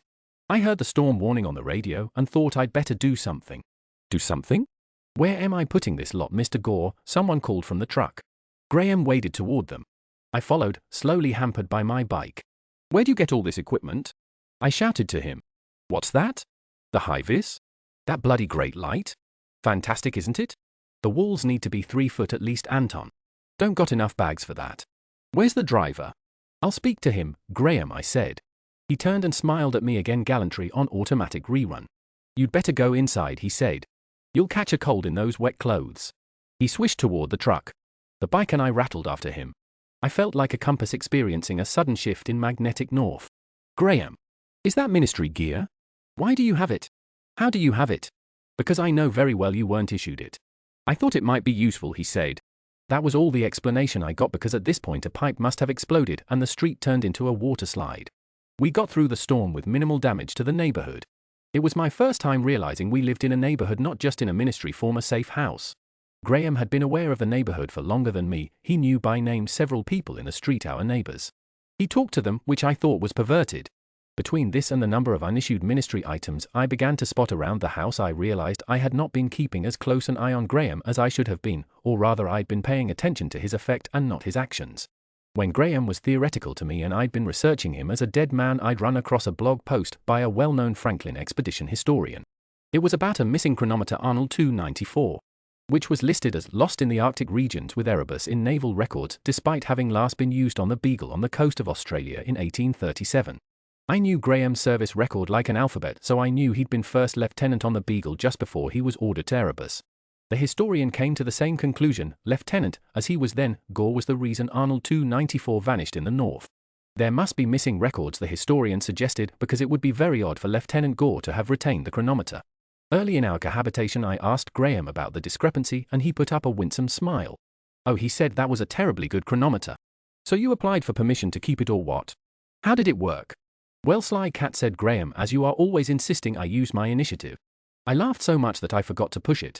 I should have learned my lesson from this conversation, but it seemed that no one else in Graham's life had, including his captains.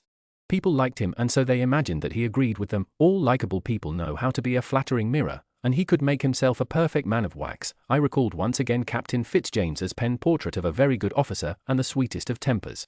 I had a vague sense that his belonging was conditional and that it suited rather than behoved him to be allied with the Navy or the Empire or the Ministry, but I didn't think about this much further. He was allied to Graham Gore, he was pragmatic and he seemed to like me. That was enough. I was going to visit my parents for the week-long Christmas break, the only holiday the Central Bridge teams were granted. The expats minus Paul and Spencer were repairing to a cottage on the Kent coast, with a couple of members of the wellness team to oversee their festivities. To me it sounded like a work social hastening to an apocalyptic event, but Graham visualized a cottage by the sea as a man who has walked through an abattoir visualized a scalding shower. It will be nice to see a fire made of fire. Walls made of wool, he said. When men were real men, eh? What's this house made of then? Plastic pipes and chipboard. A few days before we parted ways he invited Margaret and Arthur over for dinner. He was making an extravagant seafood risotto which called for both sparkling wine and brandy when Arthur arrived. Hi Arthur. Hello dear girl. I brought you a liquid apology. Arthur handed me a bottle of plum-colored liquid. Slow gin? Slow vodka. I'd never drunk vodka before. I thought it might be an interesting experiment. I am sorry 47, and I got you into hot water when we went hawthorn picking. I had no idea we'd crossed the boundary line. I just cling on and let him do the directions. I mumbled something vague and conciliatory, but fortunately Arthur was not nearly so curious as Graham about why the ministry were able to track them to the 3 square feet they stood in. I think he was more embarrassed that he and Semelia hadn't ever hosted us and probably never would. Margaret arrived and collared me by the front door. She was dressed with her usual eccentricity in periwinkle velvet flares and a cashmere jumper embroidered with an angry-looking duck. Pledge you will not chide me, she whispered, fastening her hand around my wrist. I'll pledge nothing of the sort. What have you done? I have engaged a Tinder on my phone. Maggie. You only just passed the ACC exam. Margaret waved her phone at me. There was a slightly scuffed holographic sticker on the back from some children's TV show aimed at stoned adults. It felt funny to live in a world where she knew what it was and I didn't. I'm wise enow to write love letters, she said. I have been so wise passing long. It is but a new medium. What's the backstory the ministry gave you? That you went to finishing school in Switzerland and now you're doulally. Yes. I bestrode the mountains in my dirndl and caroled with the birds and sheep. Now the city miasmas have undone me and I am a scrambled egg in woman's casing. Yeah, right, sounds plausible. Show me your profile then. Who? Well, that's a good pick. Quite. Direct. At least pledge not to mention to the men. You know well how those clodpoles mutter. I toppled her into the kitchen, still talking. Margaret was not looking forward to spending her Christmas in Cardingham's vicinity. Perhaps a pox will take him ere we leave the city. Or a car will snap his legs. Or, that is very unchristian 65, said Graham gravely, handing her a glass of sparkling wine. I mark you did not offer to board with him. Well, Arthur and I shared a room in Scotland. I know that his snoring is tolerable. Arthur blushed a bewildered pink and cleared his throat. I say chaps, I brought along a fantastic little device. I think you'll find it interesting. He fumbled in his bag. He extracted 2 pieces of something which looked electronic in a stolid 1980s sort of way and connected them. A wireless whine filled the kitchen. Is that a theremin? I asked. An adaptation, said Arthur proudly. Will you pass your hand along it? I waved my hand over the device's sensors. It squealed mournfully. 65, you try. Margaret stuck her hand into the theremin sensor field. Nothing. I reached out and gently laid my hand over hers. The theremin sang wheezily. I pulled back and it stopped. All right, 65, tell it you're there. Margaret tossed her shining hair over her shoulder and frowned at the theremin. After a few seconds her hand trembled and the theremin squeaked. I cannot master it so well, she said, pulling back. Each time I reach for my here-ness I fall back into my there-ness. Arthur hovered his hand over the charged space. The theremin stuttered between silence and song. You're controlling whether it can sense you? I asked, amazed. Yes. It's not easy. As Maggie says, it's a bit of a bother to keep your here-ness and there-ness lined up. How do you know how to control it? Margaret and Arthur exchanged glances. It's hard to explain, said Arthur. We didn't know we could feel it at all until we arrived here. Graham came over and stood between us. He ran his fingers through the air above the machine as if dabbling them in a stream. The machine popped once, but was otherwise silent. Is there any system to these noises? He asked. It's just the C major scale, murmured Arthur. Starts on the left. Graham reached out with both hands and grimaced with concentration. He spread his fingers and bit his lower lip. Then abrupt and cackling came the opening notes of Greensleeves. We burst out laughing, and he treated the three of us to one of his rare full-wattage full-dimpled grins. I took the slow train back to my family's house. The vague greys of the long London suburbs gave out onto tamed greenery and dual carriageways to squat interminable supermarkets at the station edges and the bridges to towns without grandeur. The landscape abbreviated. Then I was home, and the feeling of home closed in on me. My sister had got back before me, and she greeted me at the front door with a frown and soapy fists. The camping stove is leaking oil everywhere, and I'm trying to wash the oil out, she said by way of explanation. Give me your bag. You look tired as hell. Hello. Nice to see you too. On Christmas Eve my family eat yao hun, Cambodian hot pot. The hot pot we keep warm at the table by means of an ancient camping stove. The discs of rice paper for yao hun we soften in bowls filled with hot water, which more than one guest has mistaken for a finger bowl. From the dining room I could hear my parents bickering over the camping stove's remains. I called hi Dad, hi Mai, and there was only the barest modulation in their back and forth as they came into the hallway to hug me. There were more piles of things around the house. The paperwork had started breeding in captivity.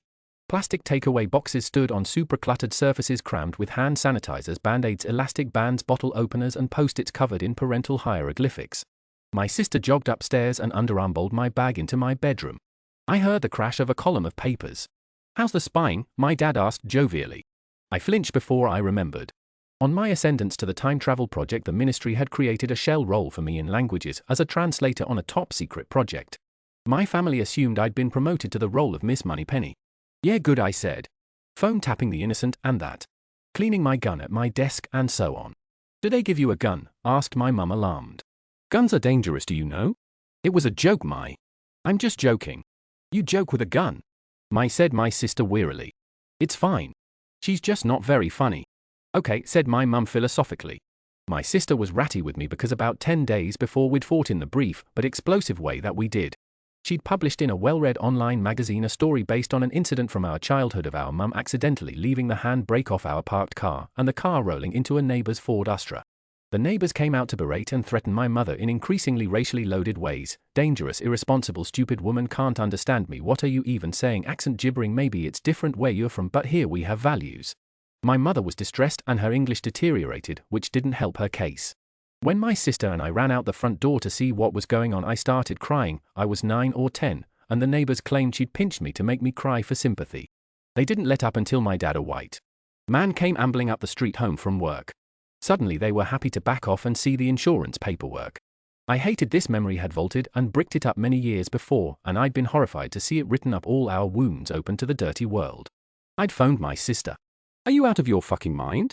I barked. Do you think our mother is material for your writing career? How could you be so selfish? My sister spiraled into aggressive defensiveness. Something something right, what I want, something something radical, ugly truth, something something vengeance in record, something something our voices, our narrative. You humiliated her, I snarled back. You humiliated all of us. She'd hung up. This was our first time talking in person. My sister maintained that her work was a sort of reclamation, a space-taking practice in protest of a childhood spent in squeezed spaces. That all she was telling was the truth, as if the truth was a sort of purifier that turned mud and plasma into clean water by judicious application. I didn't know who read her writing other than people who already agreed with her. To me it felt like she'd chosen to hang a target around our necks. I didn't understand how anyone could find power in a show of vulnerability. Power was influence, was money, was the person holding the gun. As I watched my family begin the complicated process of resuscitating the camping stove, I had a sense of terrific coldness, as if a wall had fallen away and left the room exposed to the December night. Perhaps I should have a gun? The brigadier undoubtedly had one, maybe even Solis, and now I knew they were threats, or at least entirely unsanctioned. What had the brigadier gleaned from his access to the ministry? Did he know where my family lived? My mother, who had seen enough terror for 6 lifetimes? My father so anxious about conflict he hoarded decade-old parking tickets? My sister who thought herself brave who thought rolling soft side up would shame the dominant animal? Was I safe? Wasn't I ministry? The expats texted me over the Christmas break. Arthur sent me multiple texts that he persisted in writing as telegrams, 47 plus Brian on flute plus guitar stop WOT a racket stop attempted Kaylee stop obvious misspelling stop absolute delight END, and jolly out of focus shots of the assorted company. Margaret rarely texted, but she sent me strange seductive photos of things that had interested her, the sheen of the firelight on a broken tree bauble a bowl of oranges a speckled mirror that held a reflection of the moon. I received only one text from Graham who had turned his phone on for the occasion. Dear horrid cat being unused to and out of practice with this machine I must make this brief. We are having a splendid if somewhat pagan time. I have strong-armed the company into attending the midnight service this evening. Point 65 cannot and will not behave. 16 and I have taken over the cooking of the trimmings, but we dare not attempt the bird. I will telephone you on Christmas Day to ensure you are in one piece. This missive took me half an hour to write. Believe me to be your affectionate friend G.G. He didn't call until late in the afternoon. I'd spent the day in a food torpor playing with a pretty golden pendant in the shape of a striding hen that lay just under my collarbones. It was a Christmas gift from him. The note that accompanied it explained in his idling cursive that it was chicken necklace friend to chicken bag. I'd given him a silk aviator scarf and a copy of The Spy Who Came In From the Cold since he was on his 12th reread of Rogue Mail. Happy Christmas. Happy Christmas. You sound rather languid. Did I wake you? No. I always spend Christmas in a bit of a coma. Thank you for the beautiful necklace. You're welcome. I like the way the chicken is running. She is on her way to an important meeting as you so often seem to be. I heard the soft scratch of a lighter then paper crackling with flame then his inhale. Are you outside? I can hear you smoking. Oh, can you? I'm sorry, how rude of me. But please don't make me put this cigarette out. Wouldn't dream of it. You've got the hang of using the phone then. I heard him draw on the cigarette. It's certainly less complicated than navigating you in person, he said amiably. Oh yeah? When you're standing before me with your funny little mouth. That startled us both into silence. He cleared his throat and said, well, it's pleasant to just talk to you. Though it seems I can get even that wrong. Oh no I'm, that is, are you having fun? Yes. Are you? I breathed out relieved and disappointed. Yeah, surprisingly. It's much more fun to argue with my family in person instead of in my head. Oh, he exhaled quickly. Art, he said. Don't feel awkward. Everyone here has lost a family. We have jury-rigged a new one. It's almost like Christmas in the wardroom. That's good. What sort of people are they? Your family? Oh, very ordinary. That's not true, I am sure. I wish you would tell me more about your mother's people. Do they have special traditions at Christmas? Well, they're Buddhist. So no. Oh. Well. Is your family's home in the place where you grew up? Yeah, we moved here when I was 8 and they've been here ever since. You must have been a strange little girl. How dare you? I can hear in your voice that you are smiling, he said. What is it like there? We're close to a forest. About a mile from a lovely lake I used to paddle in during the summer. I've been hissed at by several generations of geese. There were a few seconds of silence on the other end and I thought he'd lost the connection until he said, I'm smiling too. Oh? My ears aren't quite as good as yours, I can't hear it. I will endeavor to smile louder. He broke off and huffed softly down the phone, a noise between a sigh and a laugh. You know, when you are out of my sight I fear I've imagined you. And my heartbeat skittered. He coughed unnaturally and seemed to reconsider his train of thought. Tell me what it was like growing up there. Well, I said, what do you want to know about? Anything. Everything. Every time I told Graham something, about myself, about my family, about my experience of the world we shared, I was trying to occupy space in his head. I had ideas for the shape I should take in his imagination. I told him only what I wanted him to know and believe about me. But afterward I'd sometimes feel ill, like I was glutted on sweetmeats and dizzy with wine. It seemed a reckless indulgence to have the appetite to admit for certain what I was and was not. The great project of empire was to categorize, owned and owner, colonizer and colonized, evolu and barbarian, mine and yours.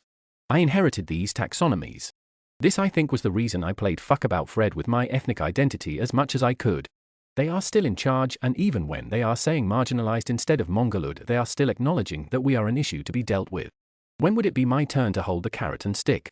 My sister had grandiose chat about dismantling the carrot-stick complex altogether, but this manifested in being upset all the time, tweeting enthusiastically about debut authors of color who never seemed to publish second novels once the publicity cycle ended, and being underpaid. Loyalty and obedience are fostered by stories. The ministry and its satellites were staffed by people who believed they'd smoke one last jaunty cigarette in the eye of a gun. The truth was that we were shackled to the idea that the orders were good and the job was good. Keep calm is just another order like shoot that man or delete the rest. We carry on. Most of us would beg a bullet for kindness. Graham, I think, was one of the few people I'd ever met who could face death with that defiant cigarette, and that was partly because he was a nervous smoker. Maybe I was tired of stories telling them and hearing them. I thought the dream was to be postmodern, post-captain, post-racial. Everyone wanted me to talk about Cambodia, and I had nothing to teach them about Cambodia. If you learn something about Cambodia from this account, that's on you. When Graham was still in my life, I stared at myself in the mirror a lot, trying to see myself as a stranger. I had a non-internalized relationship with my face. It was not unusual for me to look at my face and think, what on earth is that? It bored me not to look the same as whoever I was with. Isn't that the whole point of being mixed race? Oh, England, England. The thing you do best is tell a story about yourself. Graham Gore went to the Arctic believing that a noble death is possible because of all those stories, and then he became a story. Oh, England, you wanted to make stories out of me. When I first joined the ministry and they'd press me through a woman ran her finger down the column with my family history. What was it like growing up with that? She asked. She meant it all. All pot noodle jokes on first dates, my aunt's crying Jags a stupor with no ashes, Gary glitter Agent Orange, we loved Angkor Wat regime change, not knowing where the bodies were, Princess Diana landmines, the passport in my mother's drawer, my mother's nightmares, fucking chink, you don't look it, dragon ladies, fucking parky chul slang. Was a school sloth, SAR was a teacher, my grandfather's medals, the firing squad, my uncle's trembling hands, it's on my bucket list, brother number one. I've got a thing for Latinas, the Killing Fields, 1984, Angelina Jolie, do you mean Cameroonian? Do you mean Vietnamese? Will you say your name again for me? I considered. I don't know what I said. What was it like growing up without it? The group's leaders, one old man and two younger hunters, request permission to board Erebus. At least this is true as far as anyone can gather. Franklin's expedition failed to travel with an interpreter, and it is down to Captain Crozier of Terror to translate. He doesn't speak the same dialect as these Eskimos and hazards on fragments of shared vocabulary. A party of 10 natives come aboard. They don't act as the natives usually do, curious, self-possessed, roaming the ship, teasing the men, miming trade. They cluster on the quarterdeck and listen with blank faces while Crozier fumbles lugubriously through apologies. Gillies and Des Vos have laid gifts of needles, tobacco mirrors, and buttons at their feet. No knives. Eventually Crozier stumps back to the command of Erebus, who hover in a complimentary cluster. Gore, he says quietly. Sir. The man's wife wants to look at you. The man's wife. He was married. He flicks his soft grey eyes up. Steel in the iris. No children, you may be relieved to hear. Gore obediently steps forward. The wife, the widow, is at the front of the group. She is small, a bantam woman. Black hair. Brown skin, bright and clean. Cheeks vivid with last night's tears. Her eyes are dry and her lashes grow downward, giving her stare a strangely veiled effect. Her mouth is very beautiful, a color that Gore will remember and try to name for a long time afterward. She looks at him. It's a look that puts him against the horizon. Not insignificant, but like something that can be pressed up by thumb. I'm sorry, he says in English, because he forgot to ask Crozier how to say it in her language. She looks at him. He should get to his knees. Offer his throat to the edge of her palm. Or maybe he should offer her his hand to replace the hands of her husband. Brief wildness beats in his skull. Perhaps after a manhood with no final home, fixing makeshift families in multiple wardrooms, killing and pinning land to maps, God has cast him on the shore by this woman. Years of his finger on the trigger to make sense of her expression. I'm sorry, he repeats. She looks at him. After the group leave taking their gifts, the stare will linger on his body. When he washes up in his cabin that night, he feels it slip under his shirt, growing into his skin. I returned home in the new year. Something had shifted in the narrow landscape of the house. The rooms felt connected where they had felt merely contiguous. Graham smiled. At me, sometimes a vague, confused smile, as if I was a task he needed to complete but had forgotten the genesis of. One afternoon in the kitchen, he took me by the shoulders and moved me so that he could get to the cups. He touched me so rarely that he might as well have wrapped my hair around his fist and cut it off with sewing scissors. I felt him on me all afternoon. This increase in pleasant vagueness was a typical Graham response to intense internal pressure. The ministry, in light of his repeated requests to rejoin the Royal Navy, was granting him admission into the field agent training program under close supervision. Cardingham, a career soldier, was also retraining for the field. We had to create identities and backstories for both of them, generating a migraine-inducing number of fake files. Cardingham was forced to retake the acclimatization exam.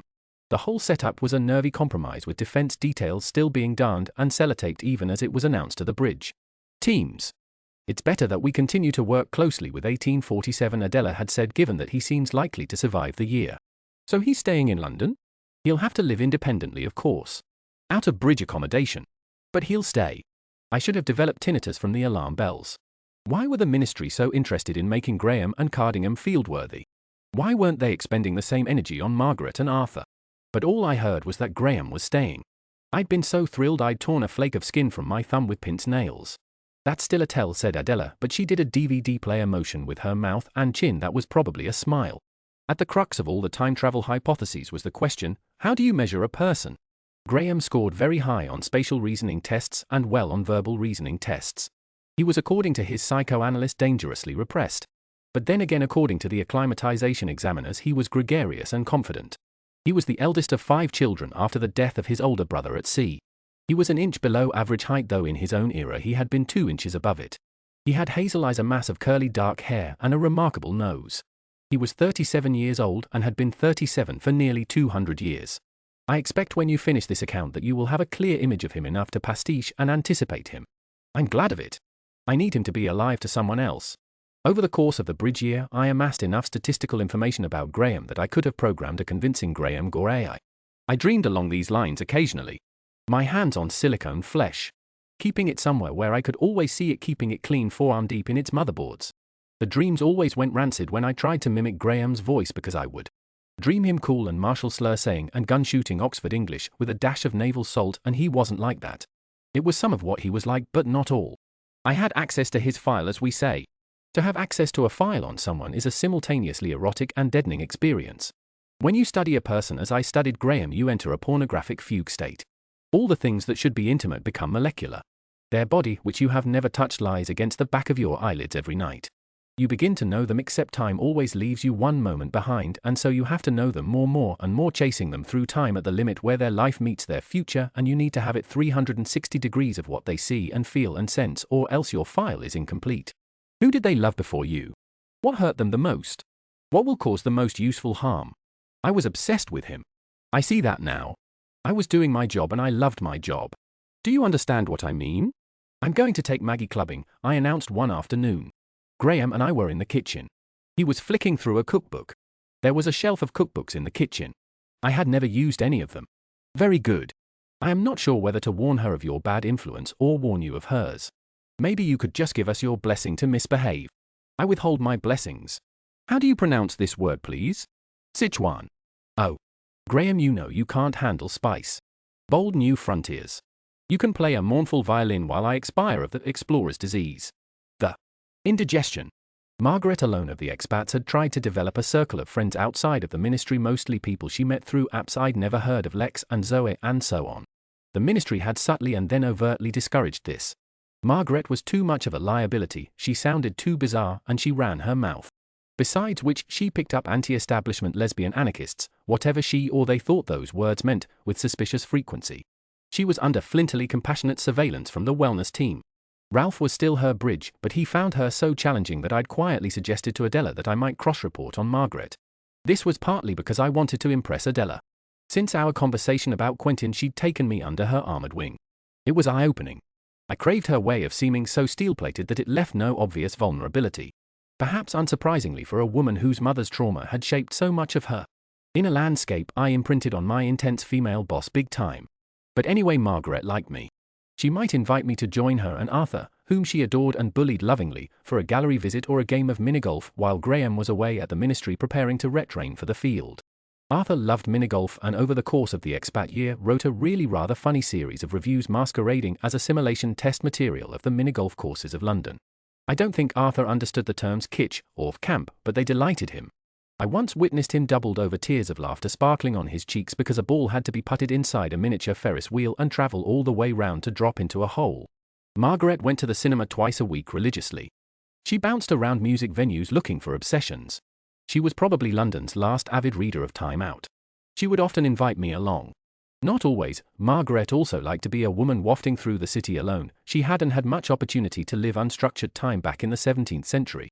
But we might go out together and see a riot GRRL punk band whose drummer she'd been texting, and then I ministry operative would have to supervise them both at dinner. Margaret had a mania for customizable pizzas with nonsense toppings. Then Margaret might see that the drummer and I were one barbed sentence away from a fight about politics, which she didn't understand. She'd say her good nights and take me for a walk to point at neon signs and lavish window displays and bubble tea shops and demand playfully of me, how? But also, why? She was work and play for me. I liked Margaret. Being around her made me want to run across crosswalks without looking, that sort of thing. I found everything funnier than it was, etc. We planned our clubbing outing with military precision. She sent me a dozen photos of different outfits. She'd learned the grammar of the mirror selfie. The crop top, I texted, though I removed every exclamation mark but one before I sent the message. We arranged to meet Arthur and Graham for a drink in Dalston first, a situation so 21st century I felt not a little proud of their progress. Margaret and Arthur were already drinking when we arrived. They had both ordered stupid-looking cocktails. I tried to stop her. Arthur began. Look here. 'Tis known as sex on the beach. The spark behind the taps did take such care over its compaction, I must assume it is a potion to summon its namesake. Well, I said, sitting down, it's made with cranberry juice, which is supposed to be good for UTIs, which is what you're going to get if you have sex on an English beach. UTI, asked Margaret. 47. Sit down. Stop rubbing at your temples with that malodorous expression. Everyone is so cruel to me, said Graham deadpan, even though I'm very handsome and brave and I have never done anything wrong. 65. Where are the rest of your clothes? Banished.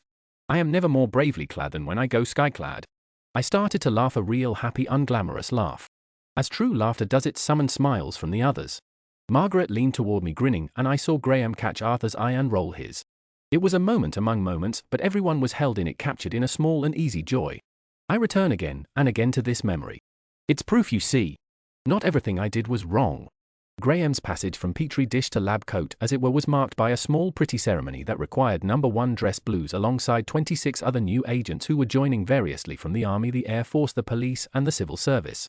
On the day of the ceremony, the sky was crisp cerulean and the grass was rimed with silver. The entire city looked like an extravagant piece of confectionery, particularly in the Westminster courtyard where uniformed recruits were lined up. All around us the buildings reared up and leaned down. A breeze scrubbed the courtyard, made its colors fresh and raw.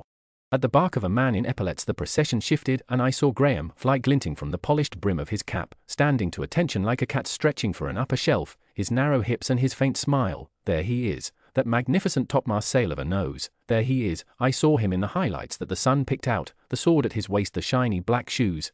There he is, there he is. I wish I could tell you how it felt to see him. He'd always lived inside me years before I'd known him. I'd been trained to love him. Don't turn around, hissed a familiar voice behind me. I flinched so hard that my shoulder blades almost met. I blushed too. Internal rhapsodizing makes people hold their heads funny. Probably I'd been giving it away. I said, don't turn around. I didn't. I seethed. Jesus. Quiet.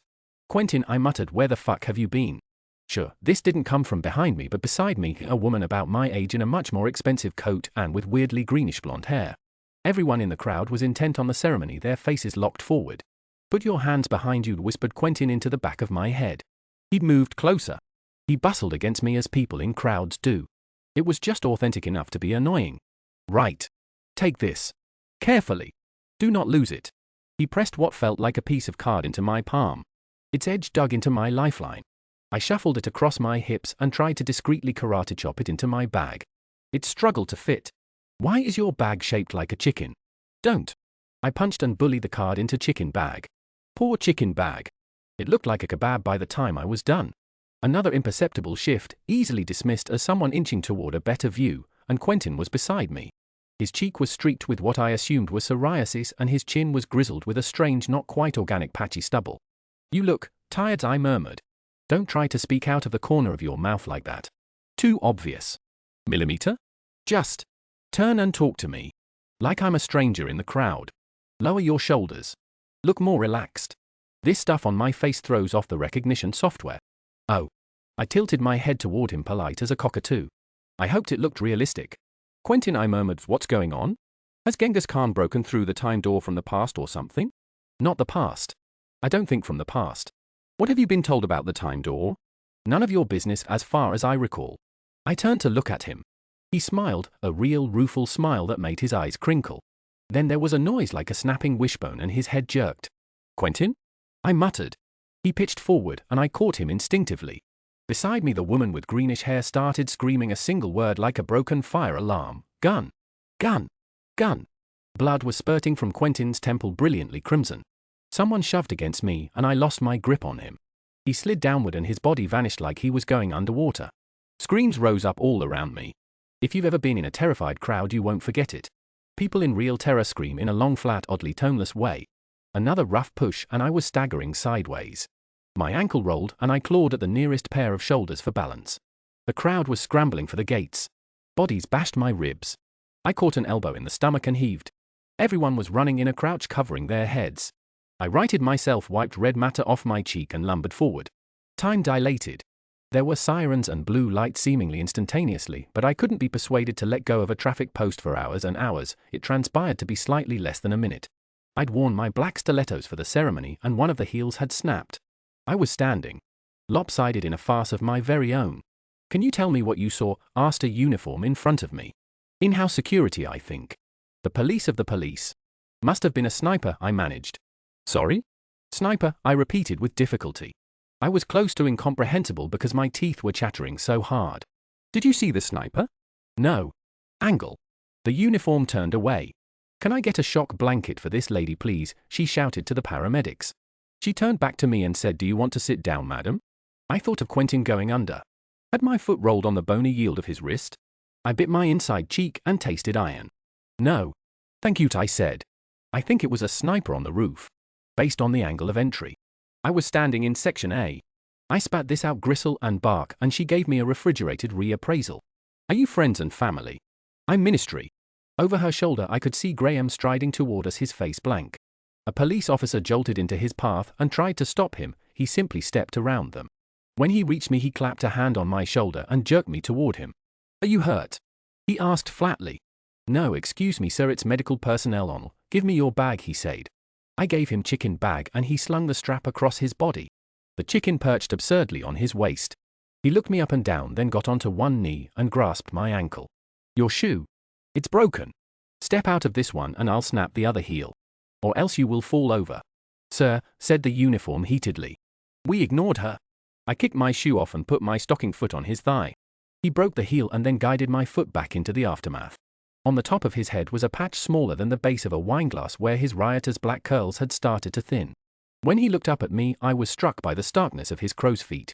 It unnerved me to see how human a body he inhabited. My hero, I muttered. He smiled coldly. Not this time, he said. Quentin died at the scene, I was told, though I knew that the moment I'd caught him. He'd had the slack weight of an abandoned thing. At least his death was instantaneous. I was the last person to speak to him before he was killed, and so I was questioned for hours at the discretion of the police and the ministry. Graham was sent home under supervision. Graham took my bag with him. I didn't think to take it back from him because I was too busy blinking back the memory of Quentin's face dropping. I assumed the item that Quentin pushed into my hands would come up in my interrogation until one of the officers let slip that there had been a CCTV malfunction and the entire courtyard was unmonitored for the duration of the ceremony. I didn't mention it. I had enough to think about. The pretty way that blood fountains from a head wound. The way Quentin had smelled hauntingly of cologne. When I got home I was curdling with exhaustion. I'd stress sweated and the sour smell had leaked through to my jacket. My stockings, apparently in sympathy with the rest of my mood, had laddered on both legs. I shut the front door and Graham came out of the kitchen chased by whiffs of slow-cooked tomato broth, garlic and balsamic vinegar. Hello. Are you hungry? He asked lightly. I burst into tears. It seemed a proportionate reaction. I got onto the floor very slowly, kneecaps first, and wept. Oh, he said. He stood over me for a few moments, then awkwardly squatted down beside me. Cigarette? He didn't wait for an answer but lit two between his lips, then lifted my chin and poked one into my mouth. He settled back against the wall of the hallway and we smoked me through tears he through silence. I wiped my nose roughly on my cuffs, he didn't comment, and I croaked, you've seen people die. Yes. In battle? Or in the aftermath? On long voyages too, but I think you are asking me about violent death. Am I supposed to feel like I've thrown up but on the inside of my skin? He looked around for somewhere to ash. Chicken bag was by the door, he must have dropped it there awaiting my attention, and he stretched out a leg to hook the strap and drag it closer. Very vivid, he said, unzipping the chicken. No, you're not reacting wrongly or hysterically. It's understandable that you are distressed, especially if you've never witnessed sudden death before. He just went 1 minute looking at me. And then, millimeter, may I use this? He was flourishing a recyclable document holder misshapen from being mashed into chicken bag which fastened with cardboard flaps. Its "Do Not Bend" legend was creased into cryptic poetry. When I nodded distractedly, he tore a long strip from the flap and fashioned a small cup for the ash, which he caught just in time. "Here," he said, holding it up to me like a man trying to feed a cat a treat, but I was peering into the document holder. There was a distinctive manila folder in there rattling with papers. "You're going to burn your skirt," he said, tugging the cigarette from my lips. I wasn't listening. I was staring at the folder. It was an incident report dated 18 months before the time travel project began. When I opened it and pulled out the papers, I found it detailed a disturbance in a shuttered youth centre in South London. 5 local teenagers. They'd been there engaging in criminal activity, poppers breakdancing, and a boom box in the main hall. They'd broken in through a window because the youth centre had been closed for 6 months.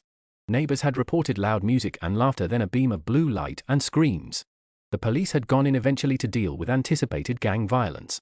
According to the incident report, what the police had found were bodies serrated with massive bizarre injuries and a glowing blue door. The doorway was generated by some form of machine which was visible through it. The police had assumed something involving capital T terrorism had taken place and had called MI5, who sent field agents. A brave officer reached through the doorway and seized the machine, which they must have thought was a weapon. The door immediately collapsed like a knot undone by a judicious tug on the rope. This, I learned, was how the ministry received the power of time travel. Not through invention, but through the fine British tradition of finders keepers. At the bottom of the report was a handwritten addendum. Field Agent Quentin Carroll has raised several internal complaints about the disposal of the bodies of the deceased miners. Recommend that he be kept under surveillance. I laughed miserably. Quentin had been right. What a way to prove a point. The ministry launched an internal investigation. The ministry was cooperating with the intelligence services. The ministry encouraged its affected employees to seek assistance from the on-site counsellors. One of the things we'd abandoned on joining the time travel project, in addition to annual leave allowance and choice of accommodation, was trade union membership. The ministry wouldn't recognise any of the existing unions. There was some semantic trickery that meant we weren't technically managers and so couldn't join the FDA, and as time travel was too newly established and too secret an industry, we couldn't join the Public and Commercial Services Union. As a ministry, we were small. We made consistent eye contact with most of our colleagues. Our personal lives were our work lives. We were that awful thing, a family. One doesn't unionize in a family because from whom would you be making demands? It was bad though after Quentin. I had no one I could talk to who wasn't feeding my words to the paperwork. So I wrote report after report, sat through interrogation after interrogation with my heart clear and grey like rinsed fog. Adela summoned me to headquarters for days after Quentin's death. She spoke to me with a new intimacy. This was not the same as being spoken to with affection. "There will be 24-hour guards on the bridge houses," she said. "We're revoking movement privileges for the expats, no yes. We're still working to ascertain what relationship Quentin had with the Brigadier and Solis, but until we do, we must assume the expats are in danger. You need to keep 1847 close." Adela's voice contracted on that last sentence. She wiped her gaze, concentrated in her one working eye, up and down my face to see if I'd noticed, and continued. "Our first priority is protecting the expats and the time door. The time door has been moved to a secure location. I suggest you retake the physical aptitude assessment and then we can work on your lateral reasoning scores. I failed the field exams twice," I said slowly, but my finger was already curling around an invisible trigger. "You will improve. You do not have a choice. This is a war," said Adela. "There's always a war," I said. The frost turned sloppy. Cold grey days drove down on the city. Between the sullen rain and the cloy of the street-slung cobwebs, I felt as if I was forever in a spit-filled, cavity-bogged mouth. I was listless with duty. Circumstances had pressed too hard on my head, and now I was part sunk in a depression. I was in fact depressed. I would venture to suggest I was suffering from PTSD, although because I couldn't be signed off or share my workload, there didn't seem to be much point in acknowledging this.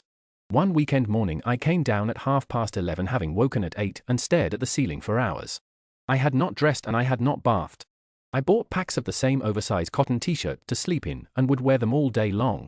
Over time, the gelid touch of loose cotton on protruding segments of my body would come to feel like misery. Even now, if I brush against my breasts in the shower with the inside of my wrist, I feel abrupt unhappiness. I thought I might have the energy to perform every action required to make a cup of tea, but I was surprised to remember how many there were: kettle boiling, mug fetching milk, sniffing, tea bag choosing, teaspoon handling. I poured a glass of tap water and sat at the kitchen table staring into the soggy garden. Upstairs, Graham was working on an arrangement for his flute, but he stopped when he heard me moving around and came down. "Good morning," he said carefully. "Millimeter, have you had breakfast?" "No, are you feeling poorly?" "I guess." He paused at the countertop. I waited for him to correct my I guess for I suppose, which was one of his most picked over points of vocabulary, but instead he said how so? Just not feeling good. Not contagious or anything like that. If that's what you're worried about. I'm not. Later that afternoon he came in from whatever errand he had been on and handed me a small plastic bottle. What's this? Vitamin D tablets. I think you should take them. Oh. Thanks. You're welcome. You should dress now. It's 3 o'clock. Give it a few more hours and I'll be appropriately dressed for bedtime. He considered me, his expression as mild and unreadable as ever.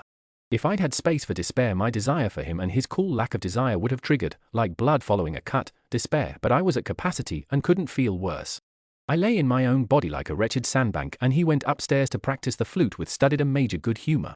I didn't even tease him for his supplement obsession. Graham was a supplement fiend. His obsession had been brought on by discovering what caused scurvy and how small and fun vitamin C gummies could be.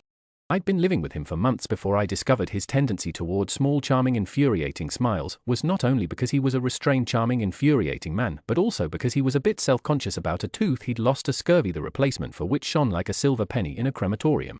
2 days later I pulled the abed 4 hours trick again, this time watching my digital clock flick through its cue cards to midday. As soon as the clock showed 12:00, as if he had been waiting for this to happen, he called up the stairs, "Come for a run." "Have you not been yet?" No, I lay back and dozed for about a quarter of an hour. I was woken by the sound of him saying, "Come on." At my bedroom door. He spoke briskly and clearly, not unkindly, but not with much gentleness or indulgence. I imagined he once spoke to the ship's company of Erebus like that. It was perhaps 2 tones away from a reprimand. I dragged myself from the bed and went for a run with him. It was very pleasant, which I allowed with bad grace. I went at the pace of an unhappy thought, and when we reached the end of our route he'd barely broken a sweat-keeping step with me.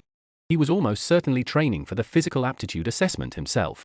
As January stumbled on, I fell into lethargy and he fell into caretaking. It was my job to take care of and look after him. He was not forced through time and space to play nurse for a depressed civil servant. Yet here we were and I couldn't find the energy to remedy the situation. I was beginning to hate everything. The house, my job, the oily stink of my unwashed hair. One afternoon I made a cursory tour of the landing and the bathroom, then went back to bed. I lay there long enough that my parted mouth made a wet oval on the pillow. He knocked at my bedroom door. I rolled over so that I was face up. "Hi?" He opened the door. "I've wept the eggplants. I think dinner will be ready in about 3/4 of an hour. I'm not hungry, really. Thanks though. Sorry to make you cook. I wasn't a maid to do anything. You ought to eat. I'm just not hungry." He leaned against the door jamb. There was no expression on his face at all, just his features neatly set. I understand that cats culturally enjoy spending much of their time in bed. Perhaps cat dreams are more dramatic than human dreams. Since I never remember mine, I can't compare. I certainly don't wish to interfere with your work or your busy napping schedule. But you will come down for meals. I don't, that was not a request. I blinked slowly, then finding that I preferred the part of the blink where my eyes were closed, I kept them closed. I heard the floor creak softly, and then he must have been close to me because the smell of him made me ache. Tobacco, soap, radiator, warmed wool, the mellow leafy scent of his skin. When I opened my eyes he was kneeling by the bed, his face close to mine. I stared at the longbow of his lips. "I think it would be better," he said, "if you did not embarrass us both by forcing me to drag you to the kitchen." His mouth had left me vulnerable. I felt shame, green and new, and it was more efficacious than any other emotion I'd experienced for weeks. I went downstairs for dinner. He put on the radio to break the silence that had joined us at the dining table. A news announcer dryly described the Australian wildfires. I say Australia with cavalier non-specificity because most of the continent was on fire. Graham perked up when a journalist interviewed a citizen of Goulburn in New South Wales who cussed out his prime minister with so many metaphors he sounded Homeric. Hundreds of people had been internally displaced by grass fires and the air was poisoned with smoke. I pressed the points of my fork into my tongue and waited to hear what Graham would have to say about this new example of egregious weather. But all he said was, "I've been to Goulburn. It's where my family moved." I thought about Quentin all the time. It would be accurate to say I was blocked by Quentin, not the man, but the corpse and its creation. Sometimes I knew I'd failed him, and at other times I knew I'd fumbled a catch and failed myself.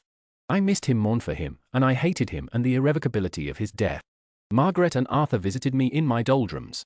At first, they were dulcet and bedside benign, but I sulked so acidly they soon stopped that.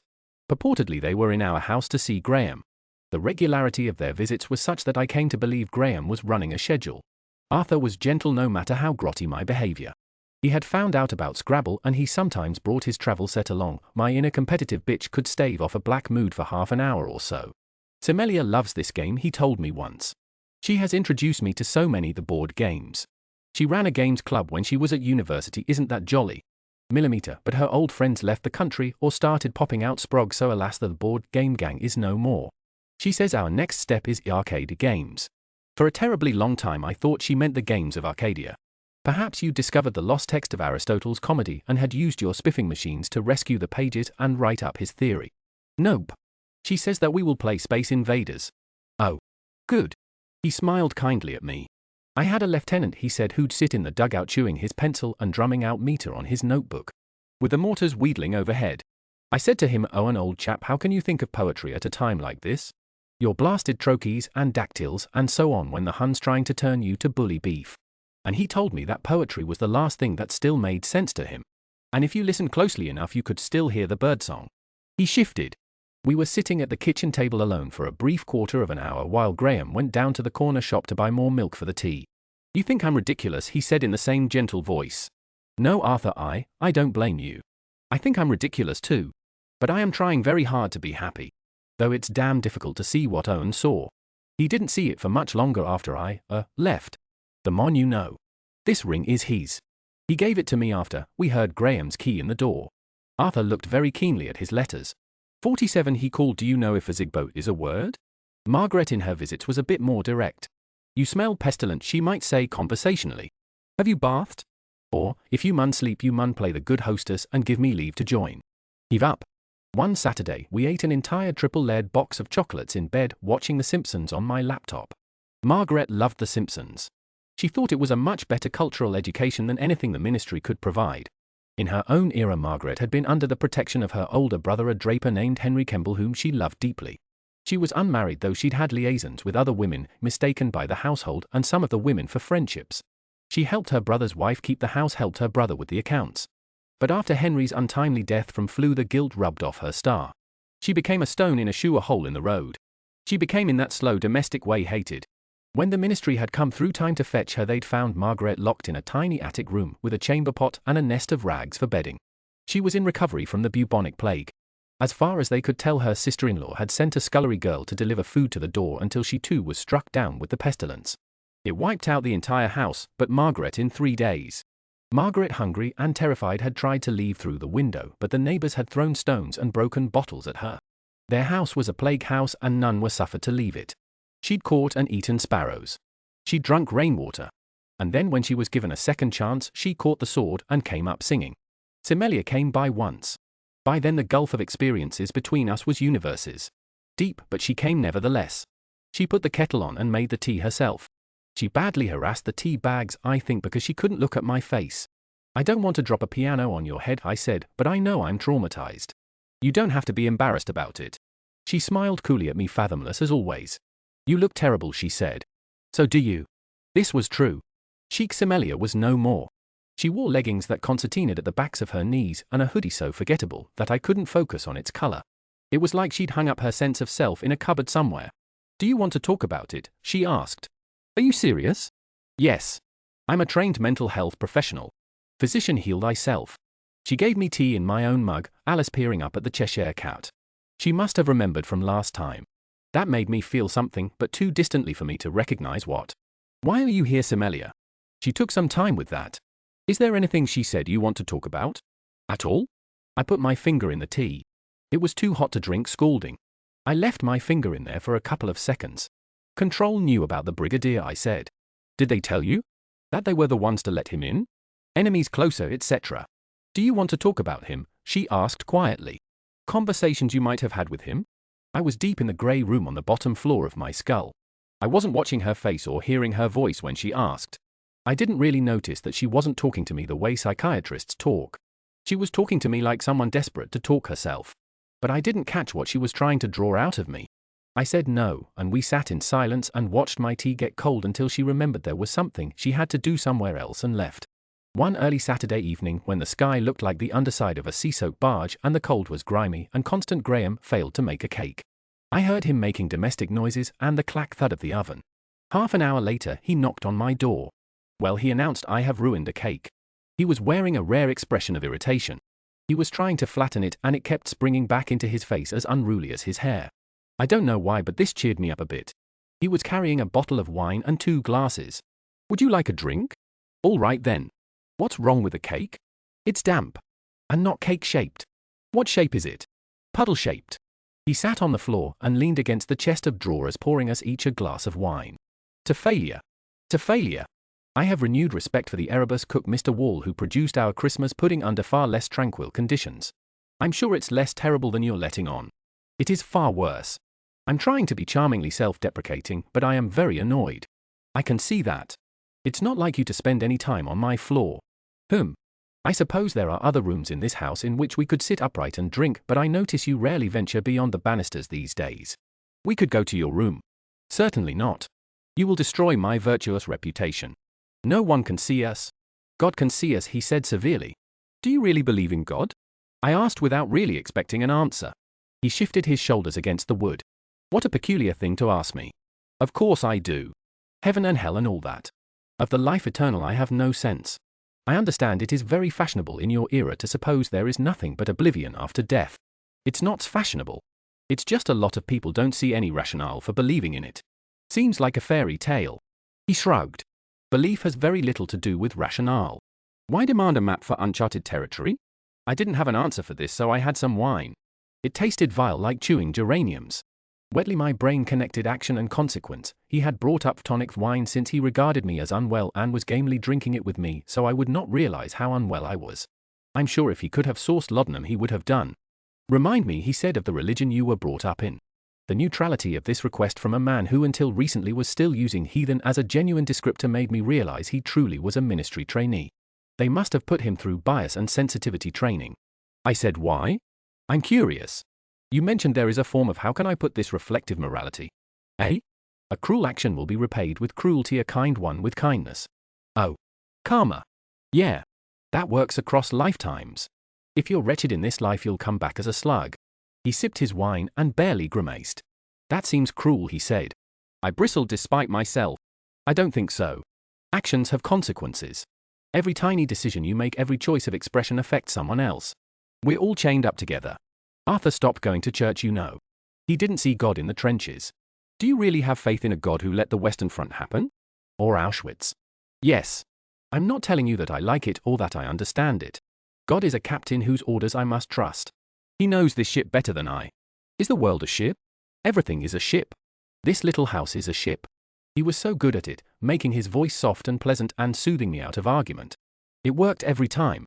We smiled unsurely at each other. Then he said, what is Auschwitz? I thought, ah, fuck. What a stupid thing to say after my little speech about consequences. After he left, I dropped into another doze, precipitated by the sudden exhaustion I felt when I imagined doing anything more taxing than rolling onto my side. I napped for hours. When I woke, my saliva had the scummy consistency of old tofu. It was coming up to midnight. I dragged myself to the kitchen for a glass of water. He was sitting up at the dining table, curled like a pot-bound root over the laptop. There was a cigarette between his lips and 6 more stubbed out in the ashtray. He looked up when I came in. His expression had a scraped clean bareness to it. You're up late, I croaked, fumbling for a glass. You didn't tell me about the Holocaust. Tap water overflowed the glass and ran down my fist. Well, I said slowly, the ministry thought it might be detrimental to your adjustment. I asked the machine to search for that word you used. Auschwitz. There were photographs. He broke off. I gulped down half a pint of water and watched him. What I had mistaken for unadorned expressionlessness on his face was hollowed-out horror. He must have been looking at the screen for hours. Children, he says. Yes. Piles of shoes. Yes. He ground the cigarette out. How could this have been allowed to happen? He asked. I shook my head. People know, I mumbled, and then they choose not to know. What happened to the freed slaves? Pardon? The slaves that you freed. From the Rosa. And the other ships. Oh. Well, it depended. Some joined the Royal Navy or the regiments. Or they were apprenticed to places in the West Indies. Apprenticed? Yes. Put to work, you mean? What are you insinuating? He asked, reaching for his cigarettes. Even from where I was standing in the dark kitchen, I could see the packet was empty. He crushed it seemingly absent-mindedly. Plenty died on the return journeys, didn't they? Or while they were kept on those ships waiting for their cases to be heard. You said yourself, I know what I said. He got up and closed the laptop. Every move he made was slow, calm, unobtrusive. Nothing banged or scraped. We could have been having a conversation about what brand of bread to buy. The preventative squadron was intended as a moral service to humanity, he said quietly. To consider its actions comparable to what was done at Auschwitz. That's impossible. If you believed that, how could you bear to live in this house with me? I wasn't saying that they were comparable. Really? I'm trying to say that you were following what you thought were good orders. He stared at me. His eyes were unlit. He turned without saying anything, unlocked the back door, and strode into the midnight-colored garden. Cold air barked at my legs. I came to the threshold and stared out after him, shaking in frigid winter wind. He was standing in the middle of the lawn, arms folded, and staring up at the sky. When I was still a teenager, building my personality from the films and the books and the songs I later tried to give to Graham, the chief monk of one of Cambodia's largest Watts, announced that he could not rule out that the victims of the Khmer Rouge were not the final link in a chain of karmic cause and effect. If they had behaved with integrity in past lives, perhaps they would not have had to lie in mass graves at the end of this. My mother never went back to our temple after that. She kept flowers and fruit on the shrine. At home, but it became a place she put her thoughts to dry out. All her honoring she gave to her new country, which told her she was welcome as long as she worked. In terms of karmic cause and effect, that was far more palatable.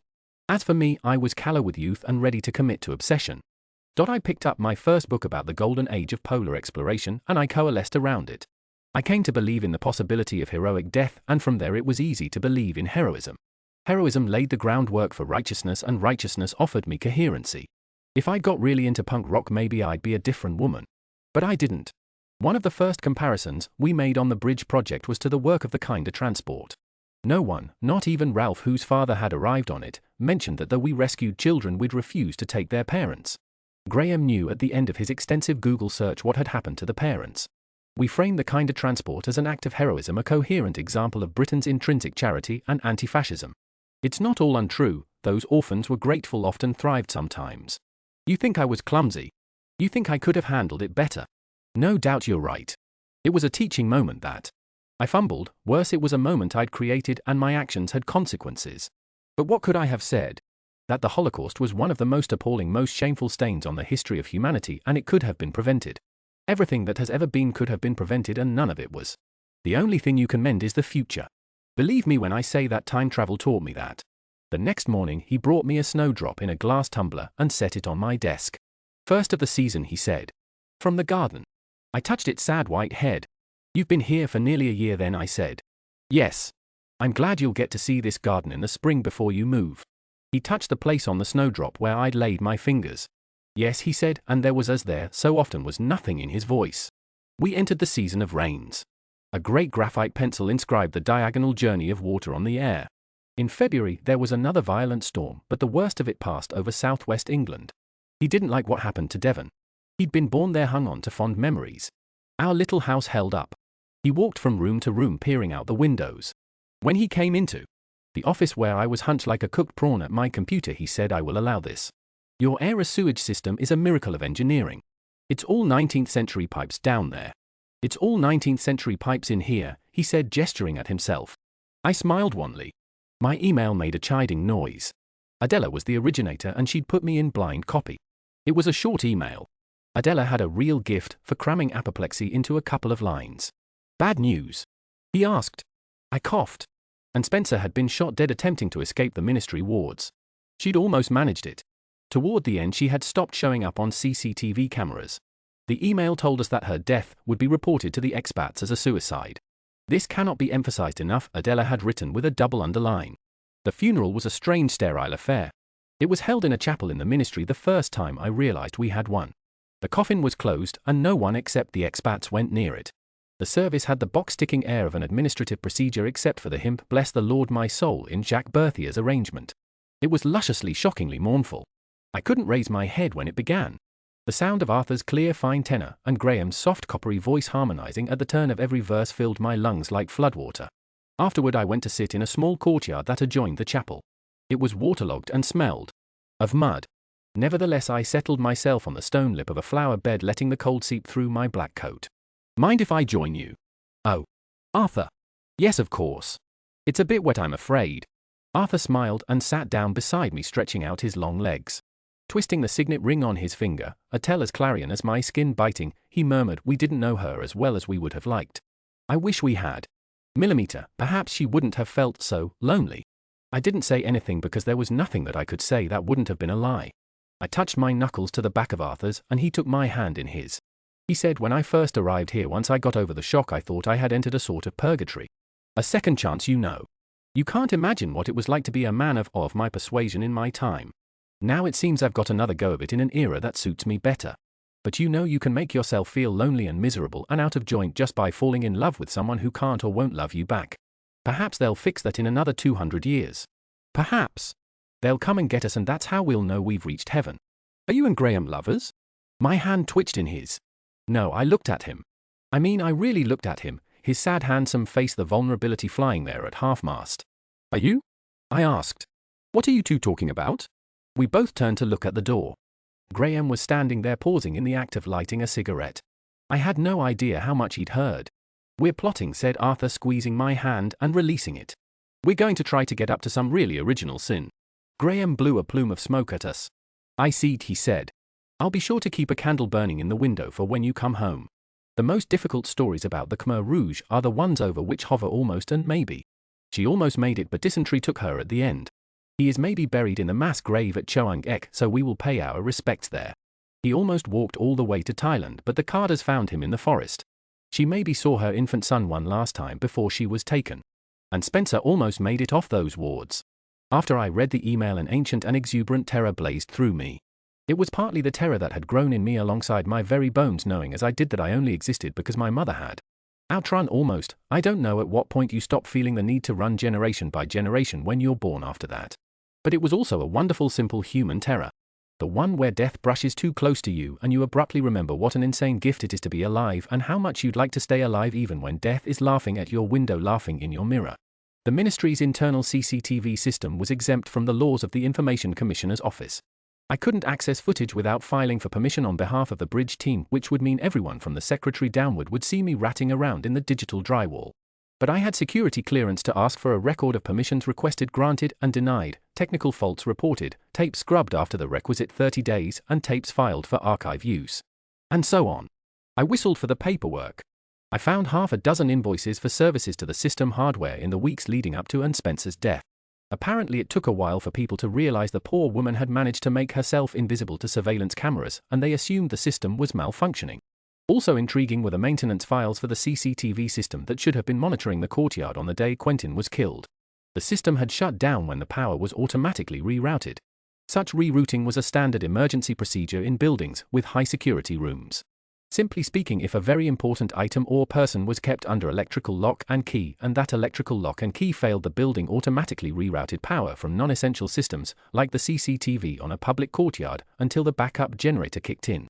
It was a charmingly old-fashioned system that had proven bizarrely effective because it was hard to hack with contemporary malware.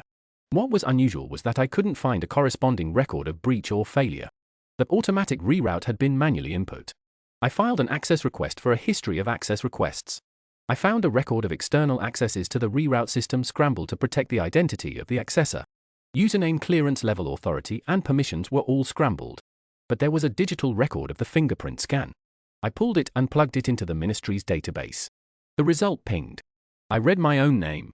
I lost my body for a few moments. When I came back to it, I was kneading my chest with the heel of my hand at the place where my speeding heartbeat flicked the skin. I was being framed, and of all the things it felt unfair was right at the top. I still didn't even know who the fuck the brigadier was or what he wanted, and no one seemed inclined to tell me, even though I was the one who'd had Quentin's brains on my face. I emailed Adela and asked if we could meet for a progress report, a term so meaningless she wouldn't be able to prep her evasion. As I cracked my nails on the keys, I thought how much easier it would be if I could just have a gun and a clear view of the brigadier. The harder I kicked at it, the thicker the callus on my mind became. Yes, I thought through a plaque of dead thoughts. If I had a gun, I could clean this all up. I became ecstatic on spite. This firstly manifested as sitting at the kitchen table eating an entire jar of pickled onions with a pair of chopsticks. I needed vinegar. After I'd given myself stomach cramps, I threw up and went for a post-puke run. When I came back, I showered, aggressively painting the bathroom with soapy water. I wanted to bite a train or maybe fuck one. I wanted to beat myself bloody in the burial chamber of the Pyramid of Giza. As this sort of thing was prohibited by the laws of man and the ministry, I decided to do the next best thing, which was go to the pub. Graham, I said to my unfortunate housemate who had bought the pickled onions. Yes? Do you want to meet some of my friends? He gave me one of his rare lovely full dimpled smiles. I would. I have been wondering how to ask. Oh yeah? Yes, he said. He seemed to be about to launch into an explanation, but arrested himself mid-exposition. The effort of stopping it made him blush a little. He contented himself with a prim "You've met mine after all. You've only got 2. 3, he said pleasantly. We are friends. I organized drinks at a pub near to where I used to live before the bridge year and invited half a dozen of my closest pals. Closest pals at this stage of the bridge year was a bit of a proximity misnomer because I hadn't seen most of them in months. As I often glumly texted them, "Work's so busy." I told the group chat. My housemate's very posh and a bit weird. He used to be in the Navy. I hoped this would cover all bases. But he turned up on his motorbike and parked it with the rows of other scooters and bikes. I watched him take off his helmet, lean against his bike, light a cigarette, and smoke thoughtfully at the sky leather jacket gleaming and curls disarrayed. I didn't know how I could explain him to anyone, least of all to myself. The pub was opposite a kebab shop which served hot tea and coffee and was frequented by East London's contingent of Uber Eats and Deliveroo couriers, hence the plethora of bikes and scooters. The couriers all seemed to know one another and could often be found splitting donut and chips while leaning against their vehicles. "Hello, Graham." He ground out the cigarette and offered me a cautious smile. "Hello," he said. "Shall we?" "What on earth is that caterwauling?" "Ah. It's karaoke night." Inside the pub, a wisp of a woman like a mouse with ambitions was standing on the makeshift stage, sweetly lisping her way through The Best by Tina Turner. My friends were sitting at a table far enough away from the karaoke carnage that their conversation was audible. They turned like a crowd of parrots in a tree when they saw me approaching. "So you're the famous housemate," said one. "We've heard so much about you. Was any of it good?" he asked. "Not a word." "Oh, I am relieved. I wouldn't want her telling lies on my account." I flexed my shoulder blades, forcing the tension out. He was an anachronism, a puzzle, a pistake, a problem, but he was above all things a charming man. In every century they make themselves at home. It went well. My friends seemed to like him, and I think he liked them. He was good at sidestepping questions he didn't want to answer, and had a talent for whimsical humor that distracted them from the gaps he left. The hours toppled past. When I found myself considering a gin martini in an establishment where the house wine was called table and came in cardboard boxes, I knew it was time to leave. I stumbled over to the bar where he was in conversation with one of my friends about his tattoos. "What does this one say?" Graham asked. "Every love is an exercise in depersonalization. Deleuze wrote my doctoral thesis on him." "How interesting. And what is this?" "A little crab." "Yeah. Got him after I took acid in Dungeness. I saw this crab on the beach and thought he was God." "Fantastic. Graham, we should get going," I said and reached out. I was drunk, of course. My palm cupped several warm square inches of his ribs through his clothes. He looked down at me. "Yes," he said. He moved in such a way that he had straightened up but not leaned away, and my hand sweated into his jumper. We said our goodbyes and ambled out into the street. It twinkled under the sodium papier-mâché of the streetlights cast. There were a few couriers drinking tea and eating supper from polystyrene boxes. I didn't see them until we'd almost walked into them. The Brigadier and Celise. I stopped short. My boots skidded on the pavement and Graham grabbed my arm to steady me. I was shaking. He smoothed his hands between my shoulder blades. "Got," said Celise, holding out a strange device. "He's a free traveler." The device looked like a compass with pretensions to metal detection, and it projected a filmy white grid on which flickered several symbols. It was indubitably the thing from Graham's drawing, not a weapon after all, but some kind of monitoring device. I thought wonderful in a monotone. The ghost of a pickled onion rose in my gullet. "Good evening, Commander Gore," said the Brigadier. "Sir, I am sorry to approach you in this way, but you need to come with us." "Might I ask what for?" "I'm afraid not. My bridge. If you come with us, we need not harm her." He didn't like that. "I don't think I will come with you," she said. "And I don't think you will harm her either. You will leave now." "Her read's off," said Celise, suddenly squinting at the display. "Time odd. Wrecker null." "Oh, very well," sighed the Brigadier, and pulled what was unmistakably a weapon from his jacket. Graham grabbed my wrist and dragged me out of the way just in time for a blue light to hit the pavement where I'd stood. It went whump and gouged a shallow hole. I screamed and lunged at Celise, raking my nails down that cold face. Celise screamed too. "Puso!" shrieked Celise. There was a nasty clatter as the projection machine hit the floor. "Puso, Puso!" I may not have understood the word exactly, but I know when I'm being called a cunt. "Sake sal," snapped the Brigadier, his BBC accent dropping. Then Graham had him by the arm and I heard an unpleasantly biological snapping sound. Celise snarl shrieked. I jabbed hard at an eyeball. Celise shrieked. Graham had got the Brigadier to the floor, but the Brigadier was aiming the weapon again. Run, said Graham quietly. I ran. Behind me, there was another wump. By the kebab shop, the couriers were scrambling. I stood quivering by Graham's bike. He opened the back, briskly slammed a spare helmet over my head, much too large meant for Arthur, and dragged me by the collar onto the seat. Hold on, he shouted through his helmet. There was another wump and a stream of cursing in a panoply of languages. I flung my arms around his waist and Banshee shrieked as the bike revved. Around us like a hive of enraged metal wasps, the couriers were revving their bikes too. We went howling down the street. Which one are they? I heard the brigadier bellow. We rode. I had never been on the back of a motorbike before, and I was not in a good place mentally for it to be my first time. Everything went too fast and was too loud. I sobbed every time Graham took a corner, the road rising up to threaten my knees. He sped through the city running red lights. The clamour of Friday night thinned out. Streetlights flashed past less frequently and trees began to lean out of the horizon. We were entering the neighbourhood that we lived in. He slowed down enough that my hyperventilating was audible and parked near the house. He got off the bike and gently helped me down, handling me as deftly as if I was the weekly shopping. I think they're from the future, I choked. Yes, I'd assumed as much, he said not unkindly. He steered me up the front path. I fell inside and leaned against the front door, panting in a thin way that incurred a steady whine from the back of my throat. He calmly began to remove his helmet, his jacket, and his aviator scarf. You're fine, he said in a low, soothing voice, tugging the helmet off me. My hair half unraveled. You're fine, he repeated, unbuttoning my coat. I jerked my shoulders and it fell to the floor. They tried to kill us, I croaked. Yes, he said calmly. You should contact the ministry. Here. There's a pin sticking out of your head. He reached out and I felt his fingers in my hair gently disentangling a bobby pin. His face was cool with concentration. I reached for his head with both of my hands and pulled him down to kiss him. His whole body went rigid with tension. It arced away from me at every point except his mouth, which was slack with shock. For a couple of seconds I felt him tremble as if charged with an opposite magnetism. Then suddenly it was like a rope had been cut. He flattened himself against me. He landed his fists on either side of my head and pushed against me so hard that I slid an inch up the door. Objectively speaking, it was a bad kiss. Our teeth clashed painfully. He scraped my bottom lip. I scrabbled at the hem of his jumper and my fingers brushed bare skin. He gasped and the gasp seemed to startle him because he was abruptly off me, stumbling backward into the wall. He landed in a globe of loose cream light shed through the door's glass pane. He stared at me, wild-eyed, tousle-haired, his mouth and chin wet. We looked at each other. Graham. Don T, he said. For the first time that evening there was panic in his voice. I took a step toward him and he said more urgently, don't. I stopped. He was breathing as hard as I was. It was as if the horror of the last half an hour had just caught up with him, or else that wasn't the only thing that horrified him, but I cut that thought off. I'm sorry, he said and reached out. I thought he would take my hand or touch my face, but he was holding out the bobby pin. I took it from him. It was warm from my head, warm from his hands. I was still staring at it when he slipped past me and fled to his room. I heard him lock the door, which he never normally did. I would have found it funny if I hadn't found it so heartbreaking. A couple of weeks after the shooting incident, Gore leads a small party of men and 2 officers from the icebound ship to land.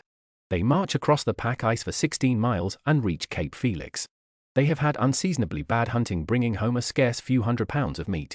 All quarry is turned over to the common table, though the hunter may keep the head and heart of larger game. Gore shares his first heart, caribou, with Goodseer, who gives thanks by way of an impromptu lecture on parasitical animalcules that prey on warm-blooded mammals. Do you mean the darts of Cupid? One inveterate bachelor asks another. But Goodseer is only 7 and 20, he'll wed yet once he's published his papers on Arctic insect species and made his name. The camp at Cape Felix is intended as a magnetic observatory and a base for hunting parties when daily sojourns from the ship in search of game are no longer practicable. The journey to and from the ships exhausts all but the most determined hunters, and one can recognize the most determined hunters by their disfigured faces. Gore isn't sure what he looks like anymore, and that suits him fine. Perhaps frostbite will take a half-inch off his nose. Lieutenant Hodgson of Terror is the chief magnetic officer at the base. Hodgson is charming as a lap dog and brave as a terrier, but he's young and not a scientist. His presence at the camp is a troubling sign. It suggests Crozier, a talented scientist and a fellow of the Royal Society, sent his greenest lieutenant because he places no value in the work being done here. It could even suggest Crozier does not expect the fieldwork to ever reach England. Earlier this year in May, Gore led a party to John Ross's cairn to deposit a note from the late Sir John Franklin intended for the Admiralty via wandering fur traders or Royal Navy Chartists. Now as reconnoiter, no one dares say rescue, fails to materialize, as it becomes clearer that no Hudson's Bay Company trapper has found the cairn and its message, a melancholy lethargy rhymed with hunger crusts over the group. It takes all of his charisma, his good cheer, and the unexpressed presence of the cat-o'-nine-tails for Gore to keep the Cape Felix camp lively, running, responsive. Mornings are the worst. The sealskin sleeping bags freeze overnight, and then in the light of the dawn the frost evaporates mists on the canvas ceiling and drips onto their heads. All their clothing is several exhausting pounds heavier because they sweat into the wool and they cannot get the wool dry. No mealtimes are the worst. They put cold things into their mouths and the cold walks around their stomachs. The camp was running low on spirit fuel and Gore gave his men a choice between no grog or cold rations. They all chose grog. Jack was ever a jolly tar. But water needs to be melted too, and they're even thirstier than they are hungry or tired. He's had to stop more than one man eating snow and scorching his throat. Des Vos and the Marine Sergeant Bryant shot a hare 2 days ago and knelt to drink the blood from the welt in its flank. No, what's worst is that there are no Eskimos. This is their seasonal hunting ground. Last year they'd come aboard the ships to trade seal meat and furs for knives and wood. They'd patted sailors' faces and cheerfully resisted conversion to Christianity. Hell sounded too delightful, a land of eternal heat. This year the natives are nowhere to be seen. They have leaped into the sky, sunk into the earth. Gore thinks his trigger fingers might be going. They are swollen, sheening enamel white. It takes him longer than he'd like to get his gloves on because he can't feel what he's doing. Still, he's dealt with worse than this. He'll give himself another week unless his fingers start to blacken. He still wants to bag an ox. When it happens very quickly. Later he will hardly be able to line the words up to describe it. The flash of lightning, I thought it was. Then that doorway of blue light. The horizon splits like a knuckle. A bright blue slit in the world. He raises his gun. He will wonder some time from now what would have happened if he'd met his future another way.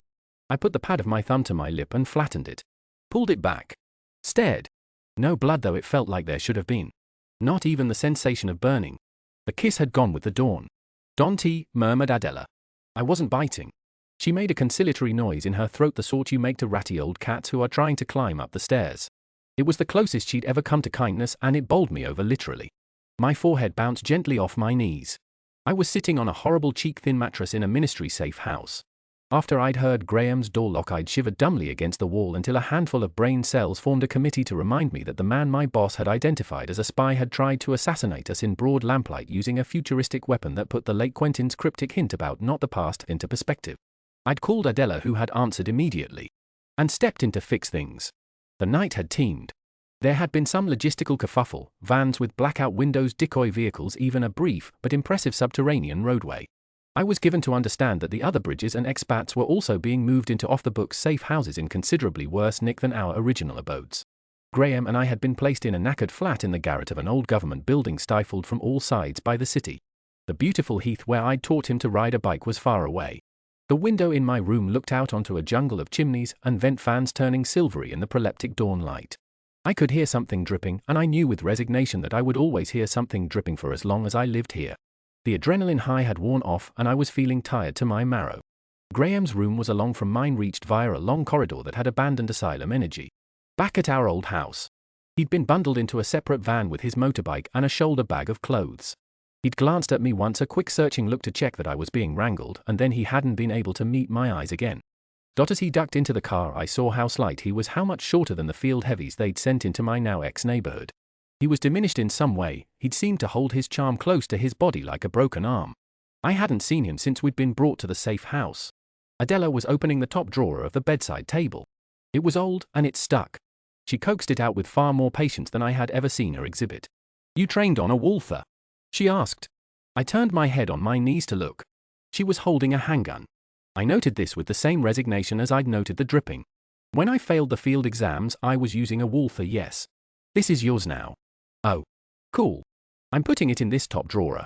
"Okay. But first I'd like to see you unload and reload," she added, passing me the handgun.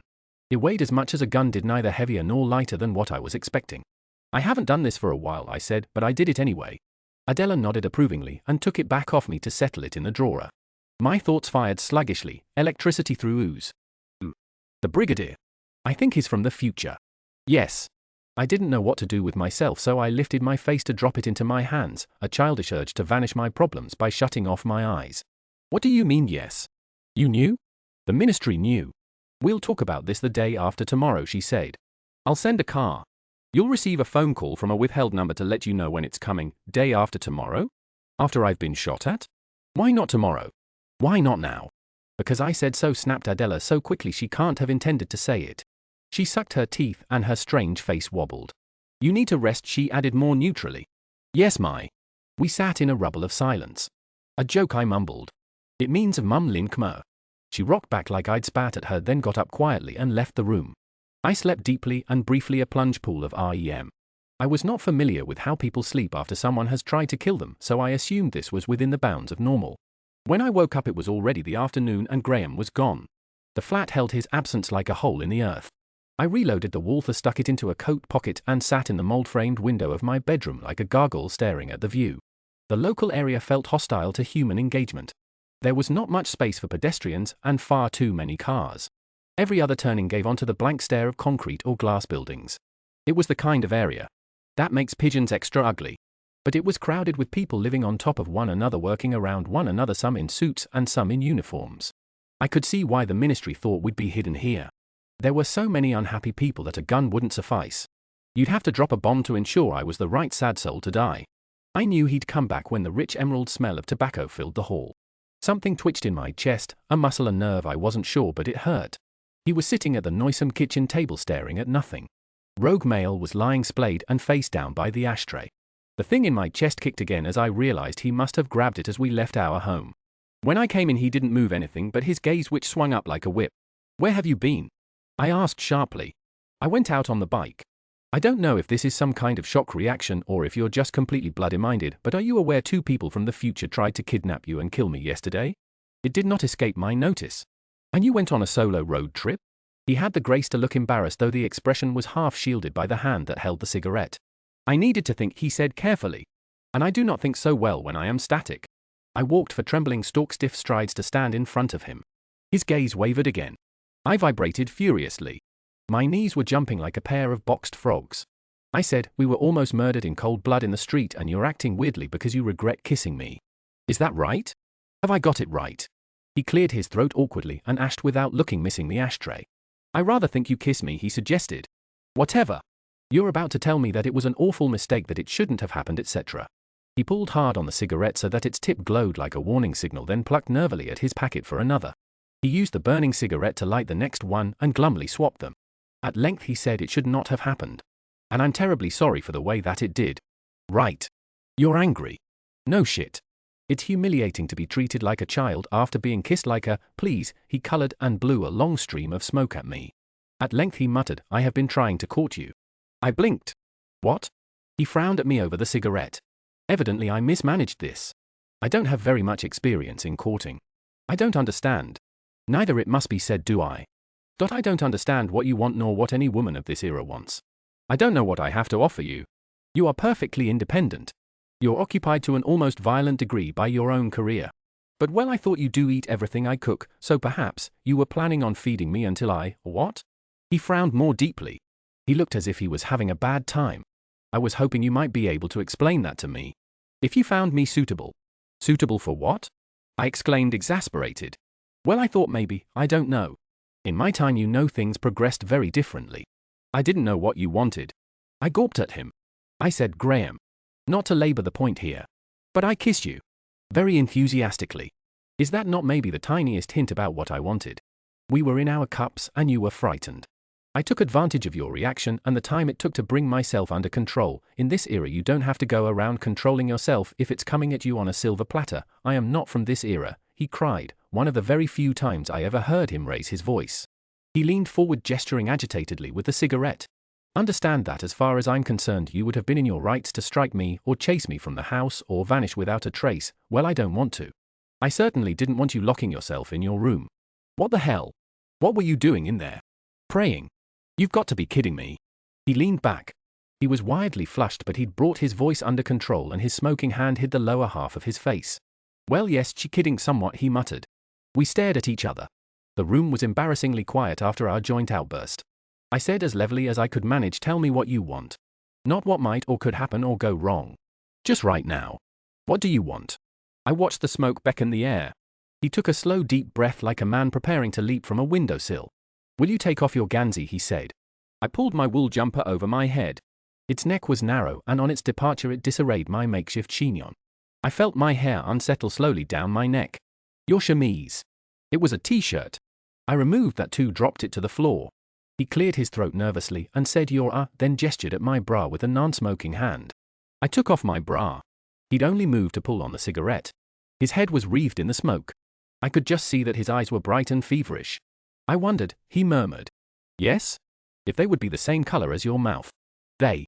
He leaned forward and quickly pinched one of my nipples hard between the knuckles of his middle and forefinger. I made a noise like a slapped canary. He leaned back and took another drag on the cigarette, staring thoughtfully. The fingers that had pinched me trembled almost imperceptibly. Take off your shirt, I said. He raised his eyebrows, and for a moment I thought he was going to refuse. But he put the cigarette between his lips and began to unbutton the serge shirt. He shrugged himself out of it without looking at me. Put out the cigarette. He ground it into the ashtray. Stand up. I was talking very softly. I gave this last instruction at such a volume I could hardly hear it myself. But he stood. He was close to me. I didn't need to straighten my arm to touch him, which was the next thing I did. I flattened a hand on the middle of his chest. He was looking at me with the same mild, politely engaged expression that he always wore, as if this was a moment of no more import than any moment pulled from the pocket of our year, but his heart gave him away. Under my hand it was pounding. He had a cumulonimbus of black curls across his chest. I ran my hands over his ribs, white as bleached stone scattered with brown moles. I scrubbed my thumbs across his nipples, and he swallowed. Okay? Yes. I moved my hands round and clasped the bookends of his back muscles, his wing bones. May I touch you? The way you are, like this, like? All over. Yes. Please. He ran his fingertips up my arm, stroked my neck. His touch was frustratingly light. He let his fingers rest on my collarbones. We met each other's eyes. He moved his hands down abruptly over my breasts.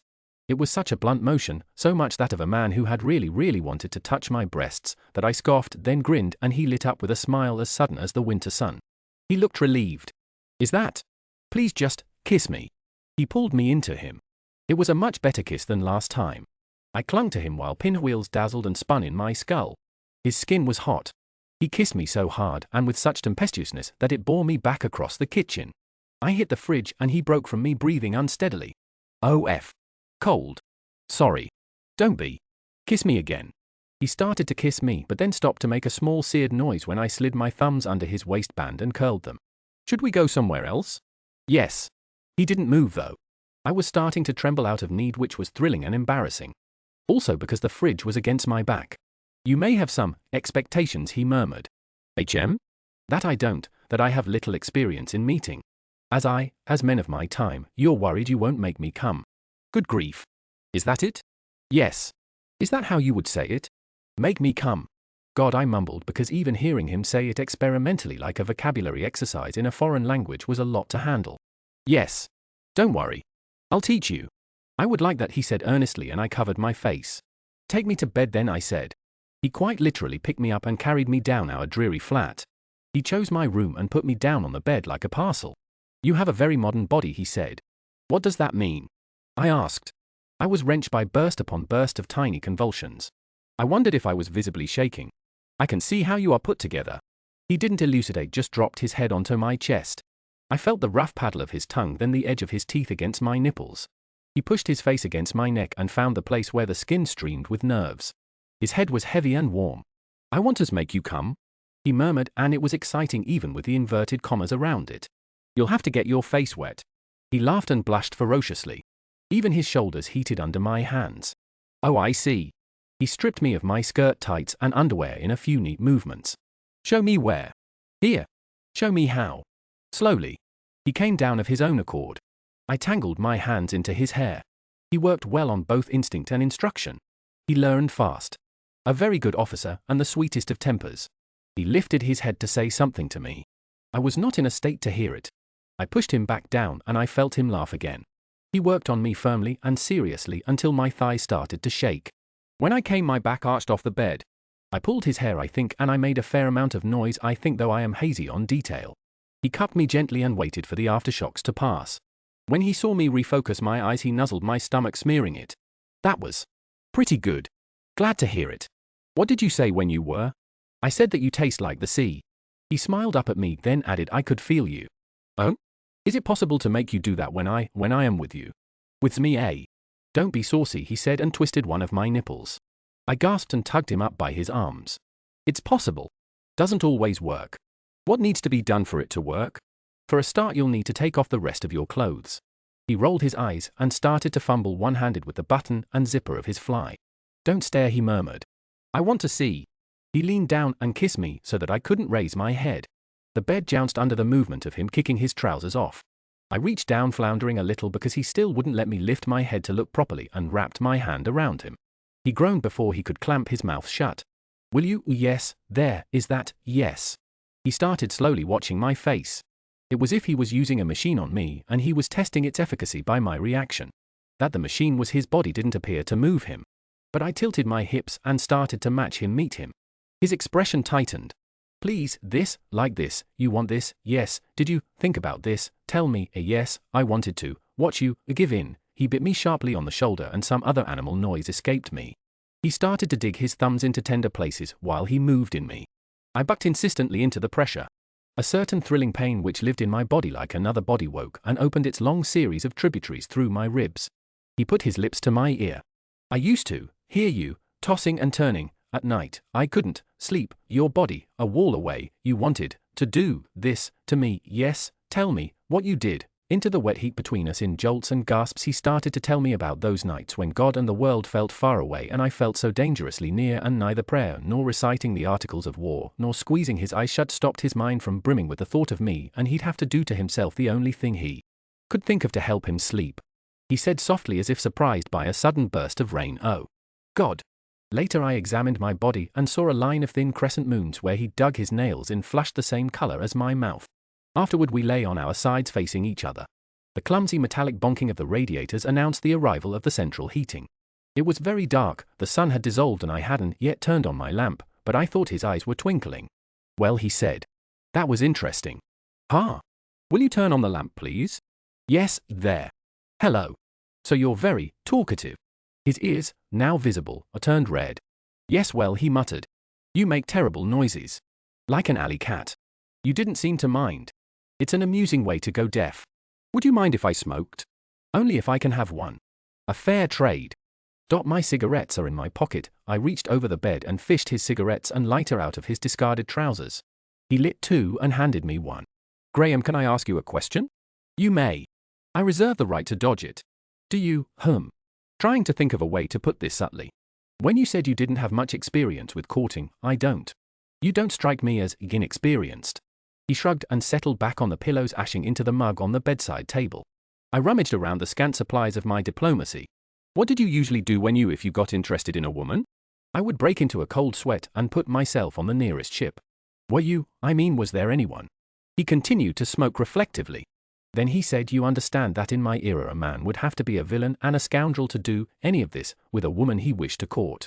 Are you a villain and a scoundrel? He raised his eyebrows. I am hurt that you have to ask. Was there someone? Not in a way that would have tarnished either of our reputations. Ah. So. Right. Who? I puffed crossly on my cigarette. My heart had dropped 2 inches down my chest, or so it felt. It simply didn't progress that far. What was her name? I said louder than I would be able to bear when I remembered this conversation later. He frowned at me. At length he said, Sarah. Please don't feel the need to offer me the names of any of your ghosts. I don't want to know. He cautiously proffered the mug. I'd been drawing so hard on the cigarette that there was a precarious worm of ash hanging off it. I tapped and it dropped into the thin scum of old tea still silting the bottom of the mug. These details were large and terrible to me. I said to the two of you never. Little cat.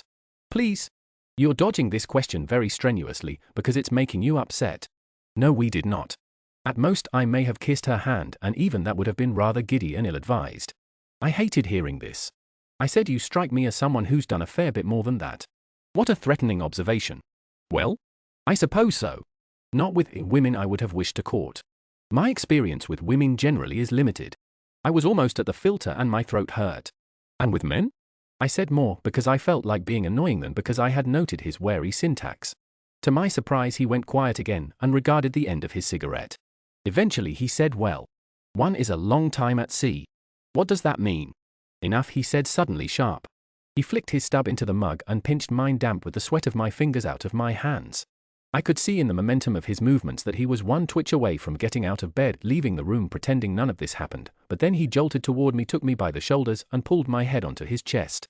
"Put your arms around me," he instructed. He held me firmly. My nose was squashed against him, tickled by the black curls over his sternum. He smelled attractively of sweat. I folded the arm not crushed between us over his back. "I'm not trying to keep secrets from you," he said quietly. "It's simply that, these matters, I have tried to separate from the rest of my life. Had I ever married, I imagine I would have kept up the fiction of a perfectly chaste life, if only not to humiliate my wife. You will learn nothing special or important about me from asking me questions that can only hurt you. In this era, I think we'd call that dishonest. In my era, it might have been considered a kindness." I ran my fingertips over the white curved place between his shoulder blades. I could just feel below the skin the toothy fragment of the microchip the ministry had implanted in him when he first arrived, which had enabled them to monitor his movements with the closeness he'd found so inexplicable. "Perhaps you're right," I said. I kissed him. Axioms have us sealing all sorts of things with kisses. Vows. Envelopes. Fates.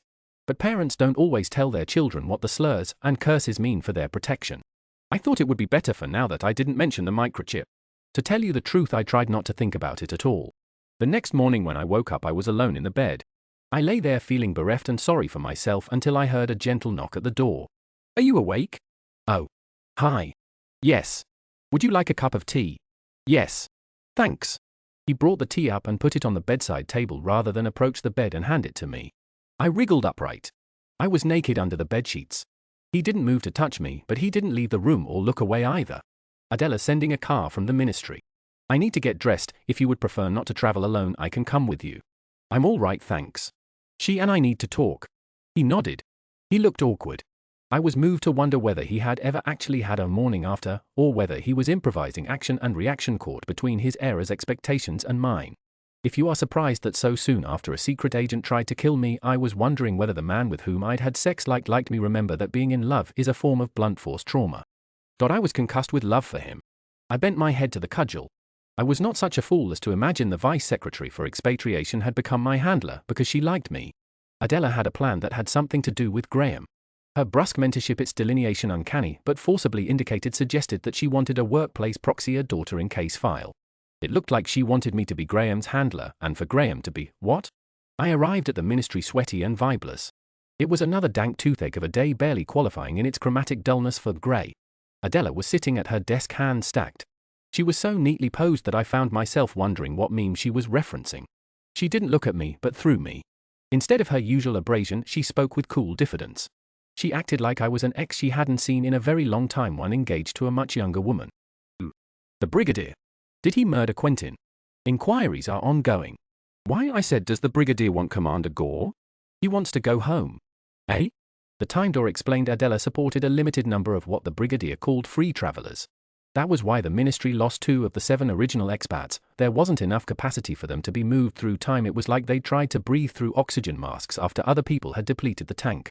But it was possible to make a space in the door, refill the tank as it were, by taking a free traveler out of time, viz killing them.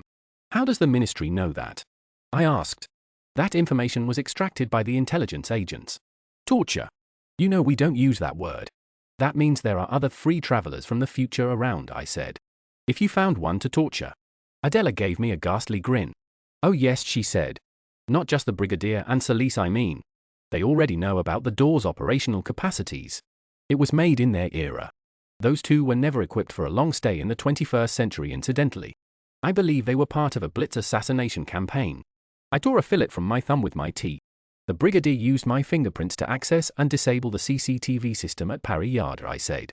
"That's why there's no CCTV footage of Quentin's assassination." Her one eye clicked into focus like a camera. "That is a serious breach," she said slowly. "One that I had not anticipated. I'll deal with it. I've signed you up for a firearms refresher course. As a preventative measure. You ought to be able to bring your score up quickly. After all, you still have your depth perception." This was a macabre joke, and even Adela seemed to sense that. She lifted her hand self-consciously to her eye patch. I stared at her slender hand, its narrow ropes of vein. Her hand looked older than her face, around a decade older in fact. She noticed me noticing. "Botox," she said dryly.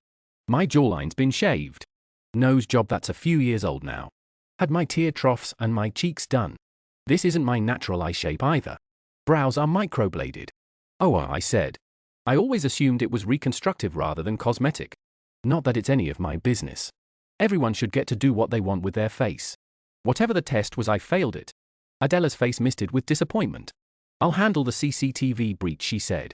Until I have personally lowered the security status, all bridge expat teams are confined to their safe houses. Journeys to and from the ministry must be taken in ministry. Issue vehicles accompanied by an armed guard. Any communication or movement between safe houses needs sign-off from both halves of control. She gave me an almost maternal look and added, though as your handler all of your requests need be signed off only by me. Don't worry about the secretary. A ministry car took me back to my new horrid home. I heard Graham call, "What are your orders?" before I'd even taken off my coat. I scrubbed at my face, pushed to fidget by his rare urgency. None. Sit tight. We're confined to the house except for ministry business. Surely not. You are in danger. Yeah. I'm taking a firearms refresher course. They know Graham. They've known all along. They were trying to keep an eye on him. I flopped onto the sofa. He came to sit beside me, leaving a careful and charged channel of 2 feet between us. I am reluctant to ask you my next question, he said, since it seems so comparatively trivial. But I waited. He sighed. Well, some time ago I asked Maggie about dating. He said this in the same disdainful way he once said housemate. You asked the lesbian from the 17th century about modern-day dating. Yes. I am aware of the irony of the situation. Wow. What did she say? Well, she laughed at me for a while. But my understanding of a dating, he said, is that it is like trying on clothes for fit, except that the clothes are people. That's a pretty brutal way of putting it, but I suppose so. What happens if the fit is wrong? Well, people break up. They stop seeing each other. And start over with someone else. And if the fit is right? Depends on what the people involved want, I guess. At what point is that discussed? There's not really a set time frame. You just feel your way along. Even as I say that, I can see how deeply messed up modern dating must sound. But it's supposed to grant more of a sense of freedom and personal choice. No one has to commit to anything they don't want. He ran his hands through his hair. The curls flattened and sprang back. I was overwhelmed with a desire to touch him. So it was a shock, the psychic equivalent of biting down on bone, when he said very quietly, "I want to touch you." Jesus, I said, and surged across the sofa. In addition to the firearms refresher course, Adela also insisted that I sign up for unarmed combat classes, basic cipher, and an international relations refresher for my region of expertise that all field agents were required to attend every 4 months unless in the field. Graham and Cardingham too were granted special movement rights and dedicated transport to continue their field training at the ministry. Arthur and Margaret did not enjoy the same level of freedom. I was relieved. My work with Adela meant that I soon had access to their safe houses' whereabouts, but I wanted them both stowed away safely until I had the mental wherewithal to work out next moves. In a game of chess, I reasoned, one does not rush the board with all the pawns and burn down the rooks. This analogy tells you everything you need to know about the level of depersonalized detachment I enjoyed after my attempted assassination. I attended training sessions at the shooting range with Adela. There was an unofficial scoreboard tacked to a wall. It was updated weekly, and I couldn't fail to notice that G. Gore was always in the top for clambering over and under the scores of 2 field agents and 1 of the quartermasters. It was inevitable that Adela and I were going to bump into the center of our project at the range. Sure enough, one porridge mild Wednesday, there was Graham and Thomas Cardingham.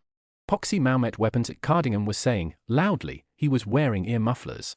Better to break a man with my yard than slay him with this scurvy arm. You are a very bad loser, Thomas, Graham said. I was amazed he hadn't told Cardingham off.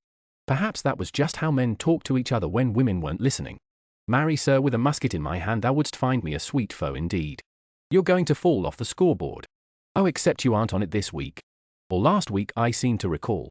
My hand's not oft on such small pieces. Perchance thou art more familiar with the size. I ought to ask your bridge. At this Graham coloured.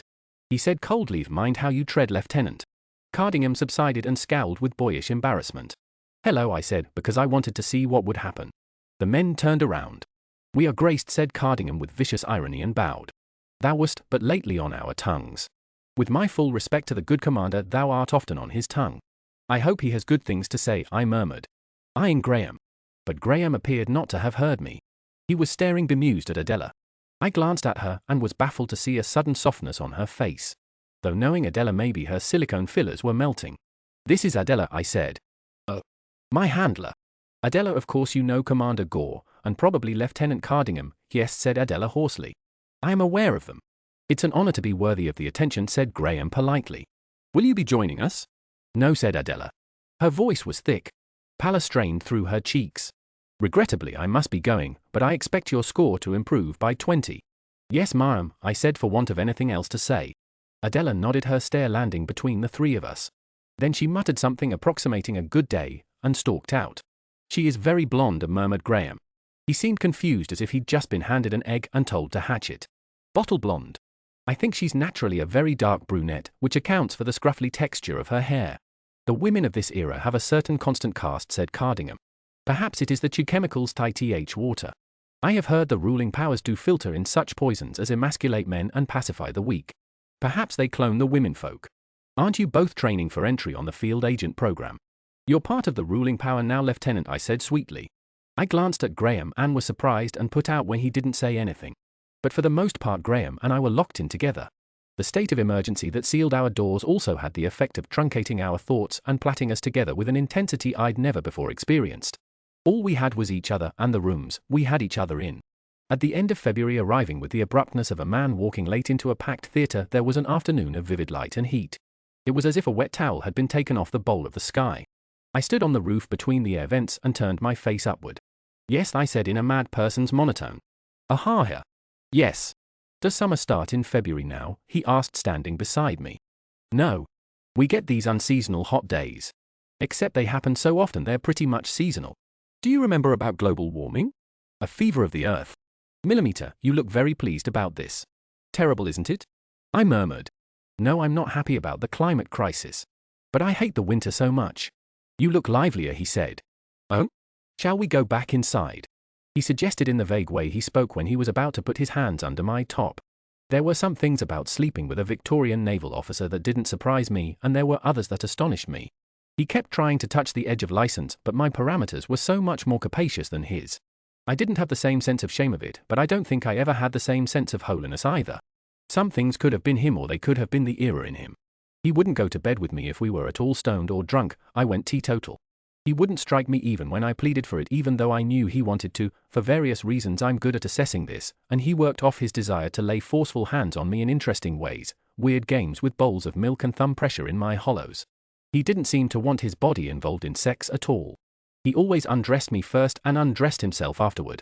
He wouldn't let me go down on him for weeks after we started sleeping together, and even then I had to do it with the lights out, snuffling about like a randy anteater. You shouldn't, he whispered, both hands on the back of my head. He enjoyed kissing more than any person I'd ever kissed, not as a precursor to other acts, but as an act in itself. He kissed me until my mouth burned. He locked my wrists in his grip so that I couldn't take my hands for a walk below his waist, and kissed me until I was thrumming with need. I got to know his mouth very well. I was on warm terms with his shoulders, his neck, his chest, his arms, his shapely calves, his very ticklish feet. But he was shy about everything else and guarded as a stray cat. I became demented about his body in non-sexual contexts. If his shirt lifted and his trousers dragged when he was trying to reach a high shelf revealing a crescent moon of hip bone, my heart would beat so hard I could basically chew it. The mole on his throat had me writing poetry. Watching him fumble for his cigarettes in his pockets was an incredible experience. By contrast, he liked watching me shower, and I just let him. He'd smoke while he watched, and I'd come out of the bathroom with my wet hair stinking. I could tell when he was coming because he liked to talk to me when he was inside me, but he wouldn't make much more noise than a muffled groan when he climaxed, and so the volume would decrease the closer he got. He asked questions, how it felt, what I wanted, how I wanted it, for the sheer pleasure of listening to me respond. And afterward brief demi-hours of peace. Holding me in his arms the way that poems hold clauses. Smiling at me as if to say, well, aren't you glad we both survived that? Watching the sun go down over my shoulder, stroking my cheek with the back of his hand. His pretty dimples, because he was smiling so much, because I think he always felt that we were as divided by passion as propriety, and he was at his happiest when we were quiet and calm. All this unfolded in what I now know to call our last weeks. Within the action of this story, these memories mean little. After the first time Graham and I went to bed together, they are symbolically all of a piece. I could have written to you without including them. After all, the things that happen between lovers are lost to the work of history anyway.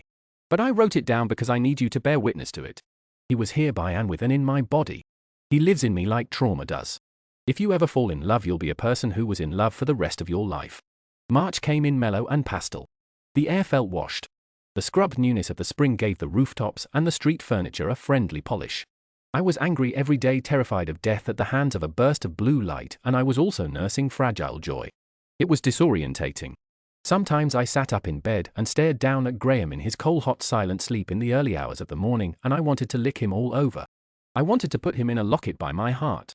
I wanted to get promoted fast enough that I'd always have enough firepower to protect him, and to be senior enough to stop him leaving, but I didn't like to think about that too much.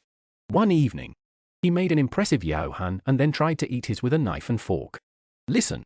This is delicious, but I can't praise you if you're going to jab at your wraps with cutlery. What on earth are you doing with that innocent lettuce leaf? What I'm supposed to do? Put down the fork for goodness sake. It's like watching the Spanish Inquisition with the thumb screws. Your way seems very messy. Look. There goes your prawn. Goodbye, prawn. Yeah, well, it's also the right way. Which one of us is not entirely an Englishwoman here, eh? Which one of us can cook? He countered. Afterward I made a start on the washing up, but he cleared his throat and said I thought we might go out. On the bikes. Take a flask of hot toddy with us. We're not allowed to do that sort of thing anymore. He took my hand sudsy as it was kissed a bubble on my knuckle and said sometimes you wake me in the middle of the night because you are grinding your teeth so vigorously. I'd rather we break a rule than you break your paw molars. Come on. Let's let off some steam. I smiled.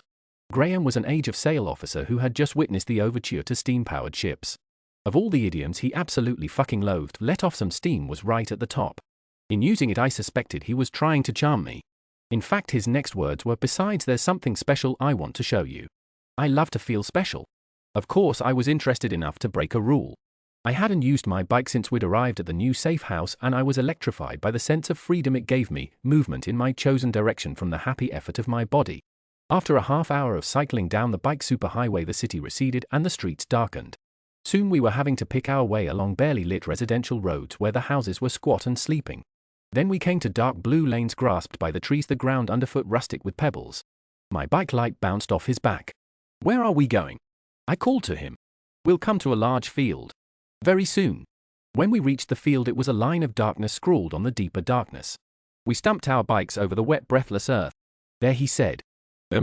Stars. I blinked at him and then I looked up. It was true. Away from the grubby muslin of London's light pollution in the fresh March night the sky was full of stars. I turned back to him. As I adjusted to the dark I could see he was staring upward. I can't manage it exactly without a sextant, he said. But I wanted to be able to orient myself. So that in the event of London flooding, when the ice caps melt, you can sail to safer waters. So that I will know where I was when I met you. I had always thought of joy as a shouting flamboyant thing that tossed breath into the sky like a ball. Instead, it robbed me of my speech and my air. I was pinned in place by joy and I didn't know what to do. Come here, he said softly and pulled me into his arms. I pressed my face against his neck. My body sparked and I couldn't move it except to lean into him. I was filled with happiness so enormous and terrifying it was as if I'd committed a crime to get it. No one had given me permission to feel this way and I thought I might not be allowed it. He combed his fingers through my hair and I was frightened with happiness, harrowed by it. There was no way that anyone could feel this much without also knowing they were going to lose it. April 1848. Commander Gore has been gone, presumed dead, for 8 months. It is about to begin. He never sees any of it. He imagines it instead. He reads books about it published decades, centuries after it happens. He takes the awful images conjured by scholars and hobbyists and palms out a story. The companies of Erebus and Terror struggle through the winter of 1847. Their best sportsman is dead, not that there's much hunting to be had. A single storm on the ice wipes out another hunting party of 2 officers and 3 men whose bodies are never found. Others succumb to the claws of the climate, to scurvy, to madness. Men starve and rave dreaming of gravy. There isn't enough coal to heat the ships, nor enough candles to light the Arctic winter. Franklin's bold adventurers lie for hours in the dark, too cold and hungry to move, while the darkness looks like ink-soaked cardboard pressed against the portholes. The ships smell like carrion. Spring comes. By this time 9 officers and 15 men are dead. The highest death rate of a polar expedition in hundreds of years. Crozier, whose soul barely inhabits his flake increasing body, orders the ships abandoned. Franklin's expedition, still in 1848, Franklin's expedition, and not Franklin's lost expedition, will march 800 miles with provisions to last barely half that and hope that on the journey south they'll find game and open water. They fasten whaleboats onto runners and fill them with what they imagine they will need. Tents, of course, their sleeping bags of sealskin and deer pelt, their provisions which are mostly tinned, 1 set of spare underclothes per man. Guns for hunting. Other things too. They pile the whaleboats with soap and books and candlesticks and journals and crockery. They are afraid they might be needed. They are afraid of everything, so they leave nothing. Their backs bruise under the weight of the boats. Their joints crack. They die by inches. They haul the boats. The officers pull alongside the men. Even Crozier and Fitzjames haul. The men are too weak to manage alone. There is no beauty in this, not after the first 50 miles. Just sore bodies, frostbite and dysentery. The surviving surgeons are granted a Marine Guard each to keep desperate sailors out of the medicine chests. The Marines have orders to shoot on sight. Goodsir is for a time one of the surviving surgeons, but he's seen off by a tooth infection and dies with poisoned blood. He is lucky. He is buried. They haul the boats. They start by burying the dead in shallow graves, then further on piling rocks over the bodies in makeshift cairns, but soon there are too many dead. They leave the bodies where they drop. They haul. They abandon empty cairns, trinkets, clothing. They leave bizarre oases of clutter civilization in its larval form. The notion of expedition of England streams off them. They put one foot in front of the other and balance their minds on their heads. They haul. The landscape looks like something suspended in glass. It is like walking through a perfect, terrible illusion. Their tiredness is an omnipresent thing, god of the bones and the sinew. Gore reads that 30 or so survivors from the 100-odd crew make it to a final camp. Starvation Cove, later explorers call it. They are still hundreds of miles from the nearest European outpost. Gore dreams about his friends. He sees Le Vescant lying on the canvas of a collapsed tent. Henry, he says in the dream. Le Vescant does not respond. He has no legs and half his pelvis is missing.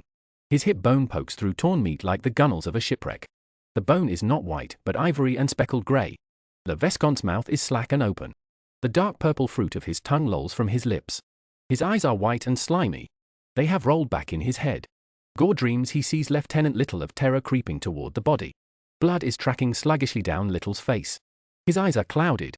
Gore understands in the dream that Little can no longer see people, only flesh. Edward, listen to me, Gore says. Little creeps along the stones. Edward. That was a man. Not food. Surviving testimony suggests the Inuit tried to help where they could. But more than 100 poorly prepared Europeans already dying in a land where the Inuit lived at a level of strict subsistence in a year where summer never came were too many souls to save. Franklin's expedition hadn't been invited to the Arctic. Why did they insist on leaving their bodies so far from their native Earth? This is the rational response. Gore knows better. He thinks of the face of the woman whose husband he killed. He wakes up with the taste of dead flesh in his mouth. It is God's love or God's vengeance that he survived in this impossible way, that he has to remember them all and her besides. He will not be responsible for another death, another friend lost. He dreams with the bitter determination of a man who must reach camp before dark. The days flickered between catastrophic rain and unseasonal heat, flashing dark and bright as starkly as a chessboard. We played at domesticity, rearranging our strange new home around the belongings the ministry had thought to seize from our old one. The ministry meanwhile locked down.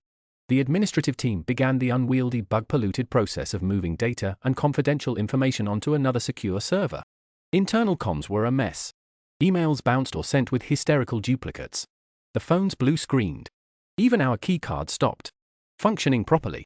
Semelia got herself trapped in a mystery vestibule because her keycard caused the lock to melt when she touched it to the pad, showering her with a terrifying rain of fat green sparks and setting off the alarms. I was in the building at the time on my way to a meeting with Adela. The alarm was curiously nasal, like a complaint just at the edge of articulation. Someone from the ops and maintenance department staggered full pelt past me, and I followed in their wake. When we got to the fuse door, I could hear Semelia loudly reciting the hollow crown speech from Richard II on the other side, bashing rhythmically on the door with the iamps. "We can hear you," I called. "We're getting you out." "We are we?" muttered the maintenance woman. Back office ops loathed the bridges. I'd never understood why, but I was paid too much to care. Semelia, once she emerged, was back in her uniform of chic, though she'd lost some weight and moved sepulchrally inside her deconstructed blazer. She'd also let her hair out into an afro, which I'd never seen her do before.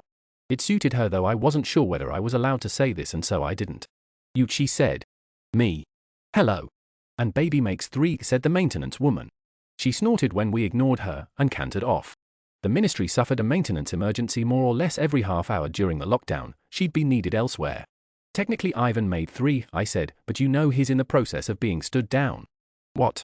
"Adela thinks Cardingham's development is better left in the hands of the field agent program. We can make a solider out of him, but probably never a modern metrosexual." "And I heard Ralph is under house arrest," said Semelia. "Protective custody," I corrected. "His ex-defense likely high on any anti-ministry hit list." "Do you know where his safe house is?" I shrugged. "Thought I knew where everyone's safe houses were." Adela had made it known to me that Graham and I were considered by the ministry's bellicose hierarchy the senior bridge expat team. We deserved more access, required more access, as Graham's adjustment was so pivotal and promising. If it was unfair, it was also useful. Certainly Adela's insistence that we were special in some way tallied with my experience of being in love. My keycard has stopped working on ministry property and Adela has cancelled our last 3 meetings, said Somalia. I've been trying to get Arthur's benzodiazepine prescription re-evaluated and his own wellness team is blocking me. Do you know why this is all happening? All we've been told is it's emergency procedures. Someone tried to kill me, I said. The Brigadier. Watching what happened on Somalia's face was like watching a paper cut fill with blood. I saw the shock of impact, the brief beat of perhaps nothing, the welling. She reached for me and I think would have embraced me, but her hand brushed the gun beneath my jacket. She pulled back. I can speak to Adela about Arthur if you like, I said, holding her gaze. I'm going to see her now. Thank you, said Somalia very coldly. That would be kind. Look after yourself. One pleasant spring afternoon I arranged to go with Arthur, Margaret and Graham to a Turner exhibition. The expats played a game that they called ghost hunting. They would visit a place, a pub, a monument, a stately home, or a gallery or exhibition to see if they could spot anything or anyone they recognized from their own era. In this instance, they expected Graham would see the most ghosts as the exhibition was devoted to Turner's marine paintings. In fact, I'd organized the jolly little trip, haunted by plainclothes agents and signed off by Adela, partly because I wanted to test the limits of my special status, but also because I felt responsible for them. After the move to the safe houses, it became abundantly clear that Arthur and Margaret were not enjoying the same meaningful cultural integration as Graham or even as Cardingham, by which I mean the ministry simply found them less interesting. Fewer and fewer meetings were devoted to their adjustment, their long-term goals. Only the readability experiments continued to run with any degree of consistency.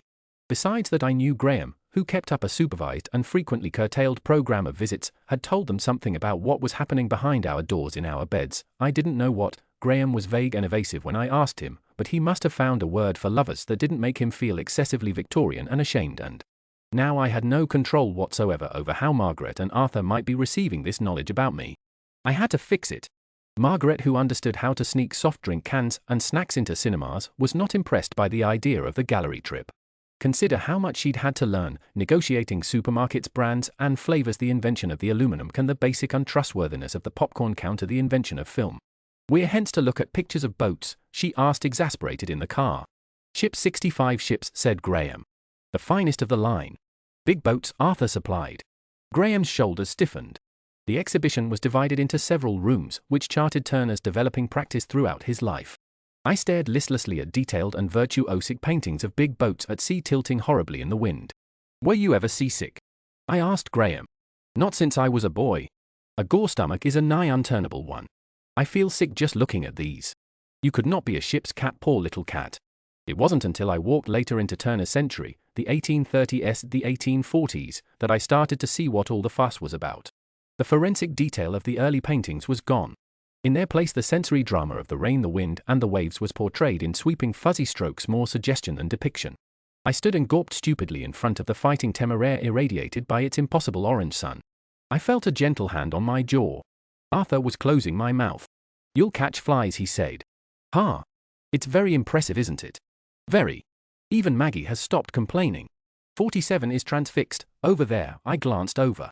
Graham was staring hard at a canvas I'd recently pulled away from the slave ship. Right. Let's leave him to it. He's told me a little about his time sailing with the preventative squadron.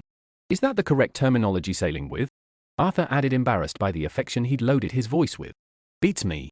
Floating around with is about my level of expertise. Here. Let's sit down. Margaret was already sitting on the padded benches in the middle of the room. She gave us a wave. I caused the sounding of the bell, she said. You set an alarm off? Yes.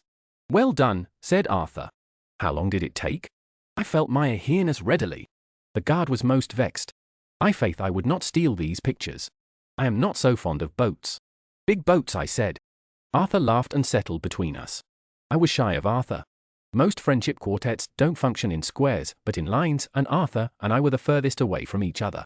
I liked him, and in any other circumstances it would have been impossible not to adore someone with as good a heart as he had. But he was in love with Graham. It was all over him like chicken pox. I felt myself going harridan and crooked when Graham looked longer than usual at Margaret, so I couldn't imagine what it cost Arthur to be around me. Still, he was the most forgiving soul I ever met. I suspected he blamed himself, his gender, his era, his heart. Have you come to a decision on your film school's 65? He was asking. Prague, said Margaret promptly. It is not so far. You may visit me. Margaret's primary skills were of the household running variety chores she had barely engaged with since arriving in the future and which she had no intention of picking up again. She pad her letters as she put it, but she was still attending adult literacy classes. She'd fixated on the notion of film schools, that she lived in a world where she could be trained to create cinema her favorite thing in the 21st century. The ministry did have a budget for retraining the expats. But there was no way they would let Margaret out of London, let alone Britain. Perhaps Ralph had been ringing out some daydreams for her. Where will you be apprentice 16? Asked Margaret. Do you have any sense of what in this brave new world you'd like to do? I asked. Have a rest, said Arthur. Ha! Yeah, wouldn't we all? You could try something scandalously outre instead. Joining the circus. Professional go-go dancing? Accountancy? Arthur smiled. He was twisting the signet ring on his finger. Margaret reached out and took his fidgeting hand. Speak it, she said. Arthur sighed. Then he said, I think the suffragettes did bally well. I can see there are famous career opportunities for a bright and ambitious young lady. But I can't help noticing that the exchange has not been all equal. I rarely see chaps taking care of old folks or scrubbing the floors. People still look at a man ferrying a child without a wife alongside with something like suspicion. Or pity. You want to work with children? I said, alarmed. We didn't have material on how to deal with the expats if they got broody, and I wasn't much good at it with normal people either. Arthur gave me a despairing look. You see? You're surprised. Maybe disappointed.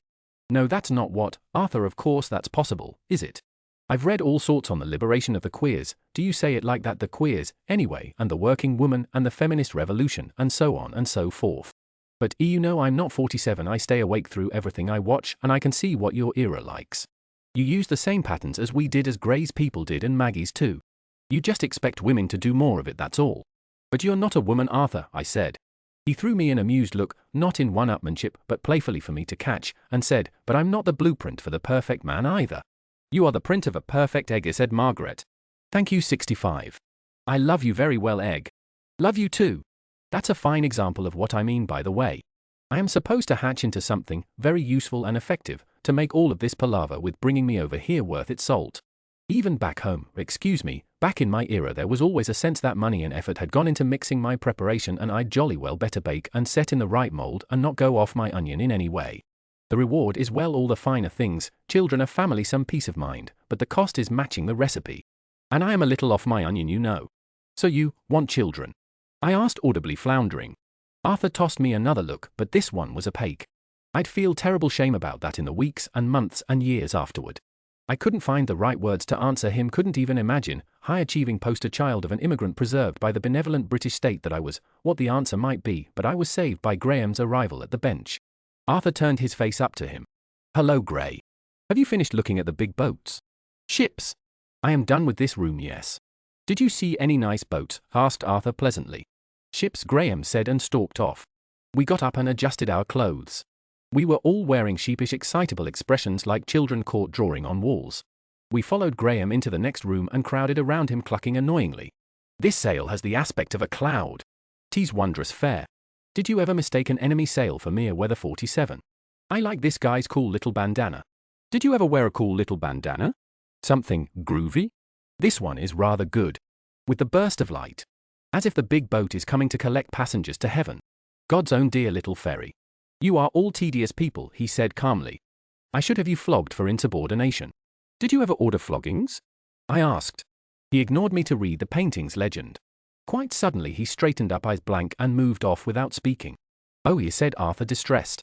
Do you think we went too far? I read the legend, hurrah. For the whaler Erebus. Another fish. 1846, Turner seems to have borrowed the name of this whaling ship from HMS Erebus, which with her companion vessel the Terror had sailed for the Arctic the previous year. In one of the greatest disasters in polar exploration, neither ship nor any of their company returned. I said. He brushed off all attempts to comfort or question him, of course. He arranged the conversation so that his momentary lapse of face was obscured. It was a trick of his as expertly wielded as his perfect cogency with his here-ness and there-ness. He would build sentences around the rooms where burnt and broken things squatted, and I would never be able to see the damage for the bars. Cars took us back to our separate safe houses. Margaret and Arthur wilted as they retreated into the vehicles.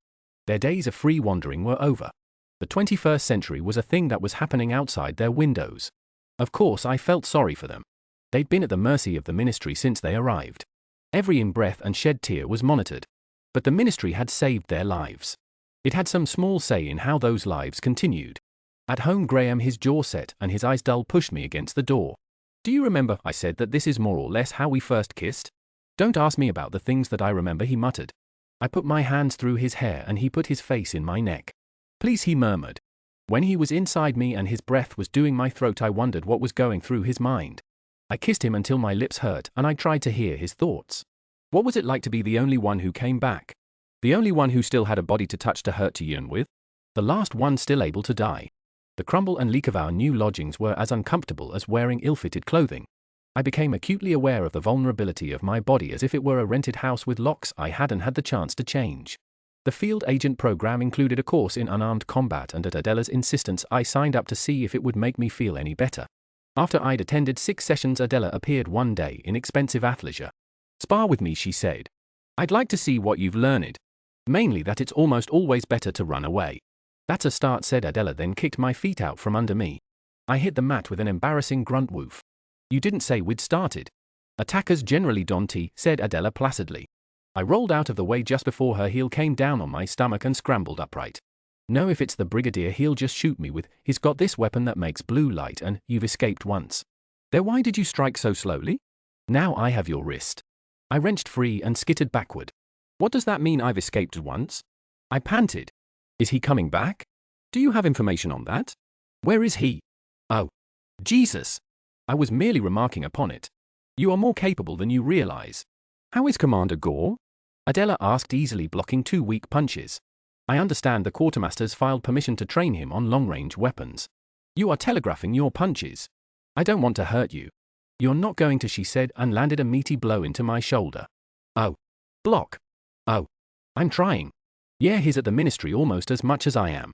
Not just for training either. For historical context too, I think." "Ah. Like. No one explains the Cold War better than the archivists." "Fuck." "Oh. Also, a while ago I dropped some big history on him with no context, and he's working his way backward through declassified missions. Blitzkrieg and 9/11. Ha. Ouch. The trenches and Auschwitz, actually." Adela froze, the edge of her hand arrested mid-strike. "What?"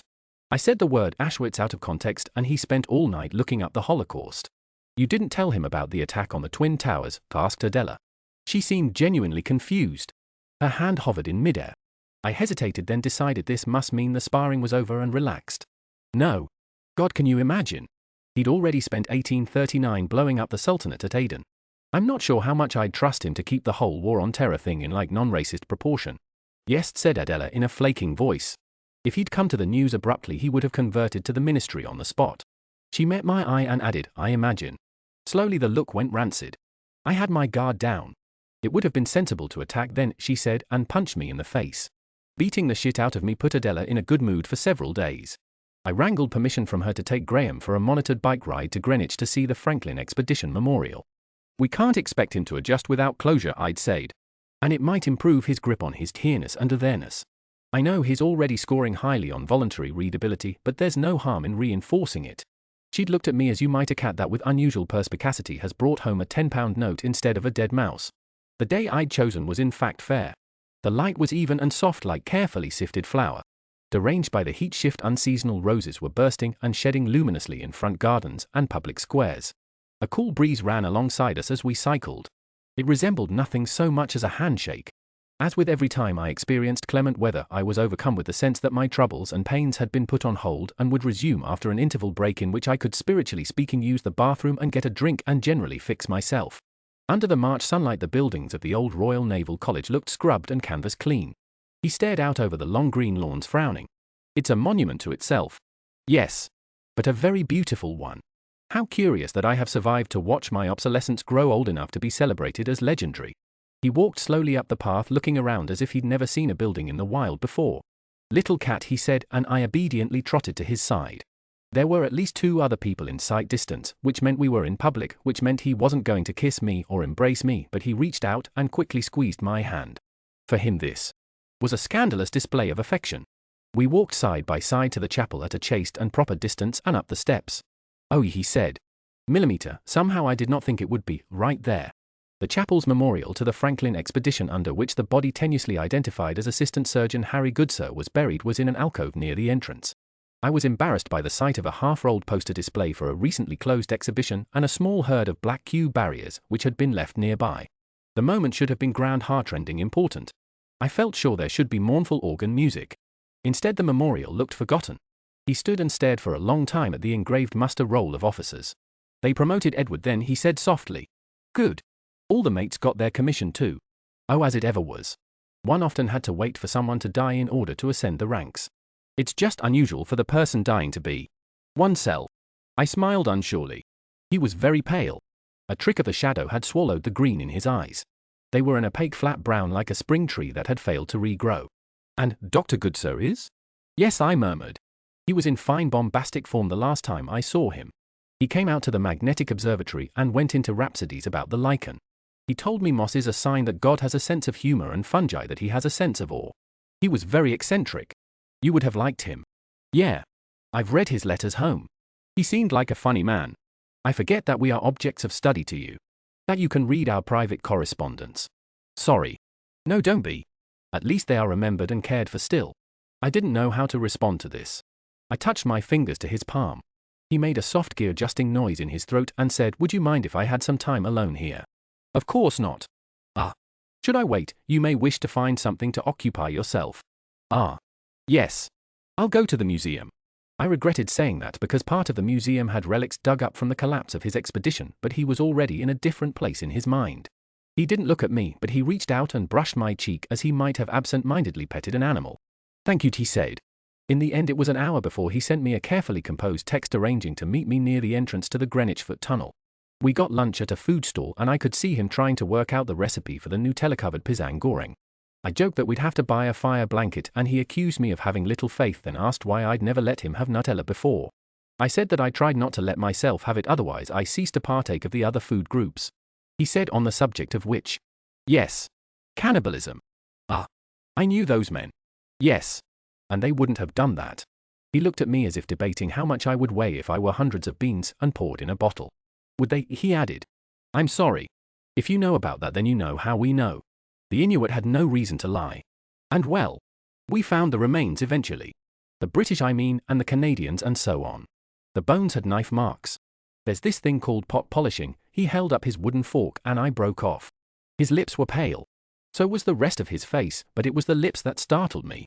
Finally he said, do you believe the natives were telling the truth? Graham. It's what happened. There's archaeological evidence. But then you believe that it could have been true of me.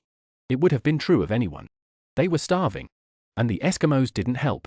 We say, Inuit. They crossed paths here and there. I know there's at least one record of a successful joint caribou hunt after the ships were abandoned. But, I mean, you must remember what King William Island looked like. There's just not enough game to support that many men. He gave me a strange blurry look like he was burying something in the back of his skull. Do you know the names of the last men? He asked. No. About 30 men made it to the final camp at Starvation Cove. But we don't know who. Some people think the very last survivors were Captain Crozier and Dr. MacDonald based on Inuit testimony, but really we have no idea. Relief crept through his face. I wondered who he had imagined starving and blank-eyed picking calf muscle from their teeth. The next morning when I woke up he was in my bed. We'd taken to sleeping together most nights. He slept as if a plug had been pulled on his brain.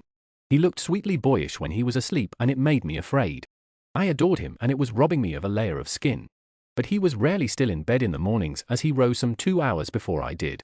When I saw him there lying still on his back and staring at the ceiling I felt a shiver of wrongness. I'm never going back, am I? He said. His voice was low and conversational as if we were picking up a chat we'd been having 5 minutes beforehand. I wriggled closer and settled my hand on his chest. No. You can't. I don't think I really believed it. But it's true. They're all dead. Everyone I ever knew is dead. Everything I had in my life is gone. I rubbed my thumb on his chest. Be present and calm, the wellness team had advised. Focus on action. Accept confusion, do not demand explanation. He stared at me vague and empty the way an animal looks at a book. There is no one left in the world who has known me for longer than a few months. I am a stranger in a strange land. I know you. Do you? I'm trying. I'd like to know you better. Something softened in his face enough that I caught a glimpse of the ocean of sadness he had dammed and kept damming every night every day. "Come here," he said. People sometimes asked me if I'd ever been back to Cambodia. I told them I'd visited. On one such visit with my parents and my sister, my mother arranged a trip to the seaside resort town of Kep. Their women manning market stalls cooked mudfish and baby squid over charcoal and cheerfully fleeced us, my mother's Peng accent as poor a passport as her family's western faces, and we ate fish and rice with prahok and bitter melon on a raised wooden picnic platform. A wandering drinks vendor with Sakyan tattoos told my mother that nice Khmer girls didn't drink and my father had to buy the beers and sneak them to her, holding up a fan each time she took a sip, an operation they managed with increasing hilarity. When we were fed and had made a memory of it, she took us farther up the coast. Eventually, we found what she was looking for in an abandoned weed-choked plot smelling outrageously of animal behaviors. She pulled up something red from the floor. Look! It was part of an intricately carved floor tile bearing the rubbed remains of a mandala pattern. We started to look amazed around our feet. "It was my family's holiday home," said my mother. "Your grandmother chose the tiles. When something changes you constitutionally, you say, 'The earth moved.' But the earth stays the same. It's your relationship with the ground that shifts." The time travel project was the first time in history that any person had been brought out of their time and into their far future. In this sense, the predicament of the expats was unique. But the rhythms of loss and asylum, exodus and loneliness roll like floods across human history. I'd seen it happen around my own life. I knew Graham felt adrift on treacherous waters. He desired me, that much was obvious now, but either he wished that he didn't, or he wished we could have done it his way. He was in an uncertain relationship with everything in our era, but he knew how to make love to me, and he knew it was what I wanted. If I'd let him have his choice, he would never have touched me, but would have courted me chastely in that little house until the ministry made him enough of a man that he could create an honest woman out of what he had to work with. I suppose I mean to say that I'd betrayed him because he'd been told I was his anchor, and instead I insisted he become mine. Betrayed him in other ways too, of course, by keeping secrets from him and reporting on him. But that was all in the original job description. He sat with his back against the headboard and held me in his lap, rutting unhurriedly into me. My mouth and breast stung pleasurably where he had kissed me and rasped me with the shadow of stubble on his chin. He rolled one of my nipples like a rosary bead between his knuckles and clasped my hips in one arm, pinning me in place. "Let me be good and take it slowly." Twice I'd wrenched myself off him and tried to provoke him into rough movement with my mouth and my hands. Our bodies were slick with sweat, and when I moved away from him to do this, the cold air in the bedroom lapped at me with a peculiar frigid eroticism. When I came back to him, he licked my mouth clean.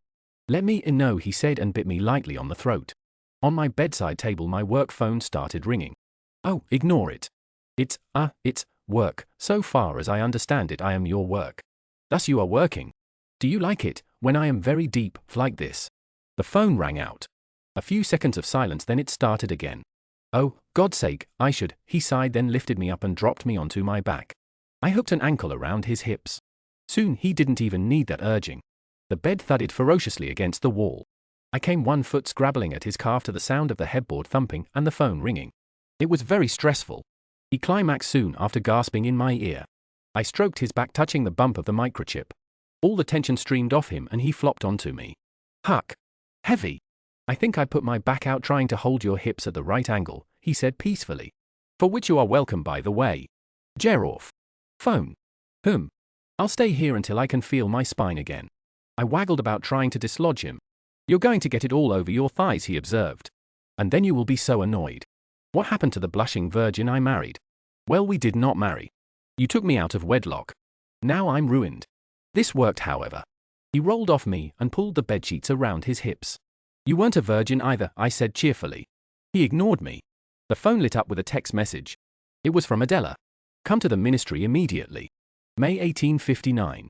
Captain Leopold McClintock's search expedition has spent 8 months locked in the ice by Bellot Strait. Frostbite, scurvy, and the long Arctic winter have ravaged his crew.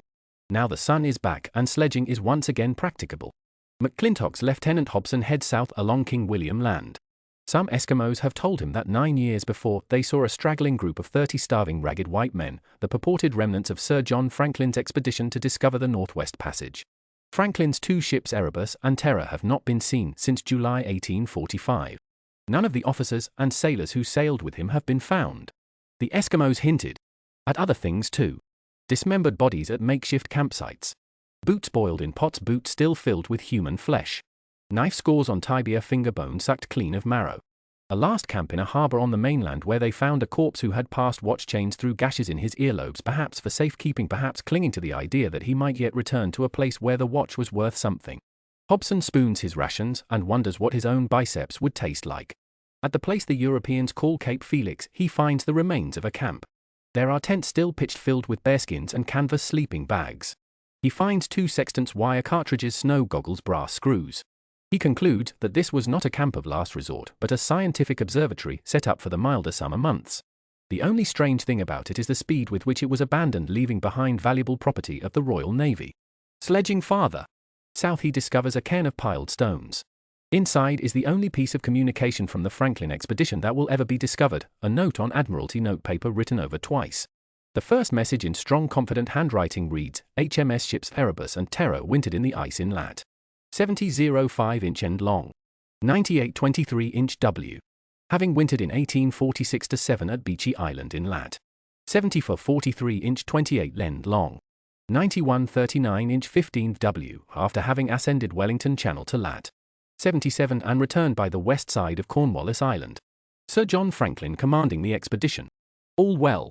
Party consisting of 2 officers and 6 men left the ships on Monday 24th May 1847. Signed, G.E.M. Gorlut, signed, Chas Def Des Vos Mate. The second wavering in the margins. The 25th of April, 1848 HM ships Terror and Erebus were deserted on the 22 ND April 5 leagues NNW of this having been beset since 12th September 1846. The officers and crews consisting of 105 souls under the command of Captain F. R. M. Crozier landed here in lat. 69.37" 42" long. 98.41" W.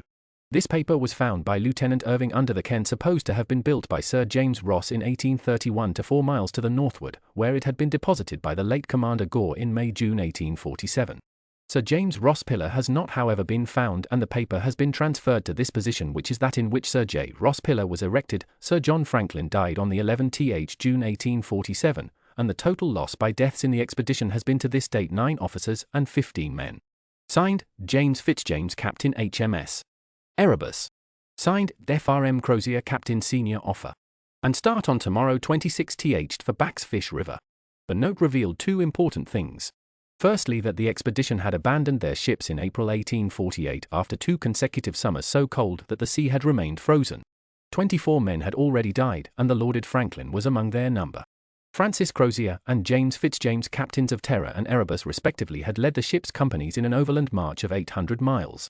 None, as far as Hobson could tell, survived the effort. Secondly, that Lieutenant Graham Gore, who had been granted a field promotion to commander, was dead before the march began. History had swallowed him, closing over him as the sea does over a luckless sailor. At the ministry, Adela stared at me with wild eyes. She looked like her edges had been improperly filled in, and I realized it was the first time I'd ever seen her without makeup. A palm-sized clump of hair frizzed out from her head. "There's a mole," she barked. I thought it was Quentin. It was last time. That's why he was neutralized. "Neutra, you're in danger, do you understand?" she said, seizing my arms. I stared at her, hot with shock. Adrenaline slimed under my skin. I felt like overhandled putty. "I know I'm in danger. The Brigadier, someone inside the ministry, is feeding him information," she said. "And I don't know who." I had a feeling like I'd always assumed I was a real girl, but someone had flicked me in the eye, and it had produced no pain, only a glassy click. I was just a doll with no more inner intelligence than a bottle of water. "How do you know there's a mole in the ministry?" I asked. Adela threw her hands up. "There was a breach," she said. I'd never heard her talk in exclamation points before. It took a decade off her. "The Tyndall's location was leaked. And I still can't find the Brigadier. I've looked everywhere he ought to be." We were looking at each other, neither with much of a grip on our expressions. Something was washing over Adela's face.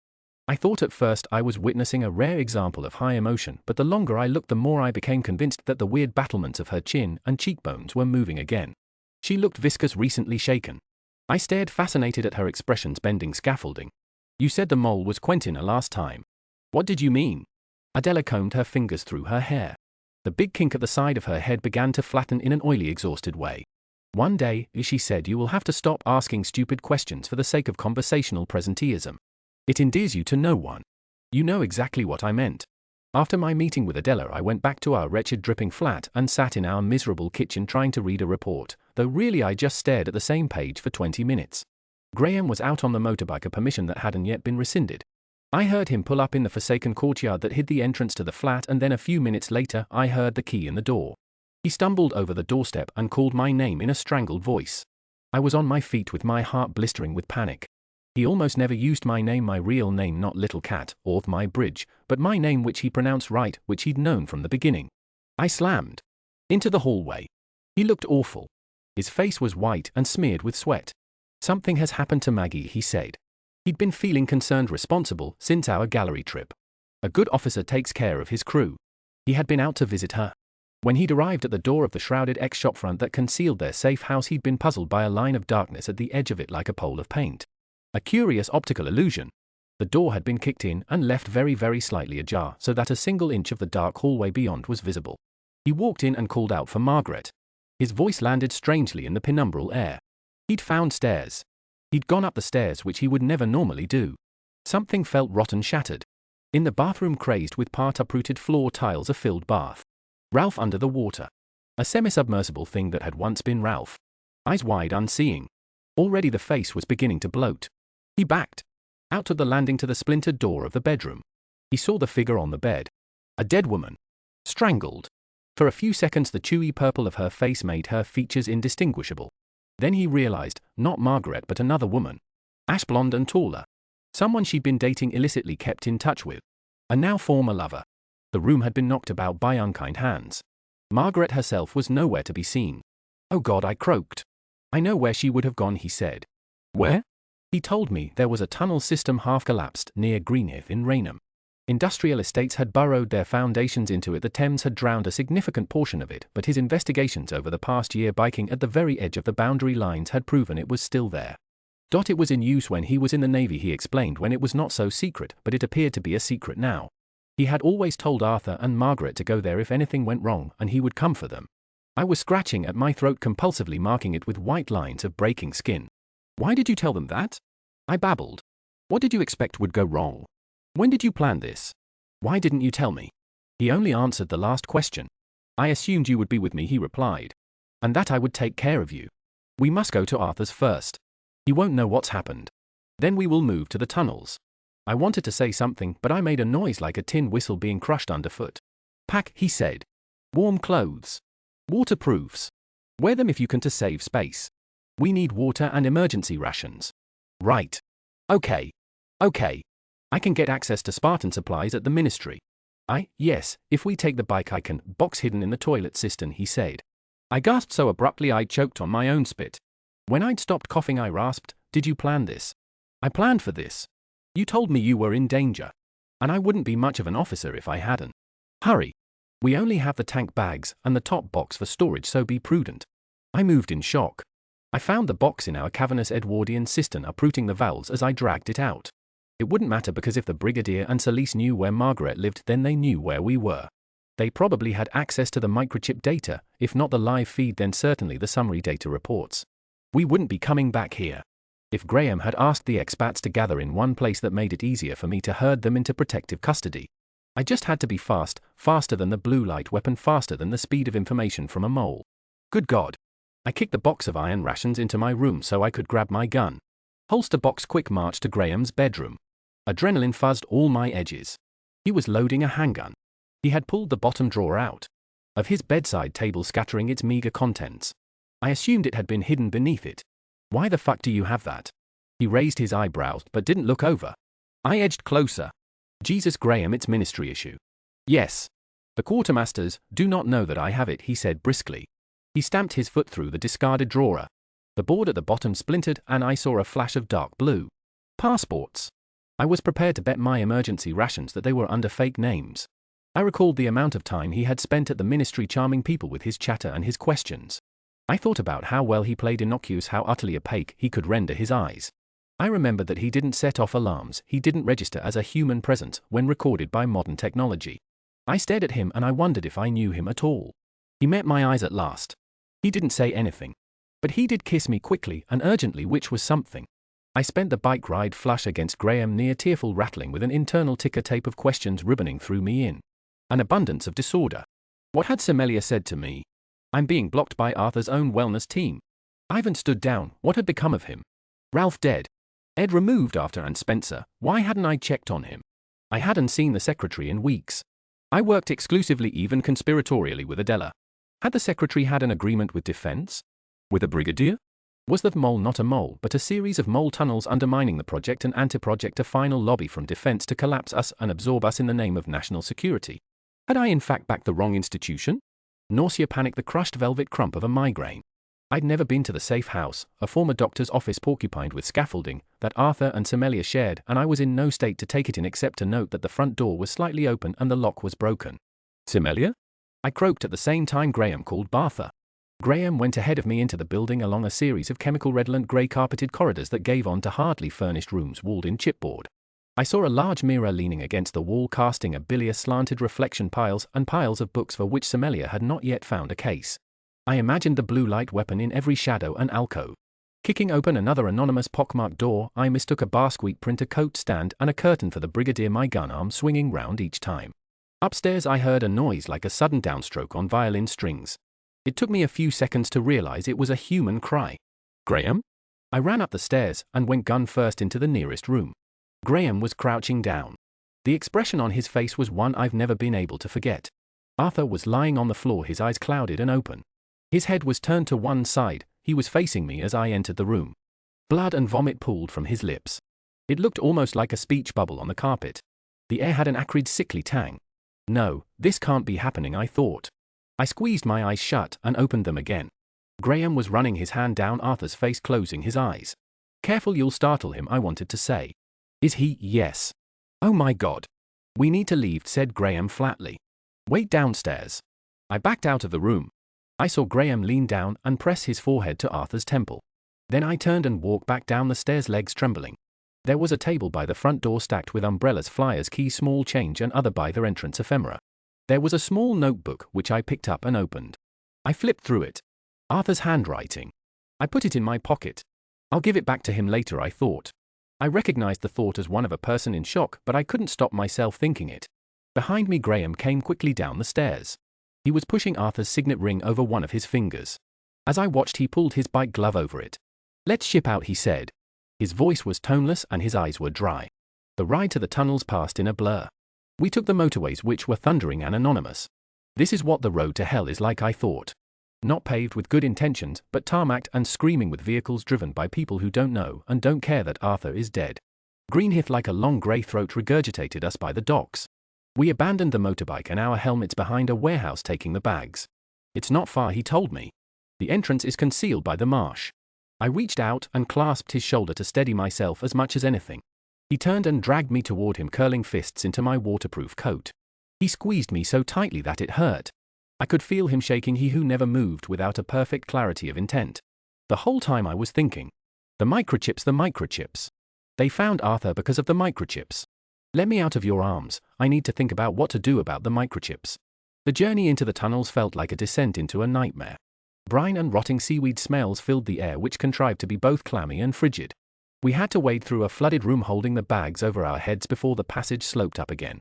We began to pick our way through neater, more carefully paved catacombs ribbed with iron struts. I squinted at the walls lit by the flashlights we each clutched. As far as I could tell, these were utility tunnels for the dockyard. We came out in a crude bunker drier than the rest of the tunnel and divided by stone walls. Maggie, whispered Graham. Grey. Margaret burst from the ceiling. She had been hiding in a disused vent. She was covered with slime and her eyes were wild. She fell, landing heavily, scrambled upright, and threw herself into Graham's arms. He swept her off the floor, his face in her filth-thickened hair. I fled, Margaret sobbed. I abandoned her, I fled, not knowing. If you'd come, of course I would. I told you that I would. I was so afraid. I lurched toward them. My limbs felt like they'd been boiled for too long. Margaret saw me and cried out. She kicked free of Graham and embraced me ferociously. I kissed her forehead and spat the mud onto the floor. When Margaret had got her sobbing under control, she twisted to look over my shoulder. Arthur? She asked. I looked at Graham. He took a breath. His shoulders jumped. We were too late, I said so that he didn't have to. He's gone. We didn't have long to grieve. Graham and I changed from our soaked clothes into fresh ones. He explained the layout of the room such as he understood it. There were 3 entrances, one of which was underwater. The other two were the long catacomb walk that we'd just come through and a significantly more damaged and dangerous crawl space whose entrance was set into the hollow of a dual carriageway bridge. With narrative inevitability, we heard scuffling and grunting somewhere in the roof. Margaret and I instinctively crouched. Graham straightened up and cocked one of the handguns. There was a black square cut into the wall near the ceiling on which Graham's gun was now trained. Something appeared in and filled the square. It dropped to the floor like a laid egg at the same moment that Graham fired. The gunshot echoed so loudly that Margaret and I both shrieked. "God's blood, Commander, 'tis me." A grey canvas bag, the egg, lay beneath the square. Cardingham's face appeared in the hole. He looked sick to his stomach. "You," shouted Margaret. "How were you privy to this place?" Cardingham clambered gracefully to the floor. "Our commander told me of it, I faith, though I had much trial finding this den." "How wouldst thou have me be? Killed like the captain?" "Lower thy weapon, sir." "How did you know Arthur was dead?" asked Graham. "My bridge has been absent for too long. I hied to his dwelling as I thought that Moorish woman wouldst know best where my keeper hid. I discovered his body." "Lower thy weapon."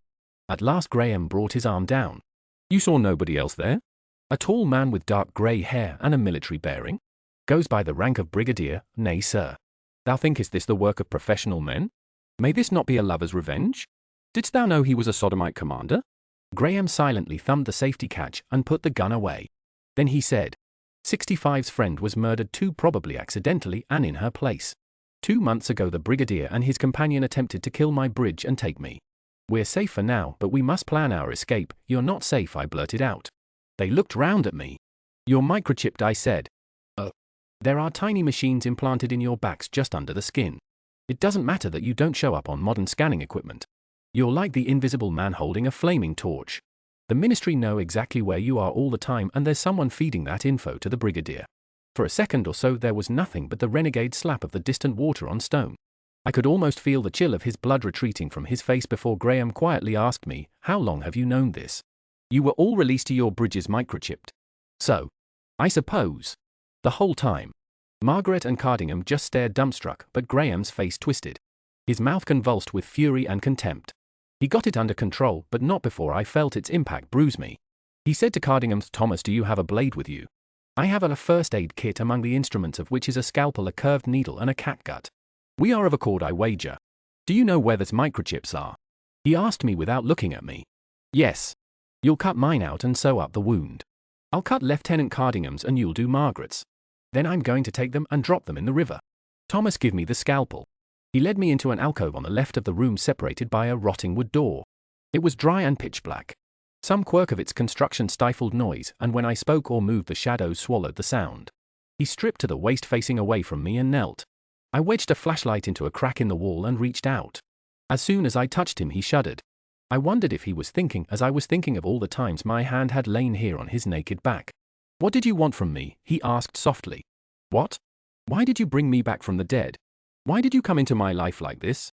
We saved you. I wanted to know you." His head tipped forward into his hands. "Well," he said, "did you satisfy your curiosity?" "Graham, for a while I really did believe that you— What were you planning to do with me? Put me in a filing system, I suppose, where you could keep me boxed up?" "I never wanted to." "Yes, you did," he shouted. It was loud enough that it burred with echoes. He scrambled around to face me, enraged eyes flashing. "Yes, you did. You had a very clear idea of who I was supposed to be. You've been going hammer and tongs to get me there." I was breathing fast and hard. It wasn't quite hyperventilating, but it wasn't far off. "That's not fair," I said. "I made you my life. And in the heat of your obsession," he said, "did it occur to you to remember that I am a person too?" His color cooled. Whatever was burning in his eyes, he tamped it down. He turned away. "Scalpels," he said. "Stop crying. You won't be able to do it properly if you are crying." Margaret wept the whole way through her operation. When I'd sewn her up, she turned to face me and grabbed my wrist. Her skin was perfect and opalescent under the dirt of the tunnels. She held my chin and forced me to look into her eyes, still jeweled with tears. "Mark me," she said, "and never forget it." "I forgive you." I bent and put my face in her neck, pulling her, tiny and warm and trembling, into my arms. "I'm sorry," I said wetly to her throat. I'm sorry." Graham took the microchips out somewhere with the intention of letting them float downriver. I think he'd stopped telling me what his plans were. On his return he divided us into 3-hour watches to be taken at the furthest edge of the catacomb corridor. Cardingham went first. Graham would follow him, then me, then by morning Margaret. "Why can't we leave now?" I asked tremulously. Tide, he said brusquely without looking at me. Until it's farther out tomorrow morning, our escape channels are so limited that stirring would be suicide. At this moment there's only one safe route we can take along the river, and I'm sure they're monitoring the banks. Margaret and I folded spare clothes under our heads for pillows and hunkered down under coats for blankets. We lay in each other's arms, wakeful and anxious. Graham in the side room worked on something by flashlight, something to do with the passports. He hadn't looked at me since I'd cut the microchip from his back. How did they dispatch Arthur? Margaret whispered. Poison, I think. Did he suffer over long? I thought of the vomit, the blood. But Arthur's face had been glazed and loose. Perhaps it had been quick. Each time I thought about it, my body was filled with insectile chatter, a desperate urge to get up and shake and move and fix the situation. But there was no fixing to be done.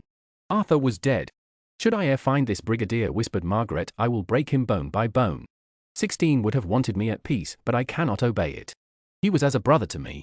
A man of marble where all others are of clay. She started to weep again, sluggish little tears like liquid mercury, her face barely moving. I touched one and watched it spread against her skin. He was a good person, I said. Eventually, I felt her twitching as her body succumbed to an uneasy sleep. I must have slept too, because the room withdrew from me. I dreamed inevitably of Arthur. I dreamed in layers of dreams, where I woke in the dream and he was there, and I said, oh thank God I dreamed you died, and I'd wake again in the dream and know him dead, and wake again in the dream and think him still alive. My consciousness split like chapped skin, worried to the point of blood. I was woken by rough shaking. I came to with a belligerent yelp. Your watch, said Graham above me. I sat up in fits and starts like a balloon animal inflating. Everything ached, especially my neck. I wasn't quite awake, and so I reacted to Graham's presence as I would have done a day before. I flopped against him and buried my face in his shoulder. He stiffened, but otherwise didn't move. Happy anniversary, I muttered. What? It's 1 year today. That you came here. He was still and silent for a moment longer. I breathed in the familiar scent of him, felt the familiar passage of his breath. Then he pushed me away. You're watched, he repeated. When I'd first interviewed for the bridge role, Adela had said to me your mother was a refugee. But my mother never described herself as a refugee. It was a narrative imposition along with stateless and survivor. My sister and I grew up as many children of immigrants do, half parented and half parenting. Our mother needed our help to navigate her new country. Her need pinched us in different ways. My sister became invested in cataloging, in retelling and remembering, in what she called the truth. I became obsessed with control, which I suppose is another way of saying I wanted command of the narrative. Graham hadn't been all wrong when he said I'd been trying to shape him. How could I resist it? He came to me as a story. Now I'd let the story slip out of my grip. I'd panicked and he'd had to look after me. I'd let slip something I shouldn't have, and now he was angry at me. I should have taken charge of the situation, and instead here we were, hiding in a cellar and expecting to take on the brigadier and the mole by ourselves. But someone had put a gun in my hands, a platform beneath my feet. Where was she to add the final underline? In the catacomb corridor, swinging my pocket flashlight, I turned on my phone. 6 missed calls from Adela. I texted, help. She responded within seconds. Where are you? Dockside service tunnels, Raynham. Can you track phone? Accept phone call when it arrives. Do not speak, do not move even a foot. In 5 minutes a track call came through. I accepted it and waited. I even held my phone in the air to get a better signal, although experience had taught me this was a futile gesture. I have location weapons? Any sign of brig? 2 guns, W47. No brig. What should I do? Low battery. I can get them into protective custody. We'll send a SWAT team. Meet me here. No further contact. Mole still loose. Don't know if they're tracking. She sent me a location, about half an hour's walk away, right by the river. Probably the microchips Graham had disposed of were tracked that far down the water. I pulled Arthur's notebook from my coat pocket. There was a tiny gold pen in the spine. I held the flashlight in my teeth and wrote. I know what this looks like, but please don't be afraid. I've gone to get help. I tore the page out and left it on the floor, held in place and lit by my flashlight. Then, using my phone's light, I made my way to meet Adela. I began my trek across the marshes in the thin frost-tipped light of pre-dawn, but the sun soon leaked into the air. The birds went wild for it. I'd never realized how psychotic the dawn chorus sounded, its scrabbling high notes, its melismas of desperation. Then again, I'd never been that exhausted or frightened. Adela was standing in the debris-strewn mud at the bottom of a stone staircase streaked rot brown with rusted metal posts. The Thames churned behind her. I was all the way down the stairs and at Adela's side before I realized that the Brigadier and Celise were also there, and the Brigadier was pointing the blue light weapon at Adela. "Oh, I said. "Oh, indeed," said Adela dryly. "You will not move," said the Brigadier, "or I will shoot." "I'm wearing a reflector," said Adela. "Good for at least 5 shots. How much power do you have left in that thing?" I know you emptied half the battery on 1847's attempted capture. And you haven't managed to get back to your era to recharge. I don't need to shoot you, replied the brigadier. I will shoot her, and that will be the end of both of you. Wrong again, said Adela. She's already on a different timeline. She told 1847 about the Holocaust instead of 9/11, and I think it sent him down a different path. The link's broken. Why would shooting me kill you anyway? I asked. I didn't mean to blurt it out. It was just that I was so frightened I could feel my heart in my bowels. Cold sweat was dripping down my rib cage, tickling me unpleasantly. Adela sighed. I knew I was naive when I was a young woman, she said. But I didn't realize I was this naive. You're one, barked Celise. Future self and past self. I was too intent on the weapon to turn to Adela, but I said, you're me. Don't parrot. Yes. I'm amazed you hadn't worked that out already. I'm from, let's see, 20-odd years in your future. These two are from the 2200s. There was blood in my nose and in the back of my throat. In my panic, my body was putting beats in all the wrong places. Arthur's dead, I said, just to stop her talking. Adela's face dropped horribly for a moment, a truly incredible sight on her mobile features. Then she arrested its slide and pinned a blank expression in place. Arthur Reginald Smith. Yes. And Margaret Kemble. Maggie's alive, I said.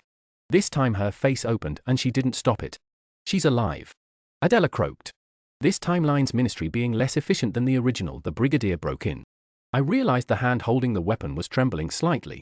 The more I looked, the more I noted signs of exhaustion, sickness, and filth about the futurists.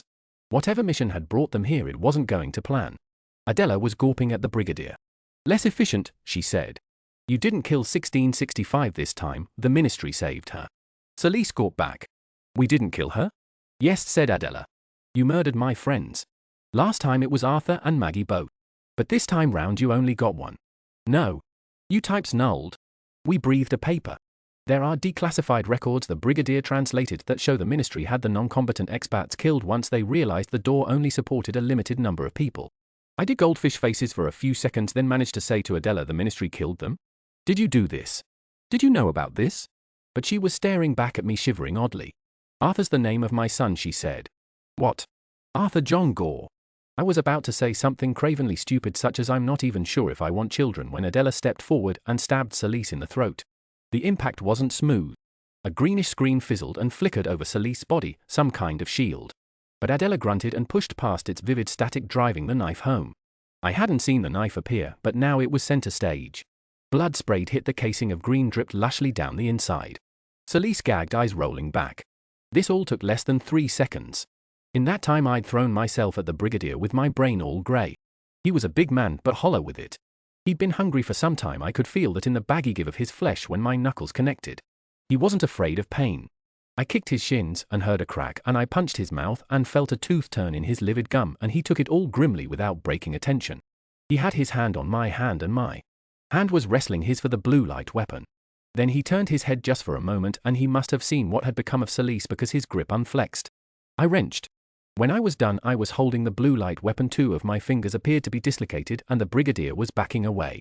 You killed Sal, he said. His voice was raw. To my horror, there were tears tracking down his face. At Adela's feet, the corpse that had been Celise bled out onto the sand, turning it not red as I'd expected, but a color that was closer to black. The brigadier ran. I lifted the blue light weapon. It was very like a gun, or what a gun might dream about becoming. I understood instinctively the sight and the trigger. So I fired. There was a brief cyan flicker, then the weapon made exactly the same noise a vacuum cleaner makes when you turn it off. After that it was completely unresponsive, which is just as well really, because my brain caught up with what I'd just done and tried to do, and I threw up. When I straightened, Adela was looking at me sympathetically. I used to puke every time. You get used to it. Why did you? Reflectors are designed to screen the wearer from plasma bullets. They weren't designed with metal knives in mind. She reached out and without ceremony snapped my dislocated fingers back into place. The bird sang over my screaming. We walked back toward the hideout. I stared at her, and she stared at the way ahead. She looked like her organs had been removed and placed in cold storage, worse, like it had happened when she was on her way to what she thought was a birthday party. Eventually she said, "You want to ask me about the future?" Well, yes. What do you want to know? What's it like? What an anodyne question. The United Kingdom has been at war with the Tiger Territories for about a decade. I almost got deported right at the beginning. The ministry stepped in though. She's dead now. My and Dad are both dead. Did you want to know how they died? No, I said, shocked. Why would you tell me that? I'm still processing. It wasn't that long ago. If that's any comfort. Jesus fucking, what are the tiger territories? Stupid media nickname, I shouldn't have used it. Countries that used to have tigers more or less. China, India, Thailand, Cambodia, Vietnam, Nepal. Couple of others. They want us toppled. US and Brazil are on our side. Russia's in the middle of a civil war. They started using chemical weapons in the early 2030s without rationalizing what it would do to crops. Tigers are extinct. And where did you say the Brigadier and Solis come from? Further ahead. The 2200s. We believe they made the Time Door. Apparently the planet is not in a good way climate-wise, so they're trying to change history. Targeted assassinations, mainly a bit of intelligence gathering. I don't think they have the resources or infrastructure for much else. They got stuck here when we seized the door. We walked in silence. I'd become so hot and tearful that my personal radius had expanded several inches from my body. Why, Adela? I asked her. It was really close to the top of the baby name book and I was in a hurry, she said. Ah. Did you really lose your eye in Beirut in 2006? No. Battambang 2039. And your face? Another grim hiccup. Ah. It turns out time travel does come with side effects. Even your body forgets your here-ness and there-ness if you do it often enough. We thought it would be a tactical advantage, but I suppose the same claim was made for crop-destroying chemical weapons. You were right when you called my surgery reconstructive. I would venture to call it life-saving. Failure to correct for here-ness shifting was how we lost Agent Cardingham back in R34. Poor man. I never liked him, but that was a dreadful way to go. And you said that. Well, we have, or you have a son? Yes. Yes. We rejoined the road. 2 sets of boot heels thudded martially on the tarmac. The manic scrubland loomed around us. We married not long after all this happened the first time round, Adela said. After the funerals. It was hard. Graham put Arthur's ring on my finger. That was too much. I gave up wearing it. I think he understood, but it was difficult. I really thought I might be able to spare you all that if I got them all this time. What about all the stuff you said about not changing history? People aren't history, said Adela scornfully. Good grief, why didn't I listen to anything anyone told me when I was young?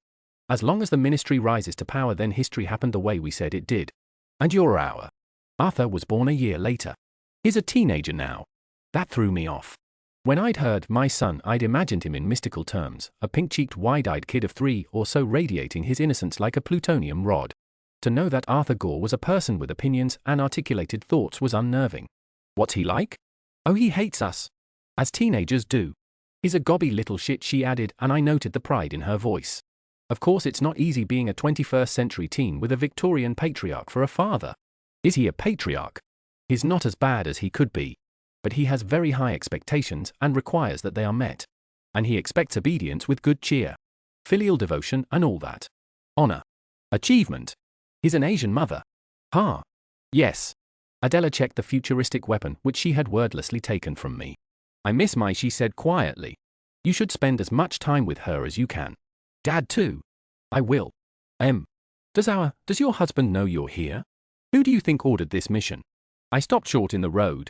Adela turned to me. That's why the Brigadier was here, for me and for him as early in our timelines as possible. I understand that in their era the ministry and the British government as a whole are considered culpable for what their Britain looks like. I suppose we invested in weapons and manufacturing that were not what you probably still call a carbon neutral. Charming term. It fell out of fashion, will fall out of fashion. Anyway, the situation was desperate. You're not long off your first resource war. Or the first Special Branch Coast Guard. Graham was closely involved in that. He finally made post captain, she added with a phantom smile. What the hell is a special branch of the Coast Guard? Defensive patrols. The migrants, you know. Boats. There were too many. They started trying to enter by force. I stared at her. She shrugged tiredly and said, I was worried when you said you hadn't told Graham about 9/11 because in my timeline that immediately converted him to the ministry. Highly trained mercenaries attacking civilians. The necessity of belligerent tactics to prevent another attack. Neo-Crusades following the collapse of the Empire. And so on. You were right about the way he reacted. I remember him bringing up the Aden expedition. Though I'm sure he'd deny it was racist. You know he's funny about that word. The ministry promoted him quickly. Much quicker than they promoted you. He's good. He was in the field for a few years, but he was fast-tracked into leadership. He's, how can I put this, extremely senior. But why did he send you? I insisted. I knew this mission better than anyone. But why? She looked me up and down. Her expression was a bit squishy. Not with her usual facial strangeness. I think it was nostalgia. When you are my age, she said, you will realize just how green you were. I had to make sure this all happened the right way. Most things don't happen. Mostly the universe is parking space. But the world is at war. We are running out of everything and everyone thinks they're owed what's left. But as long as the ministry exists, as long as the ministry comes to exist in the shape it does in my era, then we have the technological advantage. That isn't nothing, having weapons other people don't, the kinds of soldiers other people don't. Some other countries get left behind, but that's how progress works. You really didn't pay attention to anything that's ever been said about history, did you? I said, did you kill Quentin? She lifted her thumb to her mouth and bit the edge of the skin. Technically, she said, we both did. Since you are me. I thought the brigadier did it. Someone with my access credentials shut off the CCTV, you are aware we have the same fingerprints. Oh. Right. But why did you do it? Because last time Quentin was the mole and I thought that he was the reason Maggie and Arthur were murdered. And he did pass information about the ministry to the brigadier and Celise. That was extremely fucking inconvenient. You can't imagine what Britain looks like in my era. Coming back here was a shock. It's so decadent. Like stepping into Rome before the barbarians sacked it. I seem to remember the boomers had a real hard-on for food rationing as an ideological exercise when we were your age. Let me assure you that no one enjoys food rationing. You didn't know the ministry had Maggie and Arthur killed. No. None of us did. Well, I wonder. Graham is so senior now. Do you think he knows? There was a period when things were bad between us. Lasted a few years. Dad was very sick and I was struggling to care for him, and Arthur was having a lot of trouble at school and our workloads were. Anyway, we were distant. I assumed he was having an affair. You didn't ask? We tried to put those years behind us. Besides, when have you ever known Graham to answer a direct question? Her voice was strained when she said this, but I remember the way affection luminesced under her skin. I still love him, I thought. Even after everything that happened, at least I still love him. I asked her, are you happy? Adela considered this. No. Not being in the middle of a war makes you happy. Not grieving. Not being so profoundly fucking loathed by your son. Not having to kill people for your salary. Speaking of which, you aren't going to kill Graham. No, I'm not going to kill him. I love him. You hardly know him. It's going to be 2 years before you even see him cry. He cries? Adela's mouth quirked at that. She fell into an agitated reverie. I felt her pulling away from the moment as the tide pulls from the shore. I could feel the suck of it as her attention retreated to some inaccessible socket of elsewhere. It was horrible. Her there-ness at work against her, I assume, or 2 decades of regret piling up with such force it changed the shape of her thoughts. I wondered how it felt realizing the version of history she'd lived for years was a lie. Because of the choice she made next, I never got to experience it myself. Here, she said. I looked down. She was holding a palm-sized tablet and a memory card. I attempted to take them with my dominant, recently damaged hand. She shook her head and I took it with the other. Ministry passcodes, she said. For this project. Why are you giving me these? She dragged her hand through her brittle bottle blonde hair and the black roots flashed up with a wanton, impossible pride. Because I've been a company woman all my life and look where it's got me. The ministry had Arthur and Maggie killed. No one ever told me. He didn't tell me. If I'd known, I said, Maggie's still alive. Another origami of emotion creased her face. Oh, Maggie, she murmured. Can you go back again and save Arthur? I thought I might get another you're a stupid girl, but Adela just looked sad. Time, she said, is a limited resource. Like all of our resources. You only get to experience your life once. And you can travel through time a little, though it's like smoking cigarettes. The more you do it, the greater risk you're at from death by its effects. And yes, you can go back and change the details a little, but there's a limit to how often. Every time you dig a new pathway into time, you exhaust a little more of it, and if we go back too often and mine too deeply in the same place again and again, pulling history from the same coal seam, it will collapse. It will obliterate us like a black hole. You have to get it right. What, good grief, what is right? In this context? Adela? I should get the surviving expats. I'll keep them safe. The defense SWAT team are on their way with heat scanners and infrared goggles, emergency protocols being what they are, so I can at least stay ahead of them and their tracking techniques. But you need to go to the ministry with those passcodes and you need to end this project. I'm one half of control, I do still have that authority. If we're going to get it right, then we're going to have to ensure I am all of control, and for that the project needs to be wiped. If I leave now, Graham will think I betrayed them. I'll explain. I'll bring them to you to the safe house and we can plan next moves. Just trust me. We'll get it right this time. She smiled suddenly, the first real smile I'd ever seen on her face. I saw myself in her then, her mouth, her cheeks, her eyes. He is wonderful, isn't he? She said. I'd forgotten how handsome he was when we first met. And how happy. It's been a long time since I've seen him as happy as I saw him that day in the shooting gallery. I've missed him so much. You have no idea. Hands in the air, please, said a clear, calm voice. I whirled around. There was no one to be seen. The dense emerald vegetation of the scrubland surrounded the road. He could have been hiding anywhere. His voice carried strangely. Easy, little cat, Graham said, his voice still calm. You have some explaining to do. Madam, put your hands in the air.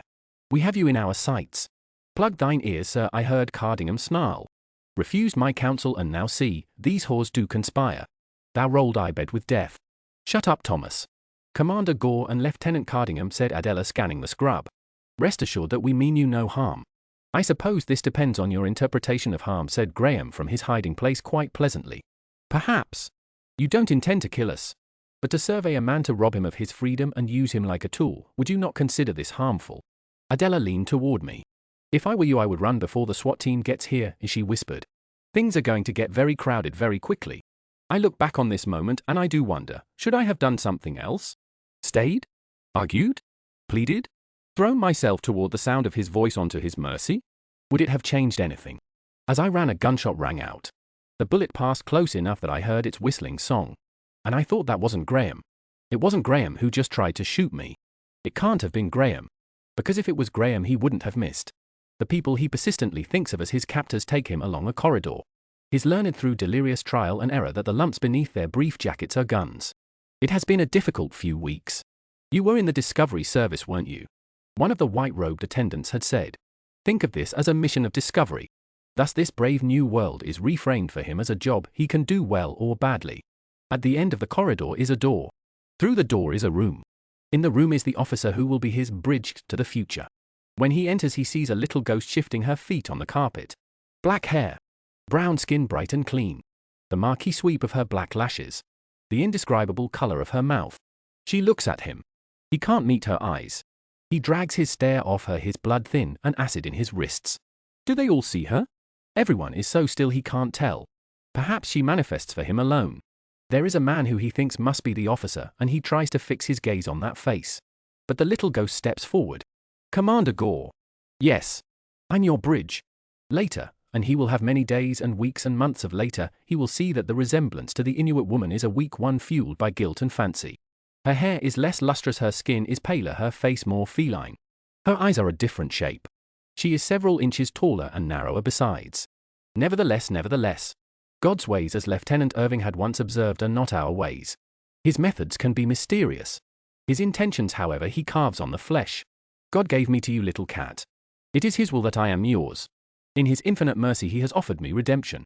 I ran for as long as I could, and then I stopped. I'd sweated through my clothing, and the sweat encased me like cheap plastic. I stank and I was thirsty. I was still in bastard Greenheath, and I didn't have enough battery on my phone to call an Uber. I had to take a bus, trains, another bus, and eventually the tube to get into the ministry.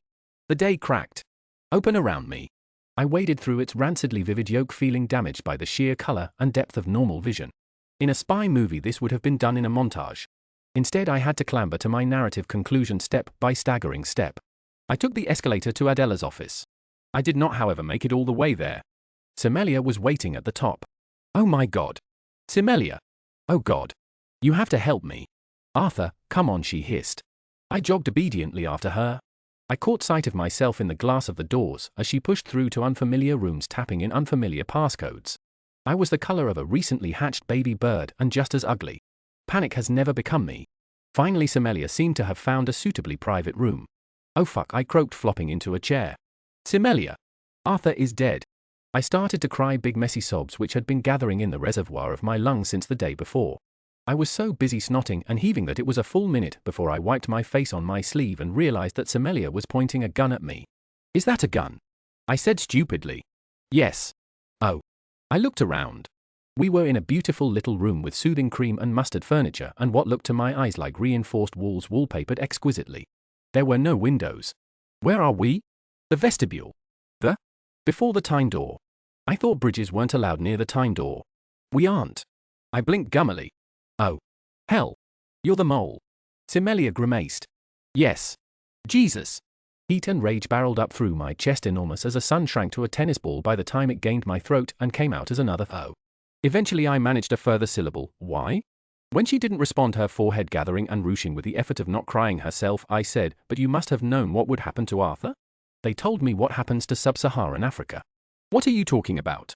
200 years from now. It's finished. South America's mostly gone except Brazil and its satellites. Half of Britain's underwater. Europe dropped bombs on any ships in the Mediterranean coming from North Africa. No refugees. They died there or they turned back and died of disease and starvation and the heat. Billions died, billions. Then the backlash when water started running scarce against immigrant communities. Solis told me, did you believe them? Semelia smiled sadly. Did I believe them? She echoed. How hard did you try to be a white girl that you're asking me whether racism exists? That's not fair. Isn't it? Do you know what you become? A ministry employee. Which you are as well. You're a murderer. A civil servant. They showed me. What the ministry did. Does. Will do. In the future. Once I knew I had to help them. Of course I didn't want Arthur to die, but if I'd blocked the ministry in any way then they'd have known it was me and they'd have detained me and done God knows what to me and found Solis and the brigadier and, she broke off, her lips shaking. She rolled her eyes upward quickly, but she could no more have shoveled a waterfall than she could have stopped that tear falling. You are pointing a gun at me, I said carefully. Why have you brought me here?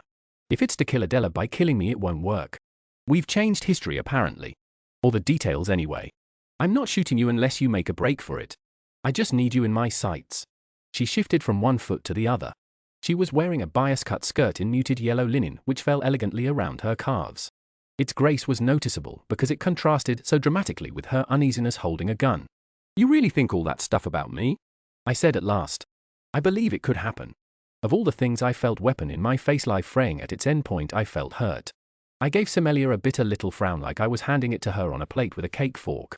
She sighed and sniffed enormously. I think you think you're doing the right thing, she said. You've always been so careful round me. Worried about what you'll say or how I'll take it. You really thought you were onto something with 1847, didn't you? You let him off the hook again and again. I watched you.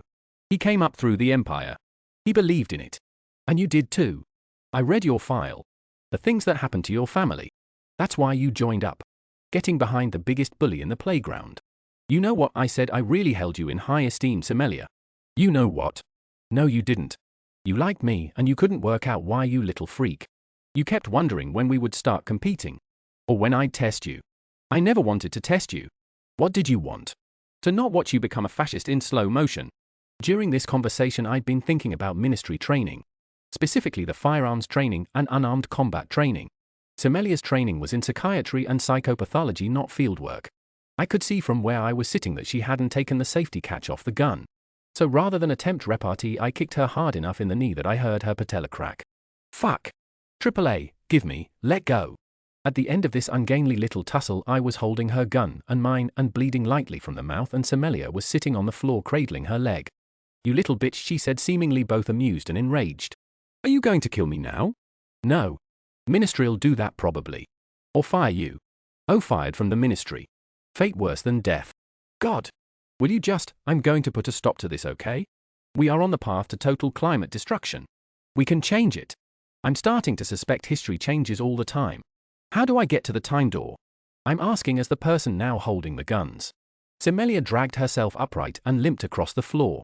She touched a panel in the wall that was seemingly like all the other panels in the wall, and it brightened into a screen. She tapped at a keypad, then slid aside. The brigadier's in there, as she said. So I'd take the safety catch off if I were you. I managed a sour little chuckle. I put her gun away in my holster and seized her hand. It probably looked like an allegorical picture for friendship for a moment, but then I wrenched her arm up behind her back and put my gun between her shoulder blades. Part 2 in a triptych, friendship weaponized. Arthur, after all, had died on her watch. That he had also died on mine I didn't really want to contemplate. Shall we? I said, and Semelia, who never laughed. In the middle of the room was a metal frame. It was the height and shape of a door. When I first saw it I deflated. Had I really gone through the past 24 hours of horror, pandemonium and violence to be faced with a low production cliché? Then I took in the squat, awful machine on the far side of the frame. I could try to describe it, but words flex and disperse when I think about it. It had a mouth, I think. Around it color was not. Around it shape was not. Threat radiated from its carapace, which itself appeared both constructed and grown. Though I cannot pretend to know how the time door worked, I could imagine what it would look like when it was switched on. That monstrous machine belched its belly-deep cosmos outward, and the door frame captured it and channeled it to a particular time and place. The machine fired time as a rifle fires bullets. No wonder when it was seized they thought it was a weapon. No wonder every time it was switched on it had accidentally killed people.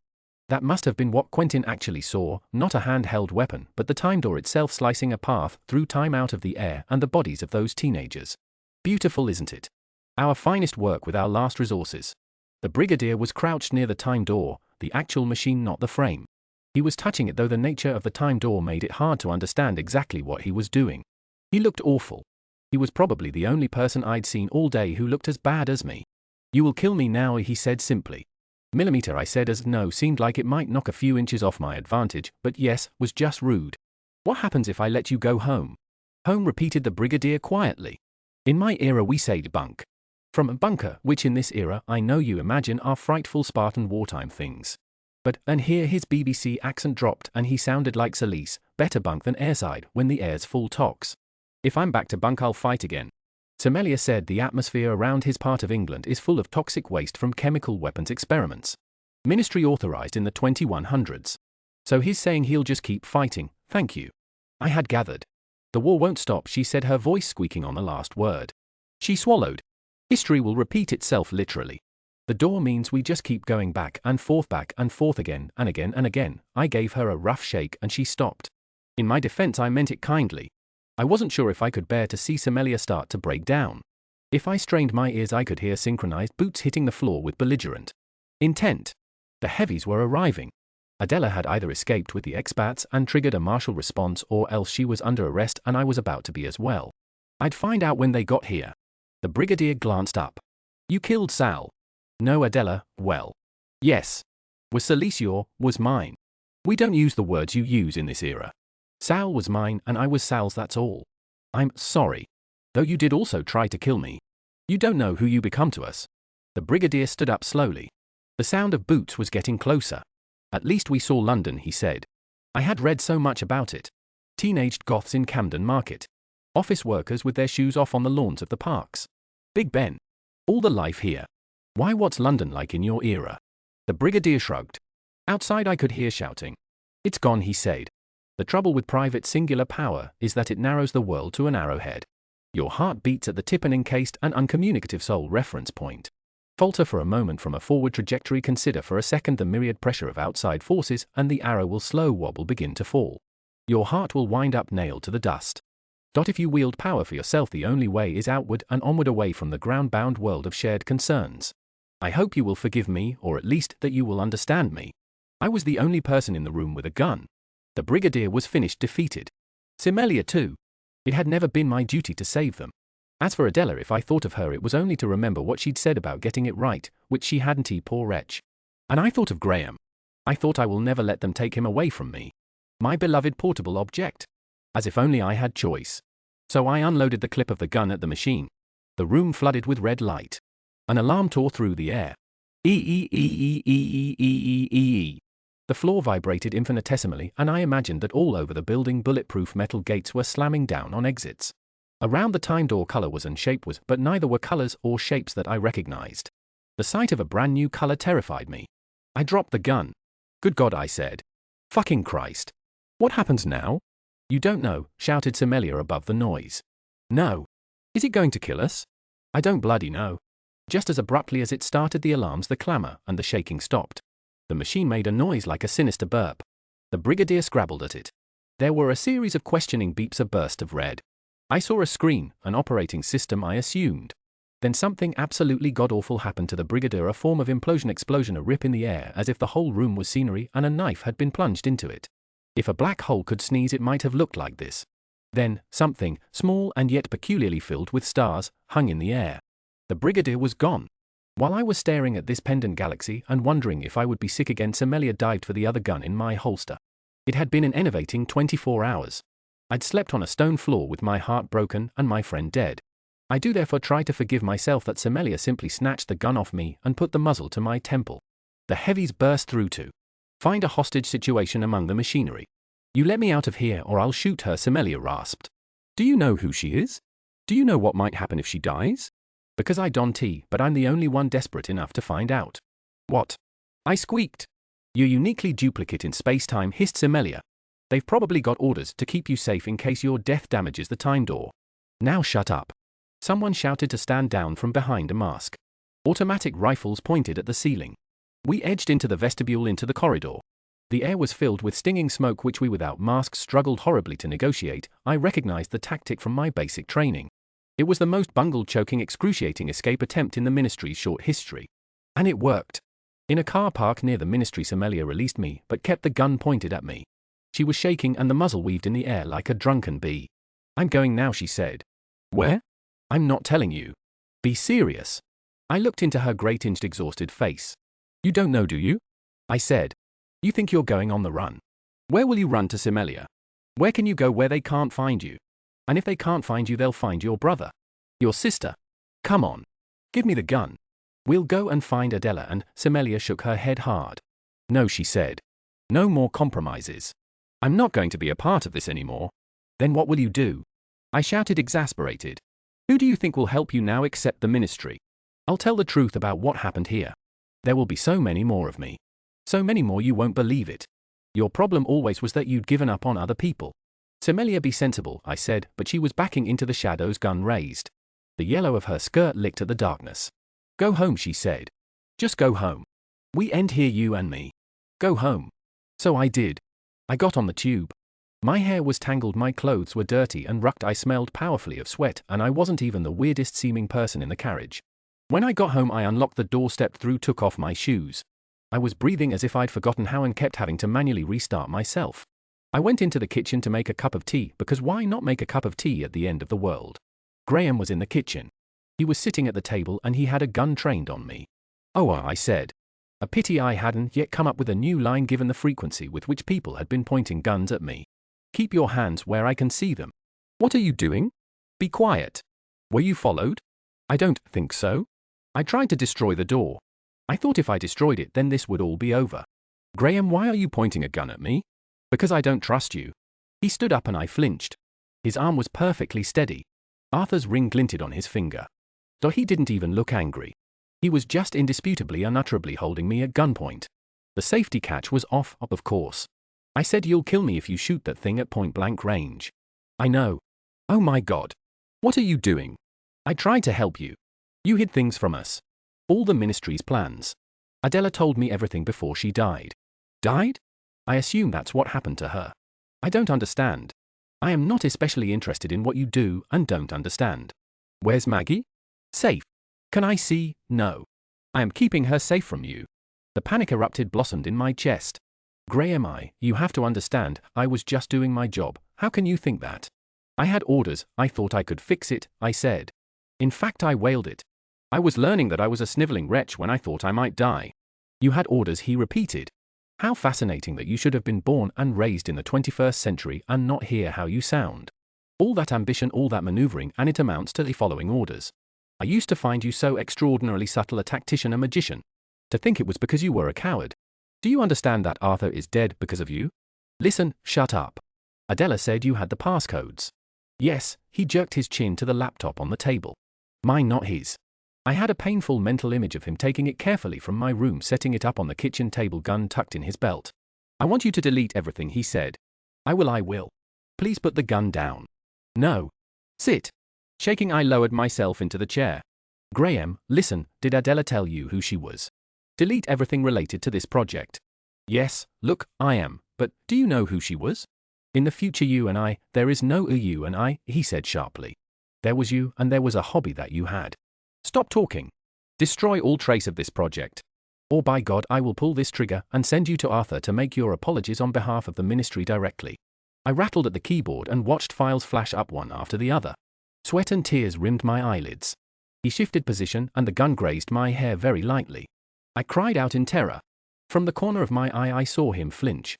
I looked at him quickly and for a moment we held each other's eyes. His mouth trembled. Just do it quickly, he whispered. Graham, stop saying my name. I typed and clicked and shivered uncontrollably. The little device Adela had given me unscrambled access codes, but I was so terrified I kept seeing 5s as 7s and almost locked myself out. I saw for a few seconds my own psych files. The wellness team had kept tabs on every bridge, and it felt like a death sentence when I rubbed myself out. The screen kept pulsing a sickly 80s green. I could hear him breathing, erratically and trying to keep steady like a man working through appalling pain. There. It's done. Put the gun down and let me, I'm leaving, he said. I'm taking Maggie with me. You will not attempt to track us. I know when I became your lover you used me as you liked and now you hold me in contempt, but I think you still care for Maggie. If they capture her they'll kill her. If you love her you won't help them. Did you ever love me? I asked helplessly. Stay here.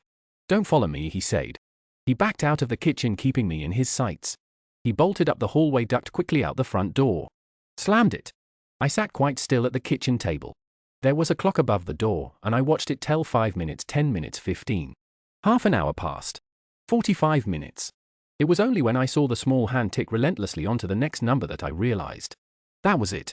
There would be no dramatic primetime movie turn back, no changed hearts and reconciliation kisses. He was gone. I was still sitting at the table watching the clock face blur as tears rose and fell when ministry officers arrived to place me under arrest. Since I was already at the far edge of the scale of misery, I said to the arresting officer, "Oh hello," as if he was the post deliverer. He looked at me like I'd peeled my own face off to reveal a Scooby-Doo villain. It was such a bizarre expression that despite myself I started to laugh. It turned out that surprisingly few people knew that the later Devour was from the future. Revealing that to the wrong interrogating officer got me placed under house arrest in a new safe house. I was there for less than a week. I cannot describe how long a day feels when you think you might have to sit with it indefinitely. It's a form of torture, I realize that now. Holding someone in a cage against their will is like fisting your hand in their hair and directing their every motion. And I'd been so busy, so worker bee, so good drone, that not hearing from me for 6 days would hardly register with my family and friends. I'd made myself an island of one, and now I was going under the waves. On day 6 a car arrived to take me to the ministry. It had blacked out windows. A woman with a discreet gun bulge in her violently unchic trouser suit sat opposite me for the journey. I was taken to controls floor into a light lovely room with rich green curtains. The secretary sat behind a spy thriller villain desk. He poured me a whiskey. It was 3 in the afternoon. I looked in vain for a fluffy white cat. "Oh dear," said the secretary sympathetically. I put the whiskey to my lips and let it burn the nail-sized patch I'd bitten into them. It was the same whiskey that Graham drank, of course. The whiskey was minister provided, and it tasted like talking to him. I wanted a cigarette very badly. "You knew I was Adela," I said into the glass. "I did. She told us." "When?" "Long before you joined us. Before the project began even. I think it was about a month after the time door was seized." "Oh, that wretched door. We had no idea how to work it. We put it in the experimental weapons facility in defense." "Is that the exploding pens department?" He gave me an indulgent smile. "It's mostly chemical and biological weapons," he said, "and malware development, but we all like a good bond, don't we?" Anyway, one afternoon a lab technician came screaming down the corridor with his entrails down his trousers, poor lad. He'd stood in the line of the beam at just the wrong moment. She'd come through. She. The woman you knew as Adela Gore. I put the whiskey glass down hard. The secretary had a flighty fountain pen arrangement involving a stand and a brass holder, and I upset the lot. "I was in defense before this," he said, picking his fountain pen up. "Advisory board to Westminster. She chose me herself." I saw glass rupture and blossom outward, a momentary amber and crystal firework by the bookcase. A couple of seconds later I realized I'd thrown my glass at the wall. The secretary hadn't moved, and I felt very tired all of a sudden. I sat back down, having not been aware of standing up. "So she came through," I said, and explained that she was from 2040 whatever, and you had to make the history happen using the time door. Pick up the right expats from the right eras to get the right future, like making a cake. "Is that about it?" "You are correct." "Why kill them then? Why Maggie and Arthur?" The secretary waved grandly at the window in a gesture that apparently took in the whole city. "My dear girl," he said, "I'm sure you've worked out how valuable the expats are to us. But only if they can be trained. Alas, 1665 and 1916 were valuable data sets, but would have made useless agents. Don't blame yourself, present or future. Adela Gore didn't know. She ran the future-making project competently, but that's all she ran. She was never, so far as I understand it, a leadership-level decision-maker, though she was an indubitably efficient field agent. And you, I'm afraid, are not even Adela Gore. You have failed in every permutation to achieve her. Which brings me to the matter you have been brought here to discuss today." I felt 2 cold circles open in the palms of my hands. "Your redundancy package," he said. "The way Maggie and Arthur were made redundant." He gave me a puzzled look and pushed a closely typed piece of paper across the desk. There was a startlingly large number near the top, cherry-topped by a £1 symbol. "Wait. You're actually making me redundant?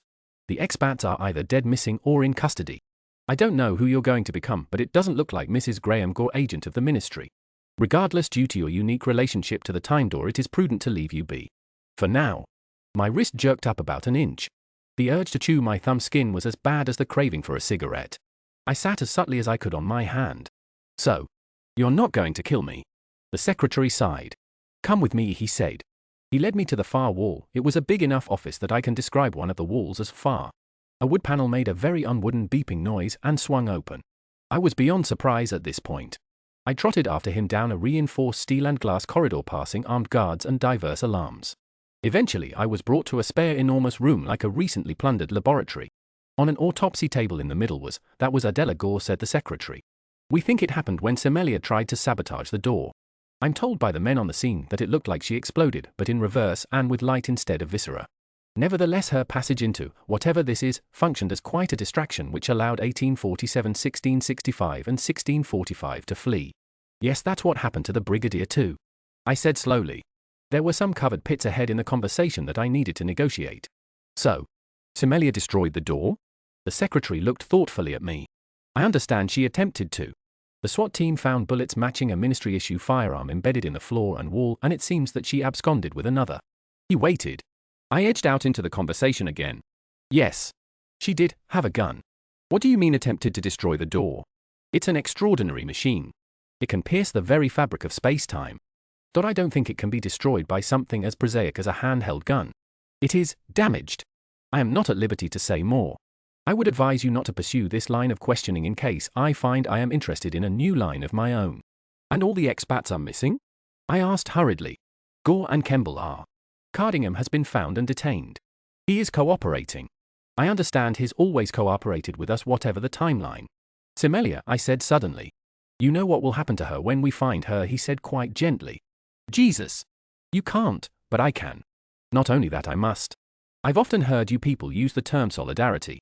A word which describes the unity of a group with a common interest. A group which protects itself from external dangers that threaten its safety. I am describing citizens and a country. Do you see that? I was still holding the piece of paper with my redundancy terms on it, and I began to twist it into a sweaty cone. I still think about this little speech, by the way. I think about how annoyed Semelia would have been by the term you people, and by the illegibility of describing us both under the same umbrella term, even an offensive one. You're evil. I am happy that you have the luxury of thinking that. It means your life is so safe you are pleased to play with the notion of individual morality. Individuals are not important. A country is.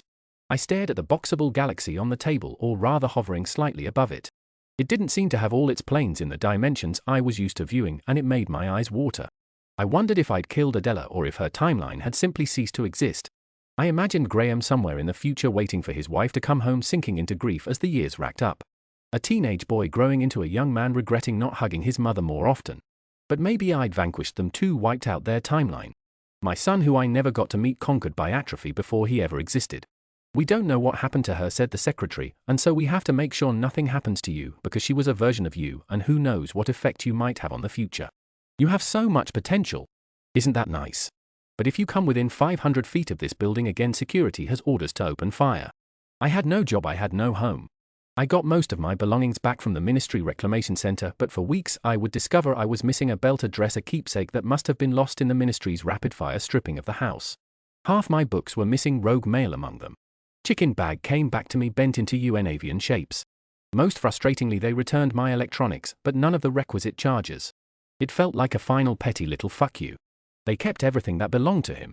Technically his belongings were bought on the ministry budget and so were ministry property. But I would have liked to have something of his. My work laptop and work phone were confiscated.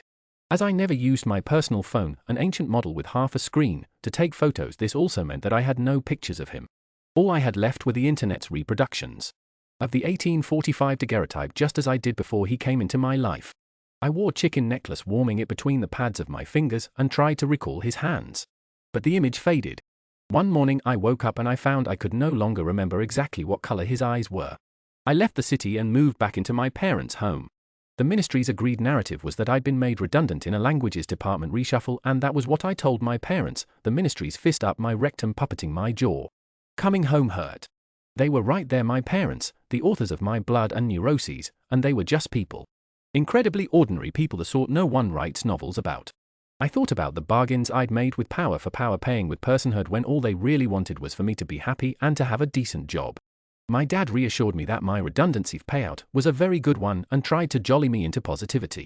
My mum took my hardship personally and promised to put a curse, unspecified, on my former employer. She'd never shown any inclination toward hexing and hedge magic before, but it was nice to see her energetic. I slumped mostly. I became a child again, reduced to a sorry smallness against the impassivity of the adult world. He was gone and he'd taken the woman I could have become with him. For several weeks I was either crying or not crying. The latter state was a numb space where I should have been crying but couldn't summon tears. I might be walking up the stairs and suddenly feel so overcome with numbness that I had to stop and sit and lean against the wall for an hour. I might be washing up and lose myself so utterly to the numbness that I would stand with my hands in the water until it turned cold and my palms were pale and puckered like the skin on milk. One day I read Arthur's notebook, which the ministry did not think to remove from me, probably because Arthur had never been a threat and was even less of one dead.